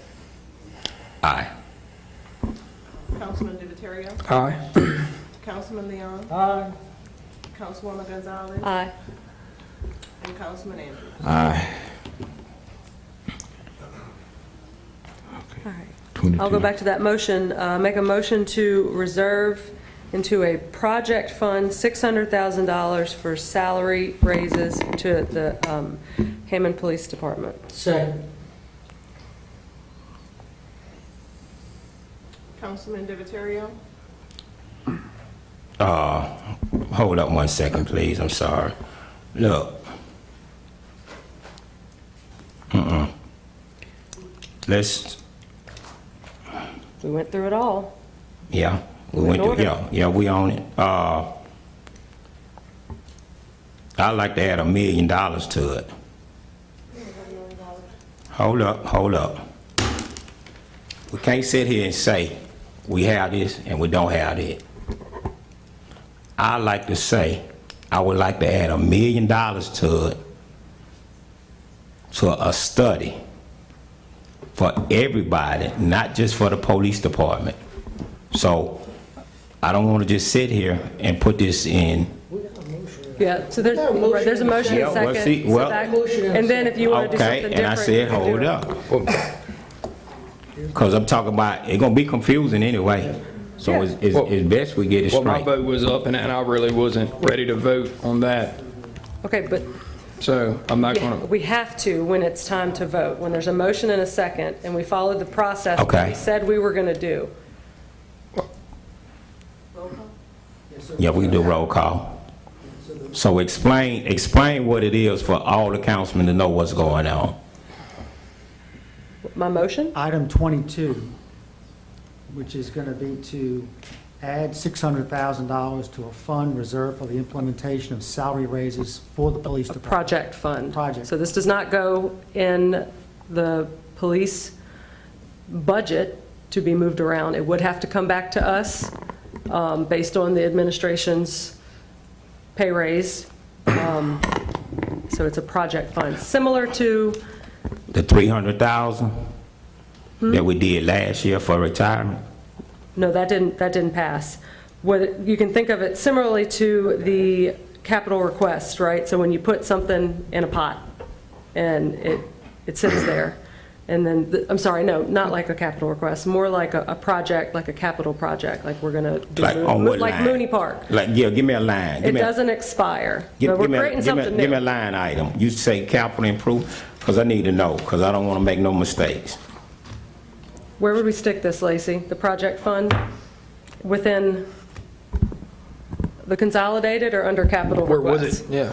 So when you have it in the, I guess the best way to explain this is a 5-year capital outlay plan.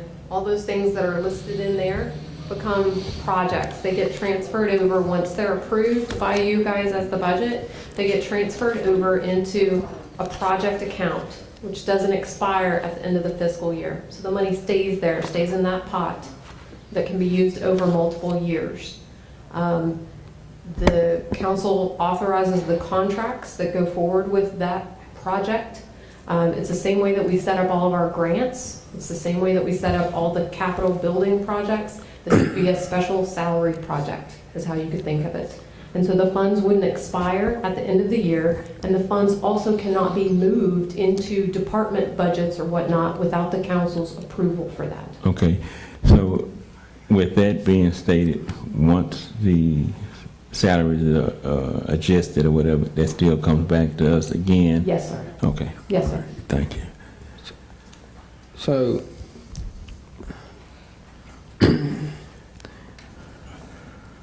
so the $600,000, where are y'all trying to move that to? Because I want to make it clear to where is it actually going? Because I mean, it can actually go back to the I guess the general fund, I guess, or what fund? It's going where it could go that it sits at a balance, and then when the pay study comes back, use the money. So it goes to a project fund, exactly like Kate Square. We allocated a certain amount of money, it was in our budget, it got put there, you never saw it again. It's still sitting in a fund. You could ask her for a fund balance at any time.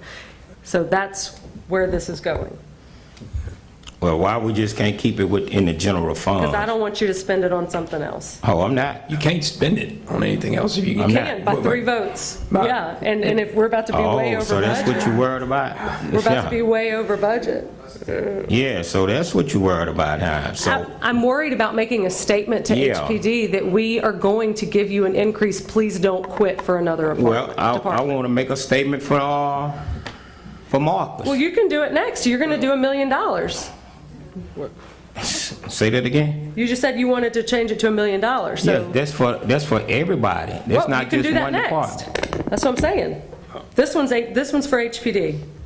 Well, let's do it for everybody. I don't think it's fair just to do it for one group. Well, they have different pay grids to begin with, so it's a different implementation.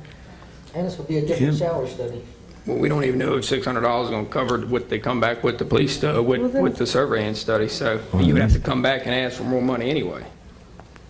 Well, at least we'd only be asking for a little bit instead of 800,000 or whatever it would be. And if we're doing the whole city-wide, then we don't know really what we're going to need, so I mean, I didn't question your basketball cover, I just voted against it. So if you don't want to do it, just vote against it. Instead of doing 600, you might need to up it, and then, so where it's in a fund set aside for all pay raises.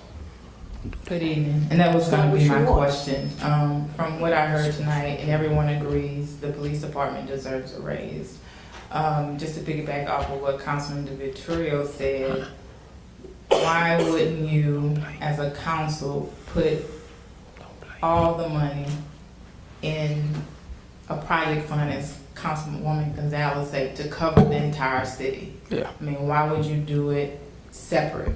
When if you're going to make a statement during the fiscal year for the morale of all employees, you should do a project fund. It's just my thoughts. A project fund for all persons. So not just the $600,000 for the Hammond Police Department, but whatever you all decide to do for the entire city. Whenever the study comes back, yeah, Yes. for the whole city.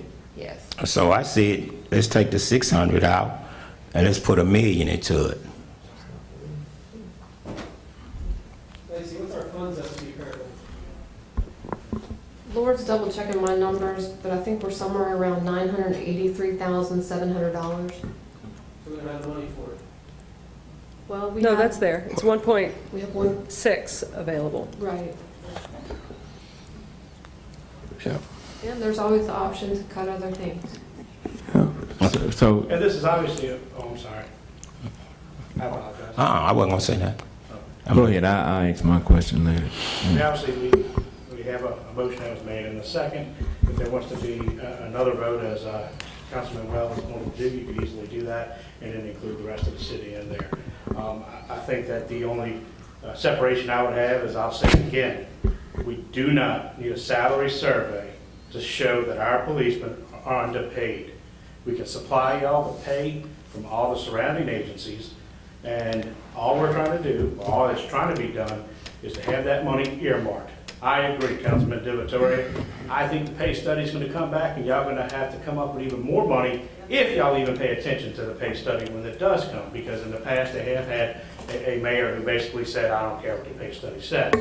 That being said, All we're asking is to get this money allocated. The mayor will have to come back. Y'all will have to approve whatever pay scale that he comes up with upon that time. I thought you were about to ask me. No, thank you, Chief. Okay. I would say this here. I think what I'm trying to do, every month, I don't need nobody coming back to me saying, we need to get money, we need to get money. So I'm saying this here, let's put $1 million to the side. Do a study for every department, every employee that work for the city. Let's do a study for all of them. I'm sorry, President, what you was about to say? Go ahead. I'm finished. And I was just going to say, in the interest of public safety, is why it's important that we move forward for the police department as of right now. Public safety obviously is an important thing for everybody. It's important for the citizens. It's important for the businesses. Public safety is what is at hand here. Not politics, not salary surveys a year from now. It's public safety. And as long as we continue to lose employees in the public safety sector, it's going to continue to drop this city down. It's going to get businesses that don't want to come this way, and it's going to hurt our citizens. Well, we're getting businesses coming here every day. Hammond's growing. Hammond's growing every day. I agree, which is even more of a reason why you should support your law enforcement agency. Thank you. Lacey, for my clarification again, this would be put into a project. Correct.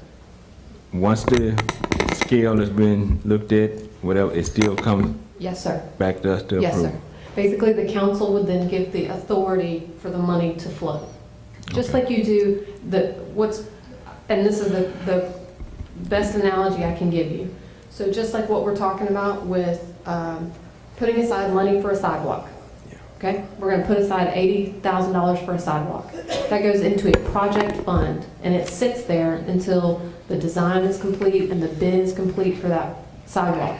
And then when Chuck comes before you and says, here's the bids that we received for this sidewalk, you all authorize the low contract to be awarded. That's when the money is allowed to flow out of that project. But it is only dedicated to that sidewalk. If there's any funds remaining, or if you want to combine that project with another one, then it comes back to you, the council, for permission to do so.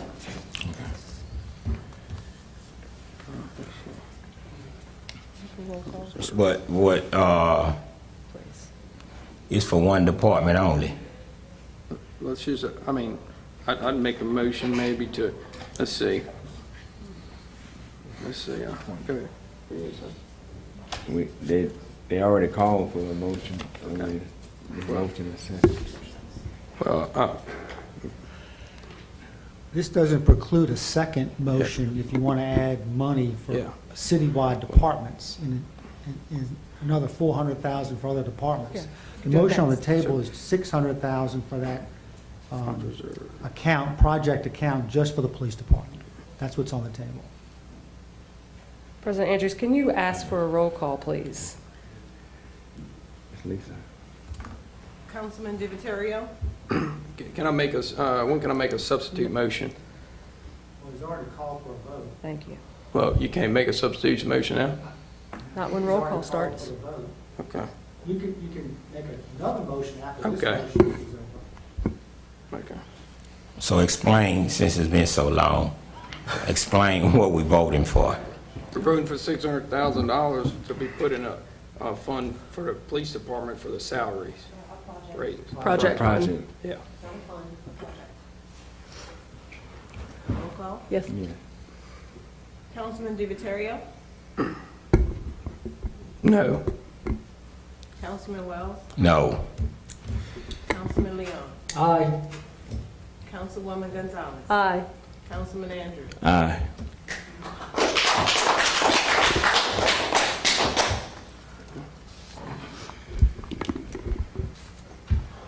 The next item. 23. And real quick, I wanted to make it clear the reason why I voted no for that was because I wanted to change the wording verbiage for that and add city employees, all city employees, and the police department You want to do fund. another motion to do another project fund? Well, no, well, that's not, I wanted to make one pot for all of them, so yeah. Oh, okay, yeah. Yeah, include all of them, so. They're not worried about moving that. No, that's why I was doing that. I wanted to make it clear that. All of it. Yeah, I make a motion to amend the verbiage. Nope, make a motion to amend and to add a new project fund. Well, I'm making a motion. Well, I'm making a motion to, let's see, I'm making a motion to add $400,000. Let's see now. I'm making a motion to add $200,000 for all city employees fund set aside for the salary and raises study. In a project fund? In a project fund, yes. And what department is it gonna go into? That's going to be another line, another fund. Project, yeah, another project. Project. What department? Well, it's not. Citywide. It's citywide. I was Citywide. trying to get enough, I really wanted one budget for everyone. Where'd you but- get that number from? Well, I didn't want it to be $1 million, so I was trying to do that, same place you got your 6. No, I know, that's good. So that's why, Good I projections. wanted to budget really, I think it needs to be, nobody knows what it needs to be, so I think it really is silly about having any budget until you got a pay study back, but, I want to make sure that nothing gets turned around and twisted, that, I'm voting against supporting the police department. I'm going to vote to support the police department and city employees, because everybody needs to be evaluated. So,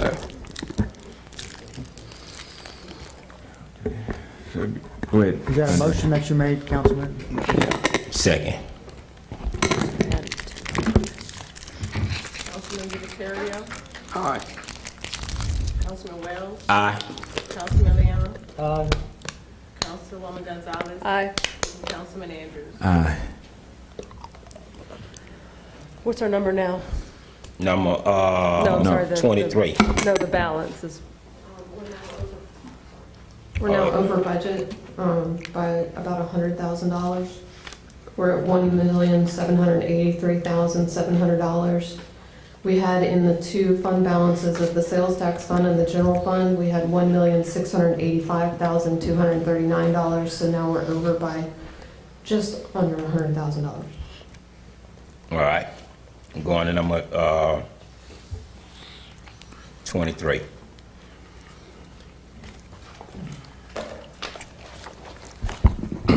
Make a motion, not make a motion, I'm adding $110,000 sidewalks for Edwin Neal to Mooney. Second.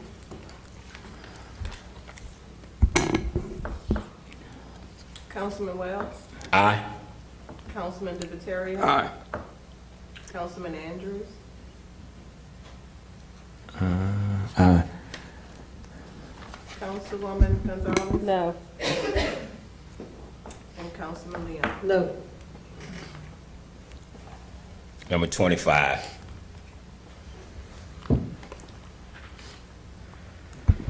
Let's see, making, moving $64,000 forward from fiscal year 2024 drainage phase 2 western.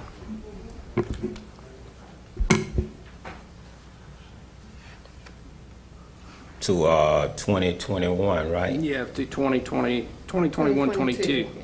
And where is that on Western? Is that the south or north side, Sam? That's going to be the south of my district. And we've already moved up 64 for phase 1, and so we're moving the other 64, which was originally supposed to be over 2 years, and we're going to do both phases in 1 year. Yeah. Are we going to have enough time to do that, enough labor, enough materials? We can get the people to do the work. Even though the engineer recommended doing it over 2 years. Yeah, so make a motion to approve. Well, I made the motion, I guess you second. Second, yeah. Councilman Wells, Aye. Councilman Andrews, Councilman DiViterio, Aye. Councilwoman Gonzalez, No. Councilman Leon. No. So that one fails. Yep.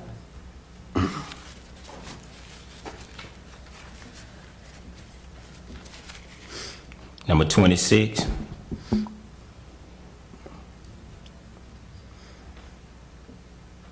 This is part of the Well, same yeah, project? that's that, you gotta get the, that's second too, so the way they have it right here, so I mean, really, if that one failed, then he ain't gonna be able to put sidewalks.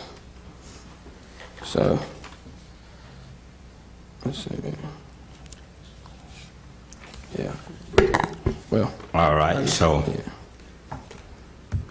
We just move on. So I guess these the other capital projects, or what? The ones that I called out for a PR person, for the councilman?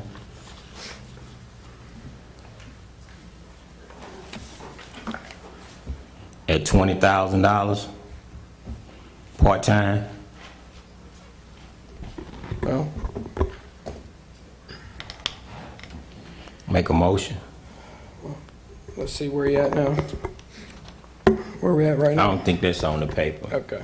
Yeah, this is something that I was adding on. What was that?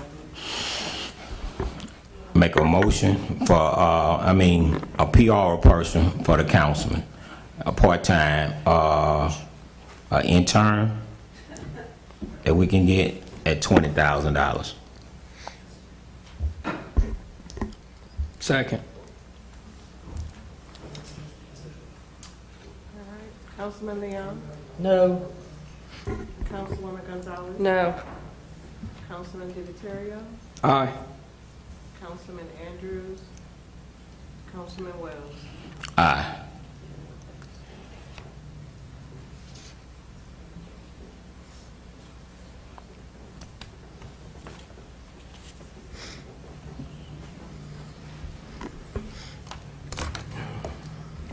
Once again, how far are we over budget? 200? A little about $210,000 over budget. That's a rough. Okay, we just gave away $260,000 to do sidewalks, for the DDD that already had their money. They had the money, and we gave that to them, and nobody said nothing. Nobody. I think we all voted on it. That was my point I was trying to make at that meeting. So you can get other work done in the city. So, If they already had the money. we gave that away and didn't think twice about it. And so, and it's funny how mine's come up at the end, and I'm gonna keep talking about it. So, pump station 35, 38, and 21, I'd like to move that back to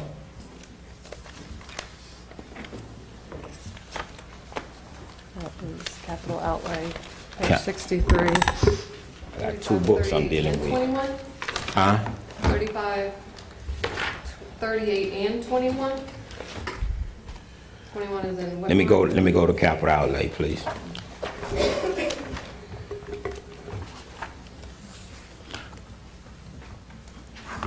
Yeah, the $1,385,000.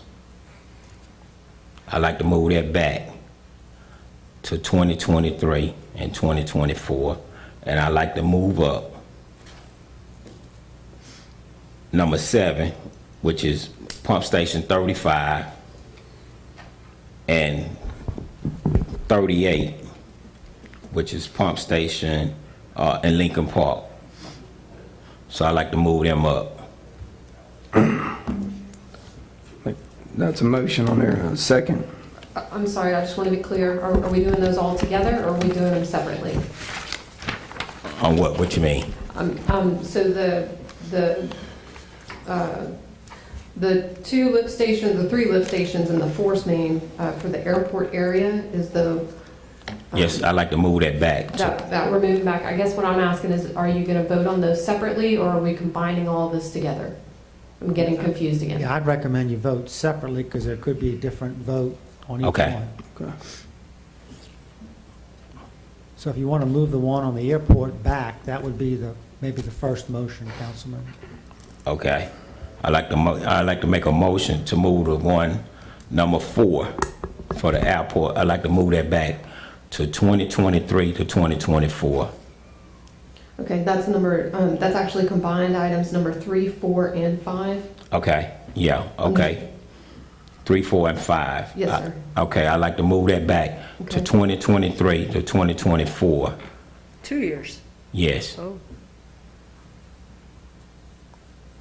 But nonetheless, we're subtracting it from here. Okay. Yes, and I like, so before I move these up, we're gonna vote on this here first, right? Yes. Okay, I'd like to move that back to 2 years. 2023, 2024, $1,385,000. Second. Leon, Councilman Leon, No. Councilwoman Gonzalez, No. Councilman Andrews, Aye. Councilman Divatario. Aye. Councilman Wells. Aye. So now I make a motion on this, on Blackburn. Yes, sir, whichever, the next one, if you want to move something up now. Okay. I'd like to move up, number 7 on page 63. I'd like to move that Blackburn up to 2021, 2022. And I'd like to move Lincoln Park up, 2021, 2022. Second. Councilman Wells, Aye. Councilman Divatario. Aye. Councilman Andrews, Aye. Councilwoman Gonzalez, Aye. and Councilman Leon. No. Okay, So that put us back in the black. All right. no. I'm just for the moment. No, that didn't put us in the black. That should've, yeah. So it should way in the black. You just moved $1.3 million. Yeah, so we looking added- good now, yeah. But when I hear the word black, it kinda scared me. So when you said black, it scared me, I ain't gonna lie. Yeah. I know. Audience, please, we had a council meeting. Thank you. Can I move on, please? Yes. Okay. The canal on Coleman in Florida. $150 for the canal. 50,000. $150,000. I'd like to make a motion on that. Is it already on there? We moving that, or is it, or yeah, is that an addition or is that Yeah, a movement that's for a additional. line? Okay. I didn't know. And that's one of the main drags in Hammond Okay, yeah. that a lot of people use too. No, that's fine. I just didn't know if we had to move that or not, so that's addition. Make it, what page is, You're not gonna find it on the Okay. page. okay. Yeah, What It's a streets, brand new what project. streets was that, Devon? Coleman in Florida. Florida.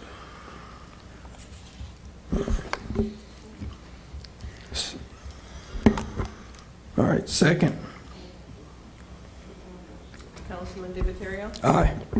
Councilman Wells, Aye. Councilman Andrews, Aye. Councilwoman Gonzalez, No. Councilman Leon. No. Okay, additional project.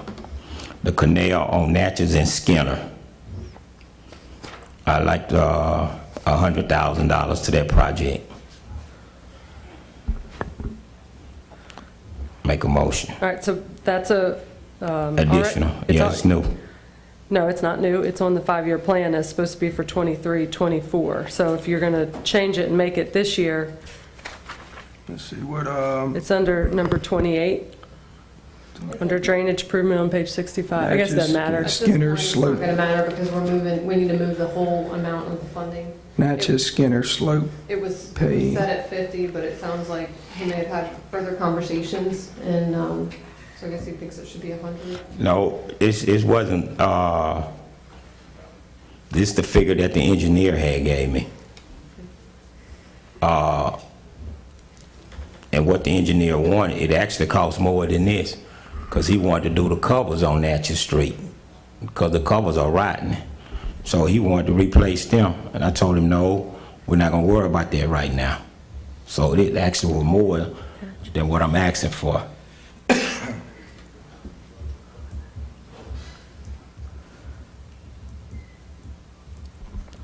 So I'd like to make a motion. So you make a motion moving 2023 project to 2021, 22 Yes. for Natchez Skinner slope paving.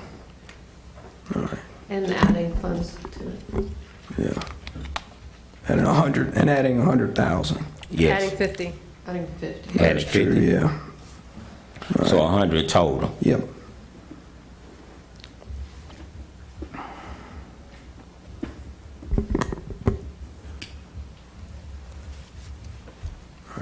Second. Councilman Wells? Aye. Councilman Divatario? Aye. Councilman Andrews? Aye. Councilwoman Gonzalez? No. And Councilman Leon? No.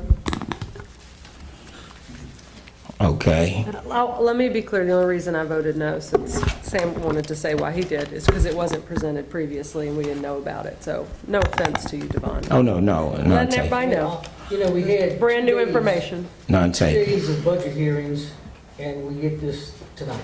Okay. I'd like to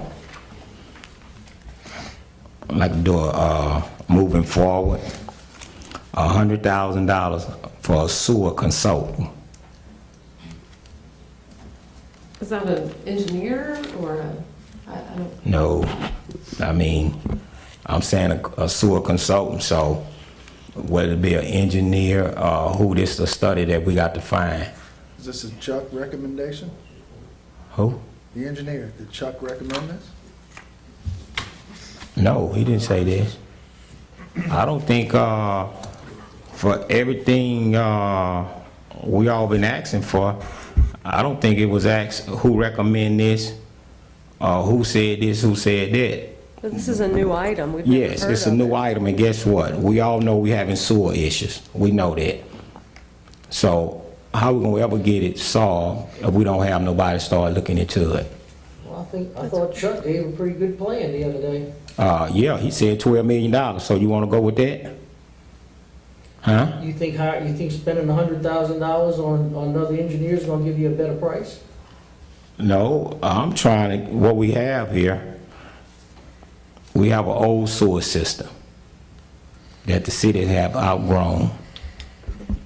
We know we have a problem. When are we gonna start working to solve the problem? We can keep putting it off, and it getting worse. Well, I'm gonna just sit here and say it. The problem now is growing into Councilman Sam district. The same issues we having in Mooney, you don't see how it's spreading, that it's starting out in my district, is moving over to the next district, then the next district. So it's just a consultant. So this is what I like to do. I like to put $100,000 in there for a consultant, just like we're getting a consultant for the study, the pay study. Everybody asks for a consultant. That's all I'm asking for, is a consultant for the sewer. I can't say District 3. Almost everybody sewer go through District 3. So this study gonna help all us out. what is the scope of the study? To go through the system, through the city system, and see what we need to do for us upgrading. Pipes might be too small. Lift station might need to be added. I mean, we don't know. So what we supposed to keep dealing with sewer issues in District 3? No, sir, that's why the money's been allocated to spend both the stimulus money and the money that's in the budget. Yeah, but nobody said nothing about a consultant. Because that's what the city engineer has done. No, you know what? The city engineer, a lot of the problems, the city engineer, I want to get a consultant. The mayor did a study on HR. He did a study on the building permit office. I like to do a study.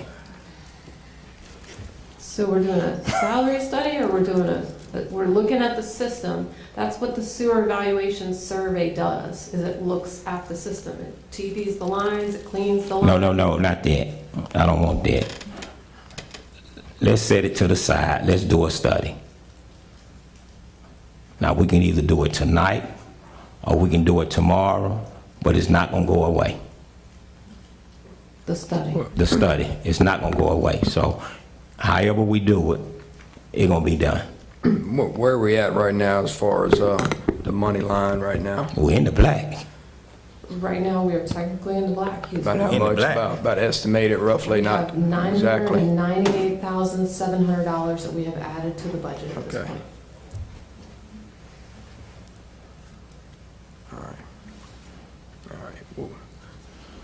All right. So we got. So there's a motion on the table for $100,000 for the sewer consultant for a study. Yes. Second.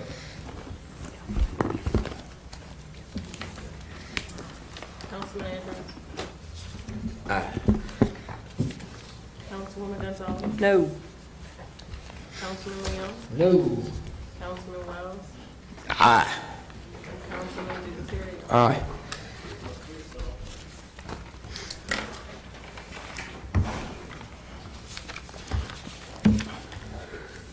All right.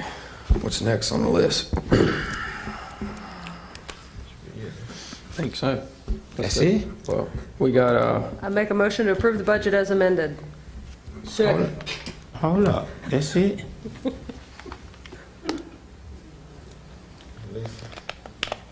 Roll call. Councilwoman Webb? Anything, just say names. That's fine, whatever. You know. It was Say motion by Councilwoman Gonzalez, second by Steve.